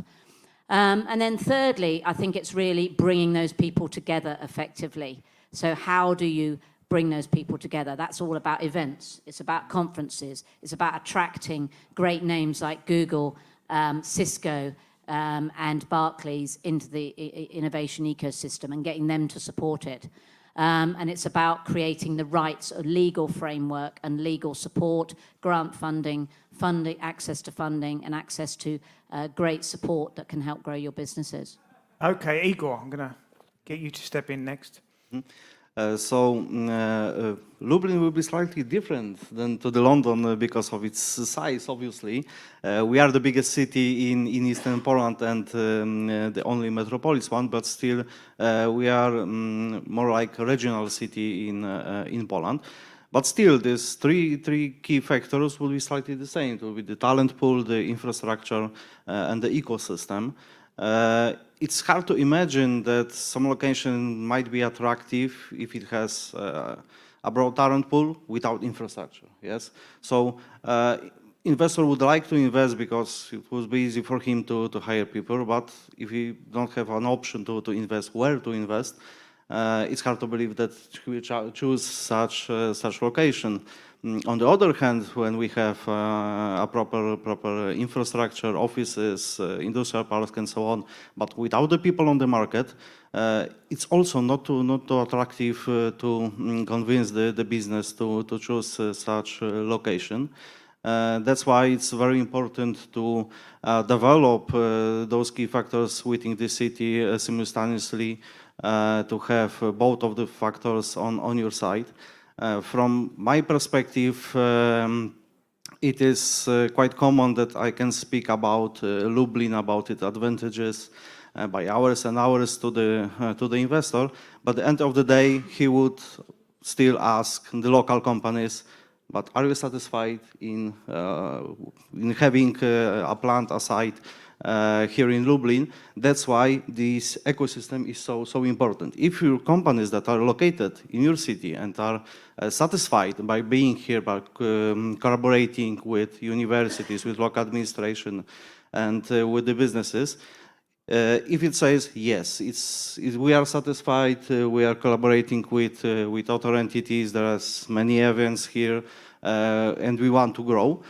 This is the most important factor for the investor, that is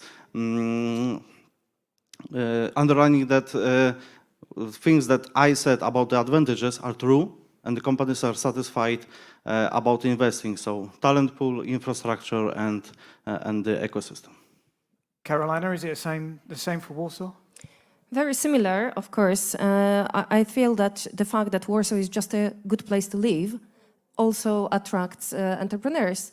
The amount of greenery we have around us, the good infrastructure, even including, of course, the huge network of bike lanes, cultural offer, the amount of universities which we have, and also which provide a huge market of talents for our entrepreneurs. This is all that is taken into consideration by investors. And in our strategy, we're talking about active residents, open metropolis, and also a place which is friendly to live. Open metropolises, this is also important. We, I feel, are one of the most opened cities in Poland and in this part of Europe to diversity. We look at diversity and as a value. We want to create diverse teams in our city. We already have some decisions made, and we signed documents which oblige us to do so. And we also create an atmosphere for entrepreneurs that this is what we value in the city. Okay, I mean, I'm not actually going to name the city, but there's one city in this region which in the past has done a very, very good job of attracting investment, but it's not actually done a particularly good job in keeping those investors happy once they're there. So, my next point would be, from three cities who are, actually very good at this, what do you think is the key to making sure that investors, once they're in your city, they stay there? Prue?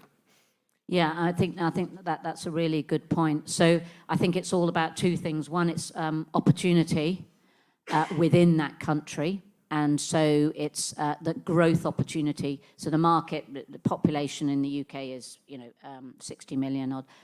So from a B2C, we're a great attractive market in that way. The tech in the whole of the UK is valued at $1 trillion. In London, it's valued at 500 billion, the tech community. So this sort of the opportunity in terms of those companies being able to scale is there within the country itself. But I think secondly, it has to be about a launch pad for elsewhere. So where is that company going to go after they've grown within the UK market? We have programs within London and Partners, award-winning programs that help companies go global. We take trade missions, for example, to other parts of the world, whether that's China, India, the US, the UAE, into Europe, or even Australia and places like that. So we're giving these companies the opportunity to explore those new markets. And if they grow and win opportunities in the new markets, they will grow in their home market as well. And they will also value the support that they've had. So I think those are the two ways in which we want to continue supporting businesses and retain them and see them grow. Okay, Igor, in Lublin, what are you doing to keep people in Lublin? Well, in Lublin, as a typical regional market, it's extremely important to maintain a good relations with our companies. We need to talk with them. We need to hear what are their needs. We need to be flexible, so we need to change our strategy, our points of view, basis on their needs. It is extremely important to have in mind that those companies will only expand or stay in in such locations like Lublin, if everything will be working correctly. So the cooperation between administration, between the universities and between the business will be working properly. So we need to hear what are the needs and respond to deliver what is important for them. Carolina? As the capital city, this is not a huge challenge to attract people within Poland, because of course the capital city has its advantages, and this is very natural. But I want to say about the more national decisions which scare investors from keeping their business in our country. We know that they are worried about the taxation system. They don't understand what the future regulations will be. This changing environment in terms of running their business, this is what we have to fight with in terms of keeping them in our cities and in our country. Okay, I mean, the next point I want to make, Igor, you just mentioned the relationship with universities. I mean, how important is that? To make sure that there is this dialogue between universities who are obviously, bringing on the graduates that your cities need. Like we said earlier, the talent pool is one of the most important factors for the companies to start their operations, but also to grow, to maintain the effectiveness of the whole company. So working with the universities to prepare proper staff in the future is crucial.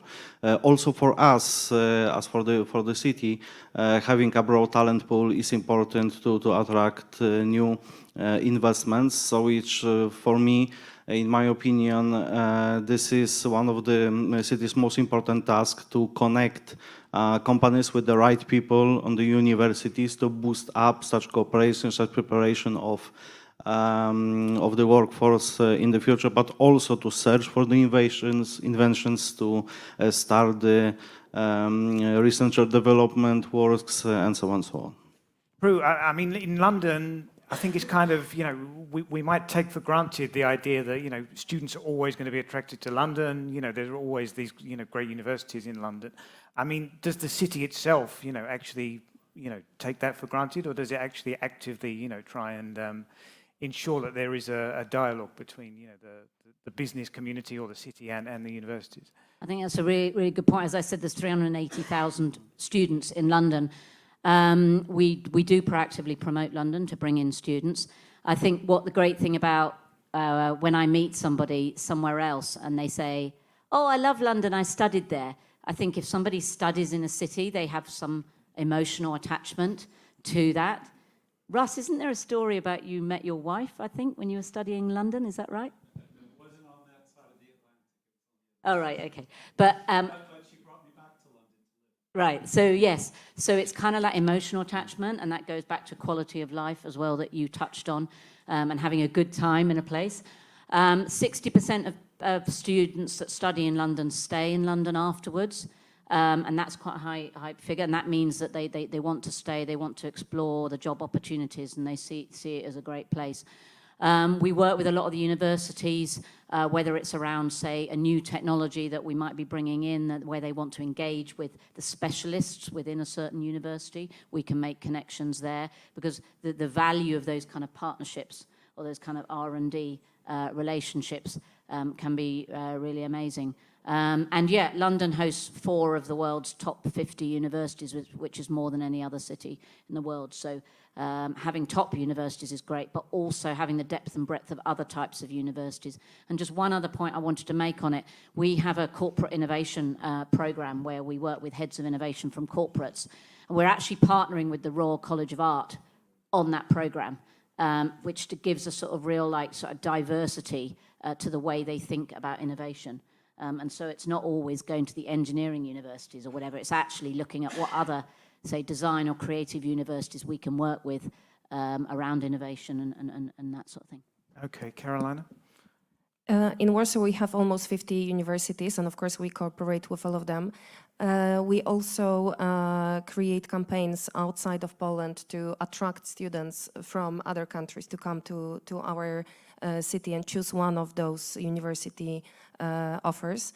Of course, this quality of life, which we offer here, it attracts talents and students who come to our city. But I also think that what is important is that they can think about their student career, but together with starting their company, their business in future, maybe in the same city. Because very often they want to stay here, but of course they need to have this opportunity. That's why we have the acceleration programs for young entrepreneurs. We have a big offer for young entrepreneurs who need to have a help in the start of their career. Okay. I want to move on a little bit to try and bring Ukraine into the conversation. We don't have a Ukrainian representative on the panel, but I mean, this is something probably to my two Polish guests, but I think London will also have a role here. What's been the impact on your cities and on the startup ecosystem from the people who have obviously been forced to leave Ukraine? Well, of course, at the beginning of the invasion, it was a huge challenge what to do with all those refugees that was coming to the Lublin. Of course, many of these refugees were traveling by buses, by the trains. All of them had the stop in Lublin, but we didn't have any information if we'll be staying. They want to stay in Lublin, or this is just stop for the future. Further trip, so we need to be prepared that in just a few minutes, in just 1 hour, we'll have to handle with thousands of people that will need our assistance. So this was a challenge at the moment, in the short term. But after that, we need to think what to do in the long term with the adults, with the kids. So we started by working with the kids. They started education in our schools, but without preparing any special classes. They just joined the classes that we had in our schools. So with the Polish kids, and that's work extraordinary, really. The kids adapting extremely fast. There was almost no language barrier. To boost up this process, Lublin was the first city that started the program Cash for Work. This program was started by the American Care Foundation and the Polish International Aid. We hired teachers from Ukraine into our schools to help those Ukrainian children to adapt to our school system, and also to help the Polish teachers how to work with such kids. Currently, we have 65 Ukrainian teachers working in our 40 of our schools in Lublin, and it looks great. To be honest, it looks great. We have no problems with the integration of the kids. Bigger problem it was with adults. The language barrier was slightly a big issue. In Lublin, most companies still hiring people from Poland, so mostly the Polish language is in use. Not that many have the capabilities to use Ukrainian.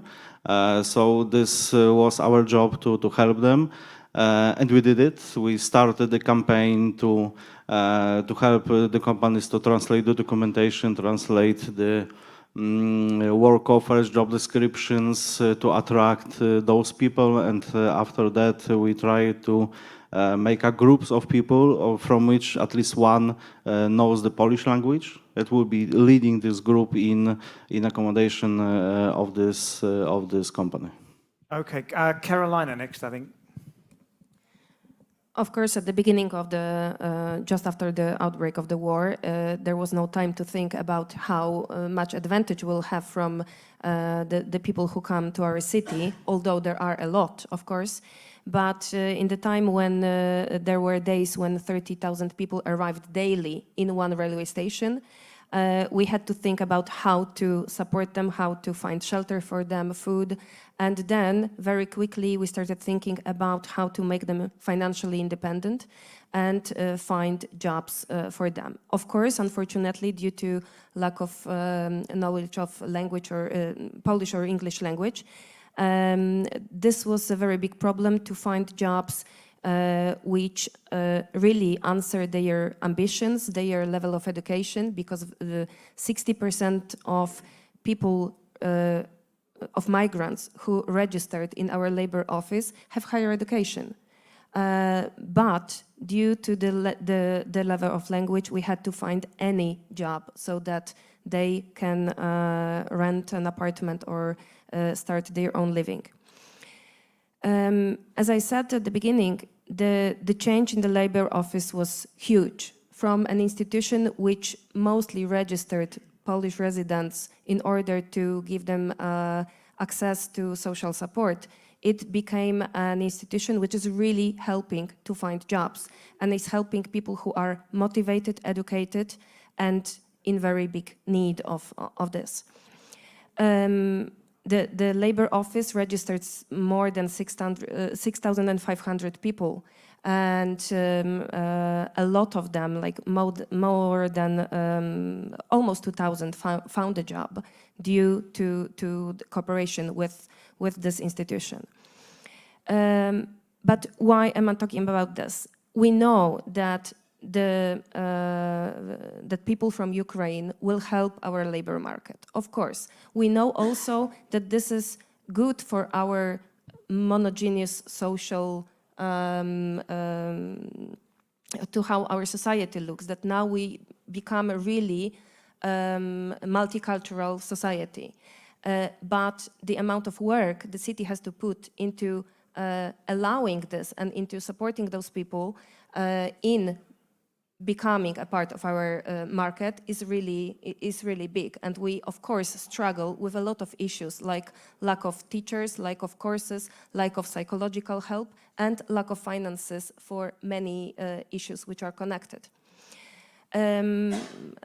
We tried to open the Polish market, the Polish city support for Ukrainians as we do it for every other citizens. Fortunately, the regulations introduced by the government at the beginning of March, they allowed us to find jobs for them more easily. There is not a lot of bureaucracy connected with Ukrainians finding a job, legal job in Poland. And of course, we open a lot of initiatives which can help them, like help desks, places for like entrepreneur centers where they can work remotely with all the important services, with all the support, with daycare for their children in our city points, either for zero money or for very, very minimum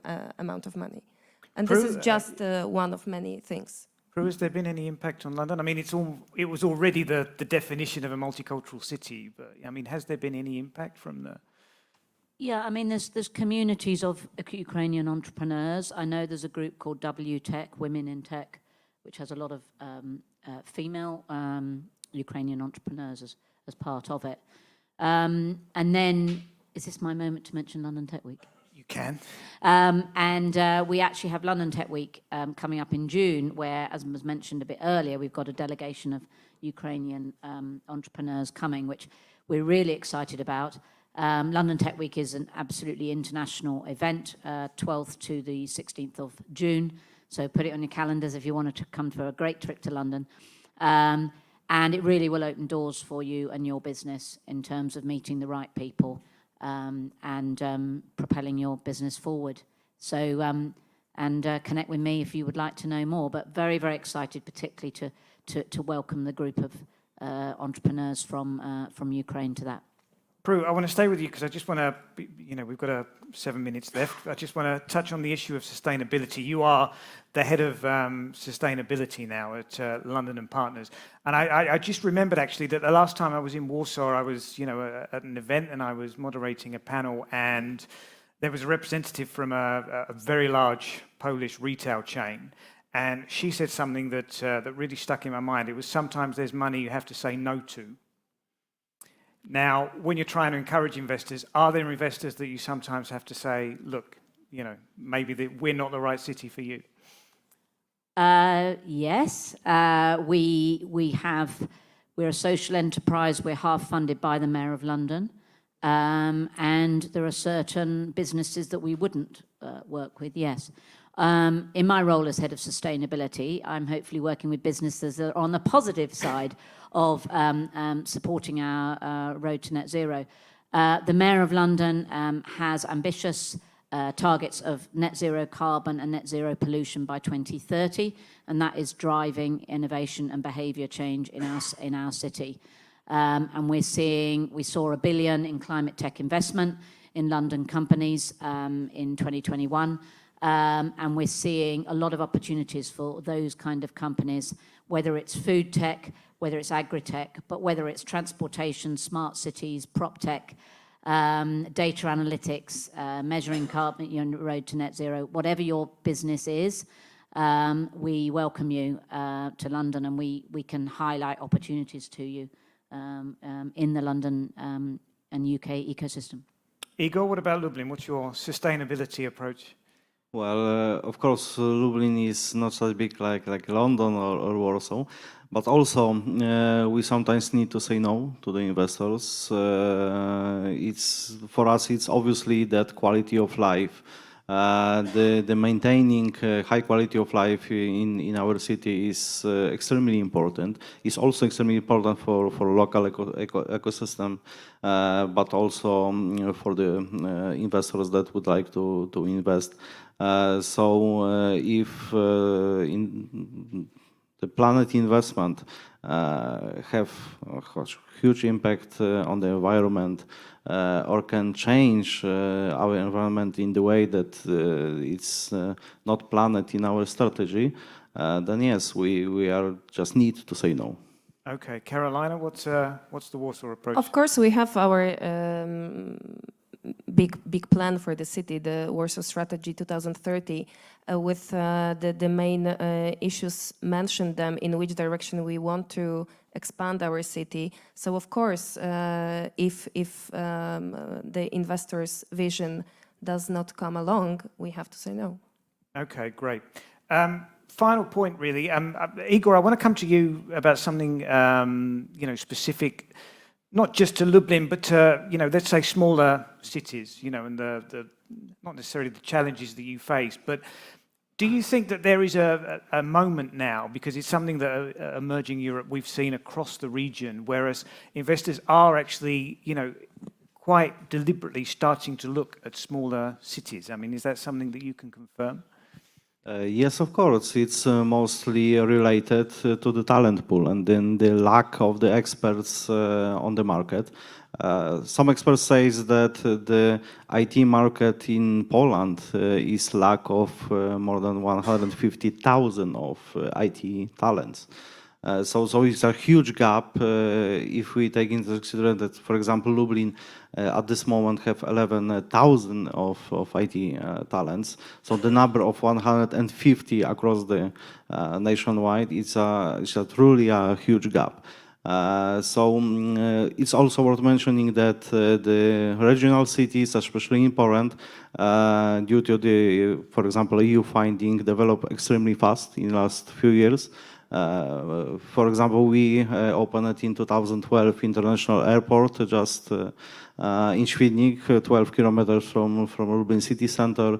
We have now express road that are connecting us to the Warsaw, to the Rzeszów, and then to the Krakow. So our attractiveness due to the accessibility just grown extremely fast in last few years.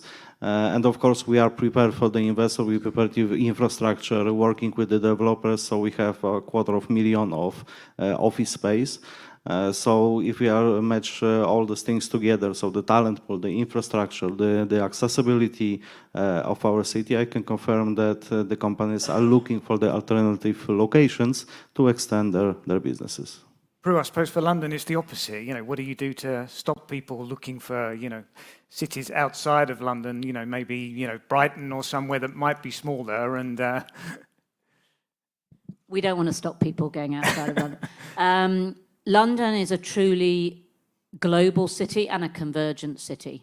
So if you want to find an expert in a type of the law that nobody's heard of, or in financial services, or in any kind of technology, you can find that person in London. So I think that is one of our key drivers. When a company comes to London, if they need to expand to Brighton, Manchester, or the rest of the UK to grow their business, then absolutely, and we work with them with the UK government to do that. But come to London, you're all very welcome, and get in contact with me if you'd like to know more about doing business over there. Carolina, I suppose it's the same for Warsaw. You're, you know, trying to keep people here, trying to stop them going to Lublin. Or... I think that just a short comment to the fact that companies are looking for experts. I think that now it becomes less and less a problem because with the level of online work and you can look for specialists everywhere. You don't have to have them exactly in your city. It's more about the city offer for running the business, so rather the country offer for running the business. So what I said at the beginning, it's not only the effort of the city, but it has to be supported by the governments. All right, super. We've managed to. I always think these things are going to self-destruct when it goes to 0-0. That's why. And I also welcome everyone in Warsaw because I wanted to say this. All right. Well, thank you very much, Igor, Prue, and Carolina. A nice round of applause for my guests. I'm going to hand over now to. I thought it was going to be Emiliano, but it's not. It's a good job I saw you. I'm going to hand over to Andrew for the final session. Yes. Thank you very much. Yes, a small change. Thank you very much for sticking with us until that last session. I would like to invite my 3 panelists now, and it's going to be Ligia, Natalie, and Balázs. Please join me on the stage here. So, we've been talking today about communities quite a lot, and we started in the morning with Emiliano's introductory remarks, and then Russ's introductory remarks when we were talking about communities and Tech Emerging Europe advocates. Now we've invited our ambassadors, Tech Emerging Europe advocates ambassadors in 3 different locations. 2 of them are markets that we've been talking about since the morning, and we are grateful that we also have Balázs from Hungary. So I have to say that the fact that we actually have Balázs here, and I'm going to start with him, and he is the chapter director for Startup Grind in Budapest, shows precisely that Tech Emerging Europe Advocates, it's a very inclusive organization or network or community, because we don't see any competition with or among all those communities that are out there. On the contrary, we actually see room for collaboration. So Balázs, thank you for being with us. And we also have Ligia Kornowska, who is the managing director of the Polish Hospital Federation, and is also the TEA ambassador for Poland. And the last but not least, on the contrary, actually, Natalie Vermeyeva. I can never pronounce your last name. I'm sorry about that.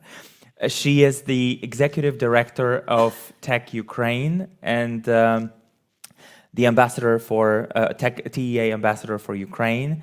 And at this stage, I would like to ask you for a huge round of applause for Natalie specifically, who last year made it really we had no choice. We just had to launch the Ukrainian chapter on the 3rd of March.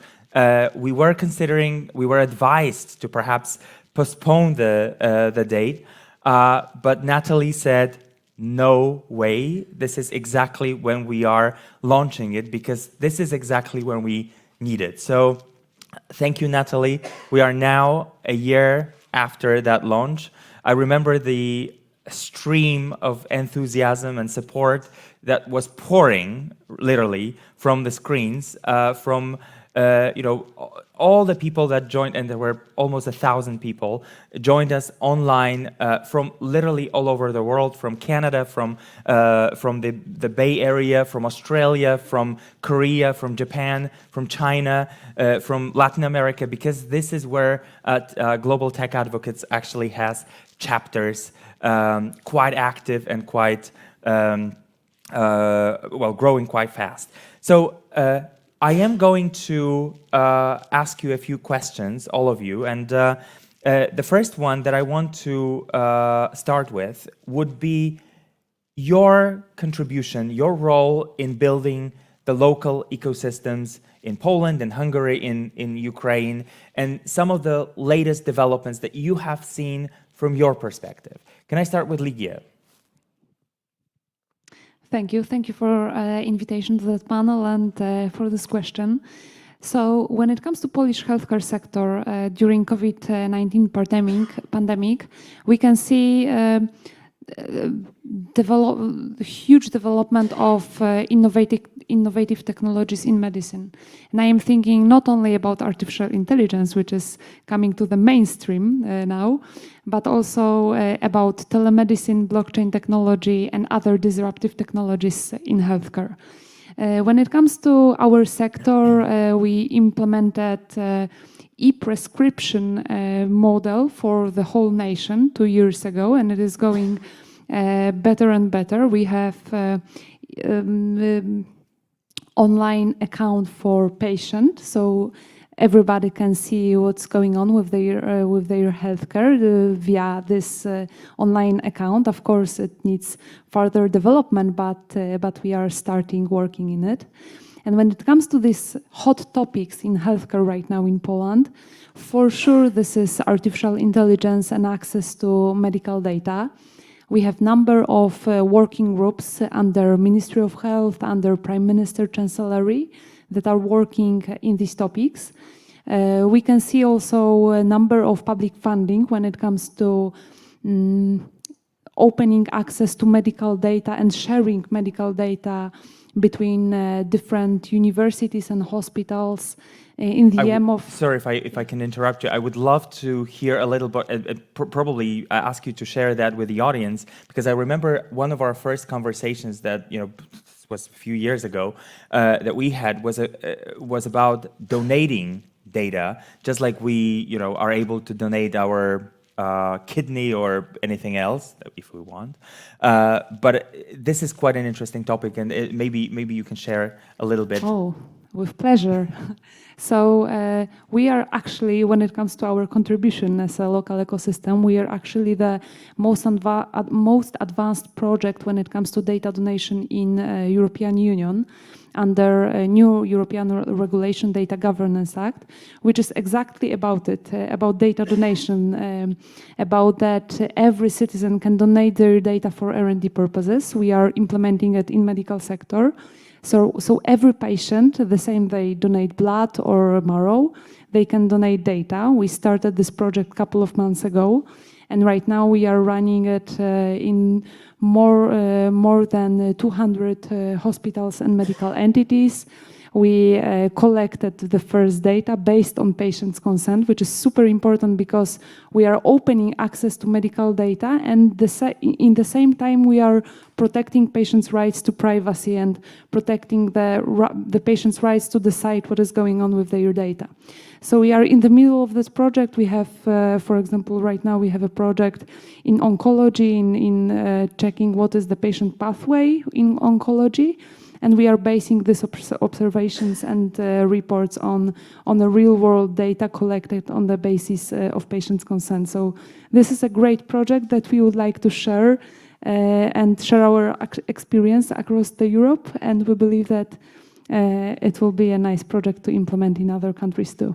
Well, if there are projects that this region should be really proud of, I think this project is definitely one of them, as they are as Poland is actually leading in Europe. Balázs, can I go to you now, and can you tell us about the Hungarian ecosystem and your sort of contribution in building that ecosystem in the future?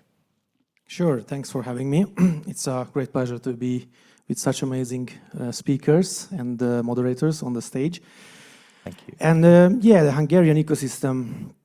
I started basically 4 years ago to connect the local ecosystem, the local stakeholders, and international projects and initiatives. And my first activity was to launch Startup Grind in our local ecosystem, because back then we didn't had much international exposure, I would say.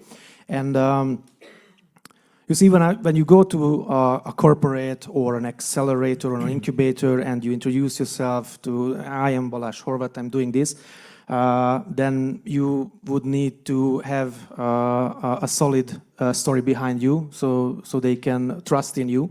And that was basically the brand Startup Grind, because Startup Grind is all around the world. We have over 400 chapters. This is the biggest community of entrepreneurs and startups.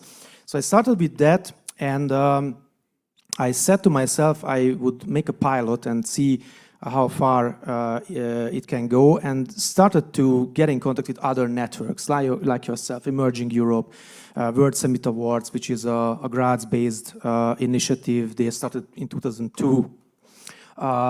Global Startup Awards, for example, or Global Student Entrepreneurship Awards. And I wanted to get to know these networks, how they can help the local Hungarian ecosystem. And I found out that it's a big help if you have these kind of support from international networks, because you can speak about the issues, about the problems, about the possibilities. You can get to know such amazing people like yourself, and get collaborations. You can launch together initiatives, and that was basically what I did, what I had in my mind, and it is working, I would say.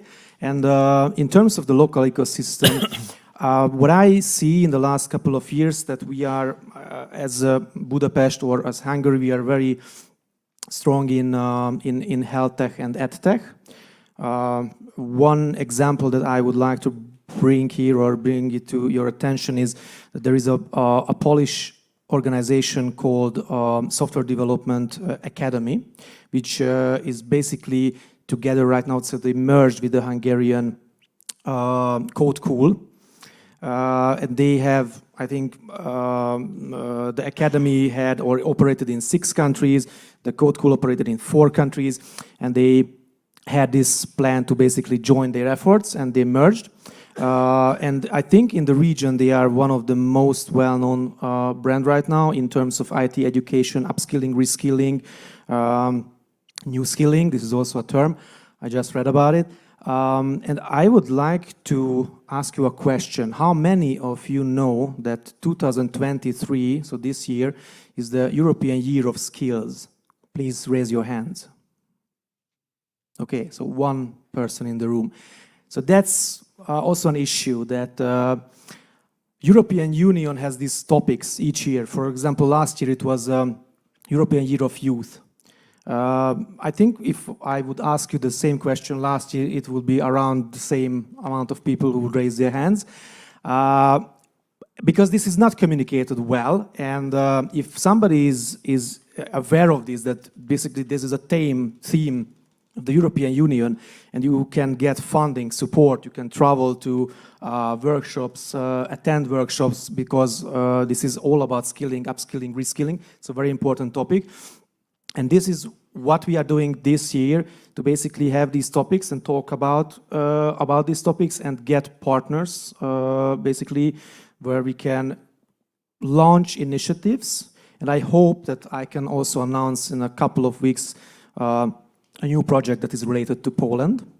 I really hope. I had with a few of you already this discussion, but I wouldn't announce it right now. So that will be we'll try to be patient. Yeah. Natalie, we've been talking about Ukraine for quite some time, but I want to ask you about your role in the ecosystem. And we've known each other for quite some time.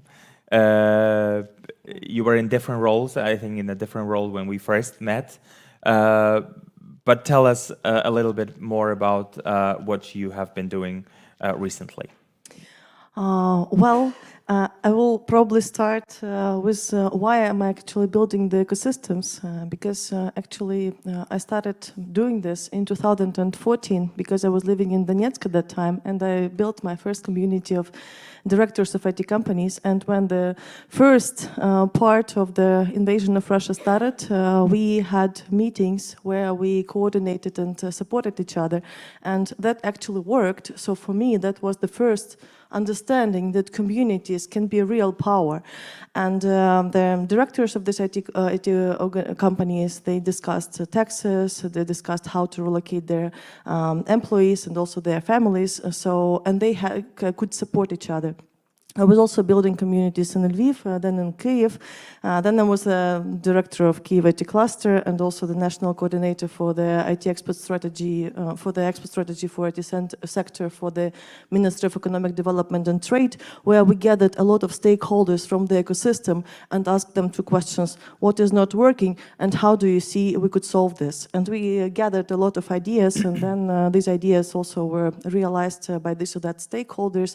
And we at Tech Ukraine took three ideas, also inviting Ruben Neuenhaus from the Dutch ecosystem to put them in action. So this is how Tech Ukraine started. So it is also from the power of communities. And one of the problems that we saw at that time was the insufficient communication about the sector and about the transparency about what is going on. It was 2019, and still Ukraine was known more for, like, I don't know, some problems than for some opportunities. And we wanted to change that. So we published the news, we published the reports, we published all the information that could actually show to the international business that Ukraine is really a very promising and very interesting location that you can do business with. And since the beginning of the invasion, just things became really intense, I would say. As Andrew has mentioned, we have launched the chapter of Ukrainian Tech Emerging Europe Advocates right 1 week after the invasion.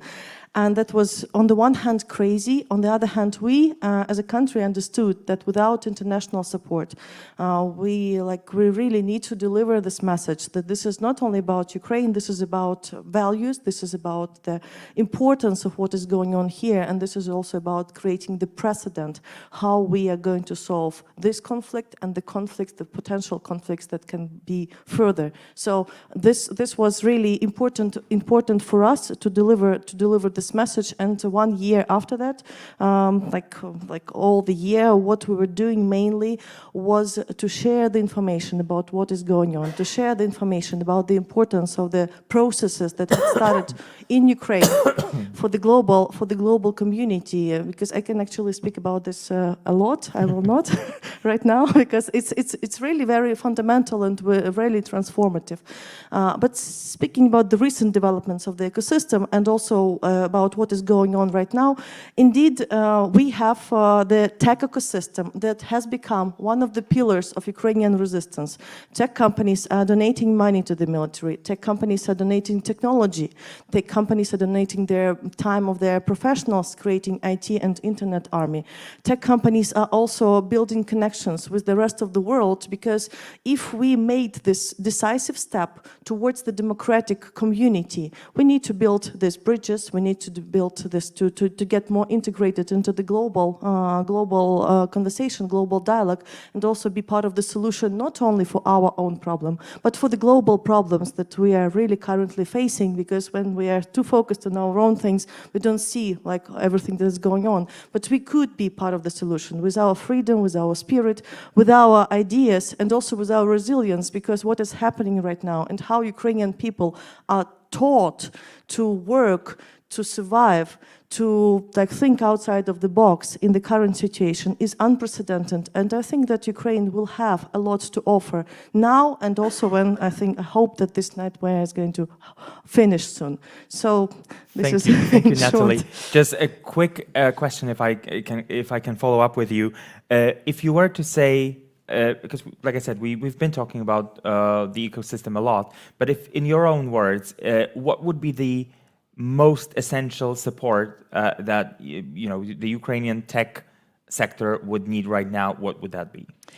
I think, first of all, and like there's almost slogans, do business with Ukraine, invest in Ukraine. So actually, like the biggest support right now is the support for the businesses, because of course, Ukraine has become more risky location than it was before, for evident reasons. But on the other hand, tech sector for the previous year has grown, like in exports, for 5.8% at the end of the year. So these were the figures. So we are growing despite everything, which is crazy, because like if you look at other industries, it's not happening this way. So tech is really one of the hopes. And when Balázs was speaking about reskilling and upskilling, actually we are busy with this. We have a lot of people from other sectors that have lost their jobs, and now they're looking for IT, for tech, as one of the hopes for them to get their salaries and to actually feed their families. So this is really very important for the outsourcing companies, especially for the small and mid-sized. And Konstantin was mentioning about this. This is really very important, just to support the whole segment of the sector. For the startups that have brilliant ideas, but now they are struggling to get investment, because investors are considering, like, there are some mixed messages. Of course, there are Google for Startups and also other programs that are sharing the investments, but we still need more, because also we have a lot of problems right now that were announced for the startups. So for the first time, startups are not only solving the problems for the external markets as it was before, because it was mainly the exporting sector, but also the local problems, the problems with logistics, with problems with military, problems with cybersecurity, problems with healthcare, like a lot of things that need to be done right now. And Ukrainian companies are started to solve this. So Ukraine has become a test bed also in a way for all these solutions, for all these ideas.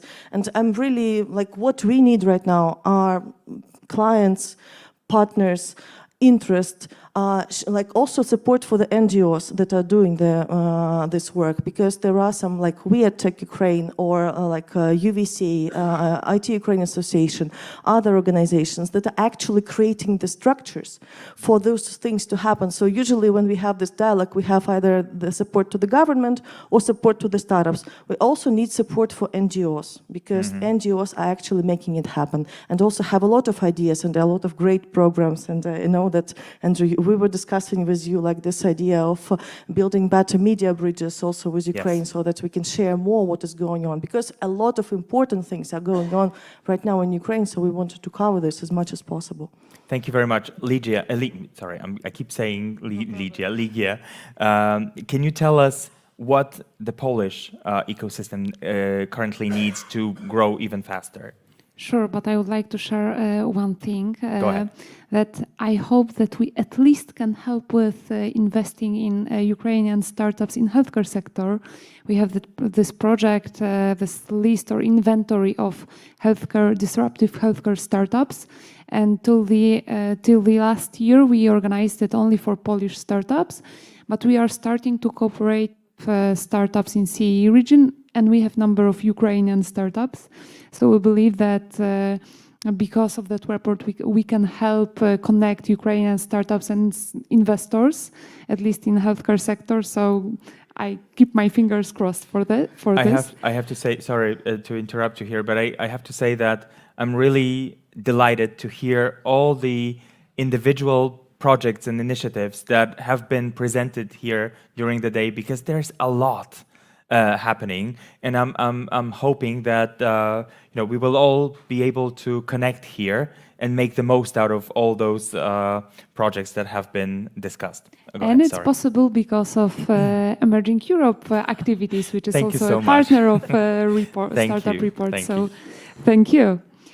So when it comes to Polish technological sector, I think that we need mostly two things. One is financing, and it's needed a lot when it comes to healthcare sector, when it comes to validating technological new medical devices. And second is changing the regulatory environment, because we are not always ready for the changes that technologies are bringing. And this is especially needed, again, in healthcare sector when we deal with patients' health and patients' life, and we have to be sure that technologies that we are bringing are safe and effective. It's not always the case, especially when we are talking about this kind of technologies like artificial intelligence. So funding and regulatory environment. Balázs, what is needed in Hungary? I mean, you answered this question to some extent already, this awareness about what is happening in Hungary, but is there anything else? Yeah, we talked with you about this, that we need to have more bridges in all of the countries. That's why we are, as I mentioned, we're trying to build this this project to have at least these kind of networks in Hungary. Because what I see in the last couple of years, that there's a lack of exposure on international level. We have great minds, we have the talent, we are very creative, but somehow on an international level we don't have that kind of exposure.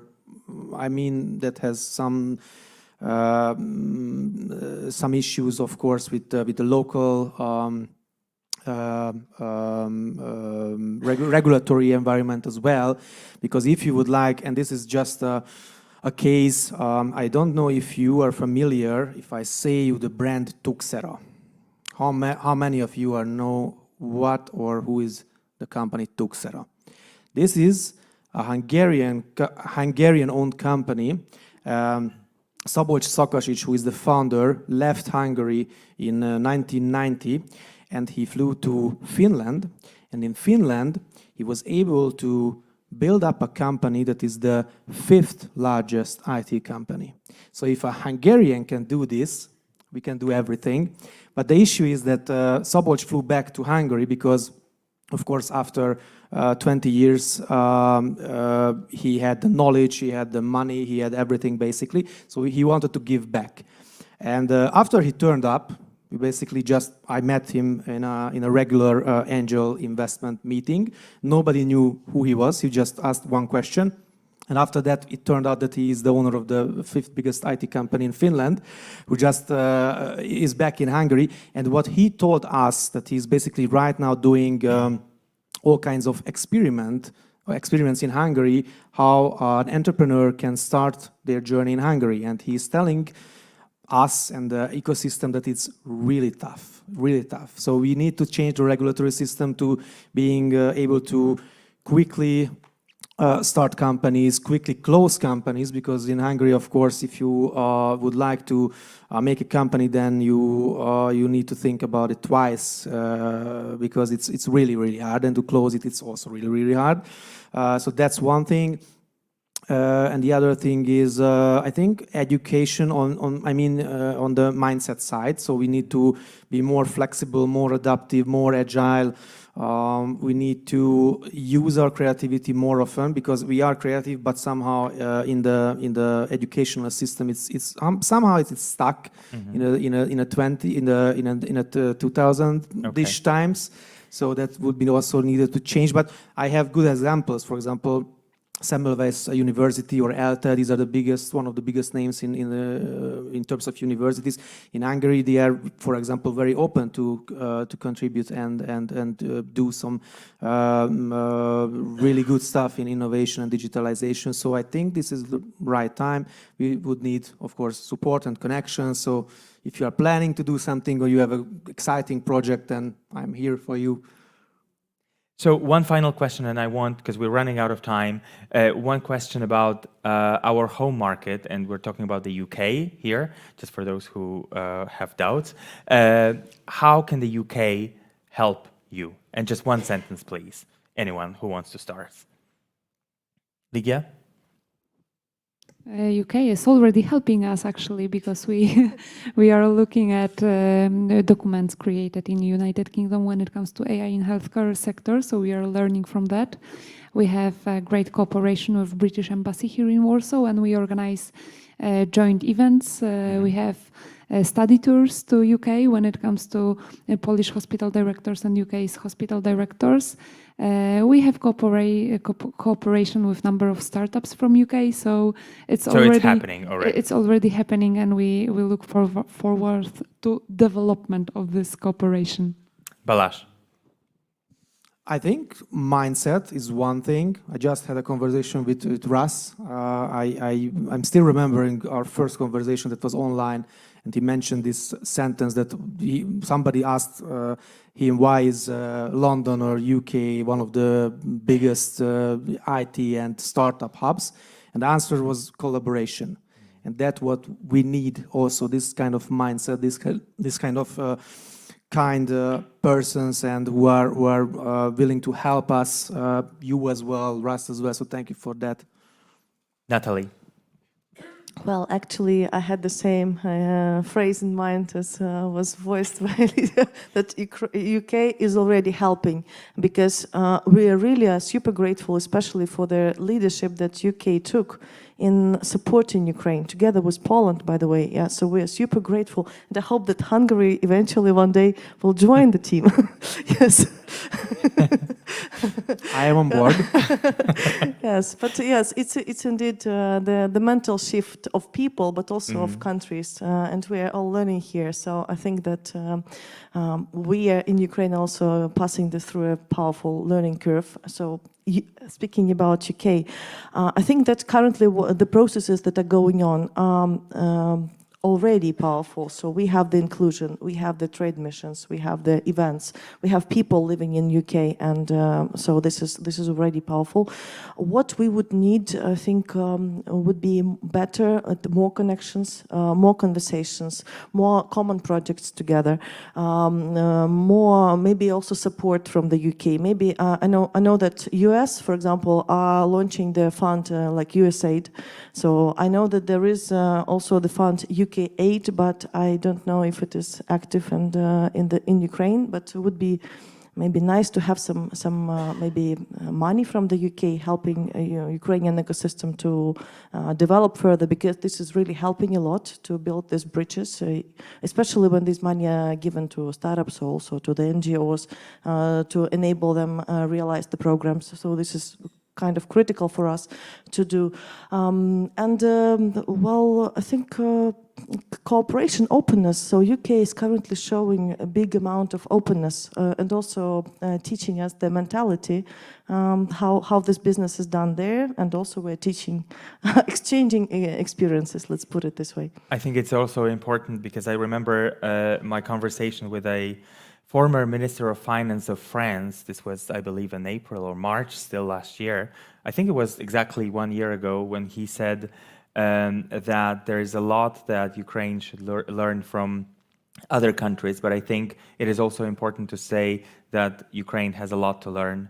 Other countries have a lot to learn from Ukraine. That's what I wanted to say. And I think this collaboration that has been mentioned here so many times is really important. And I'm really hoping that you've made a lot of connections throughout the day today, and that they will result in some super exciting projects going forward.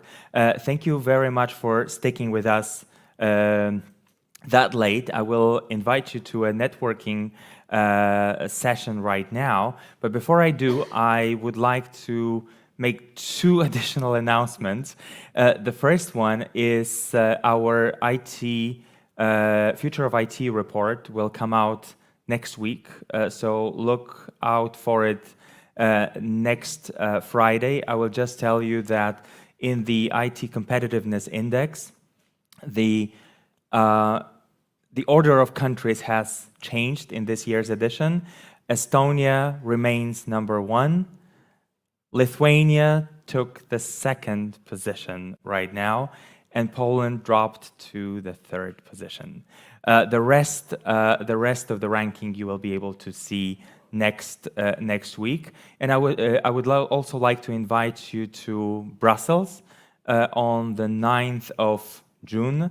We're hosting our annual flagship event in the capital city of Europe, in Brussels, and we're going to talk about the future of emerging Europe and its sustainable innovation and entrepreneurship-driven future. Thank you so much for joining us, and I'm not holding you from networking more. I hope you will enjoy this session outside this room. So now I'm encouraging you to actually go outside and instead of actually bringing you or dragging you back here. Thank you so much.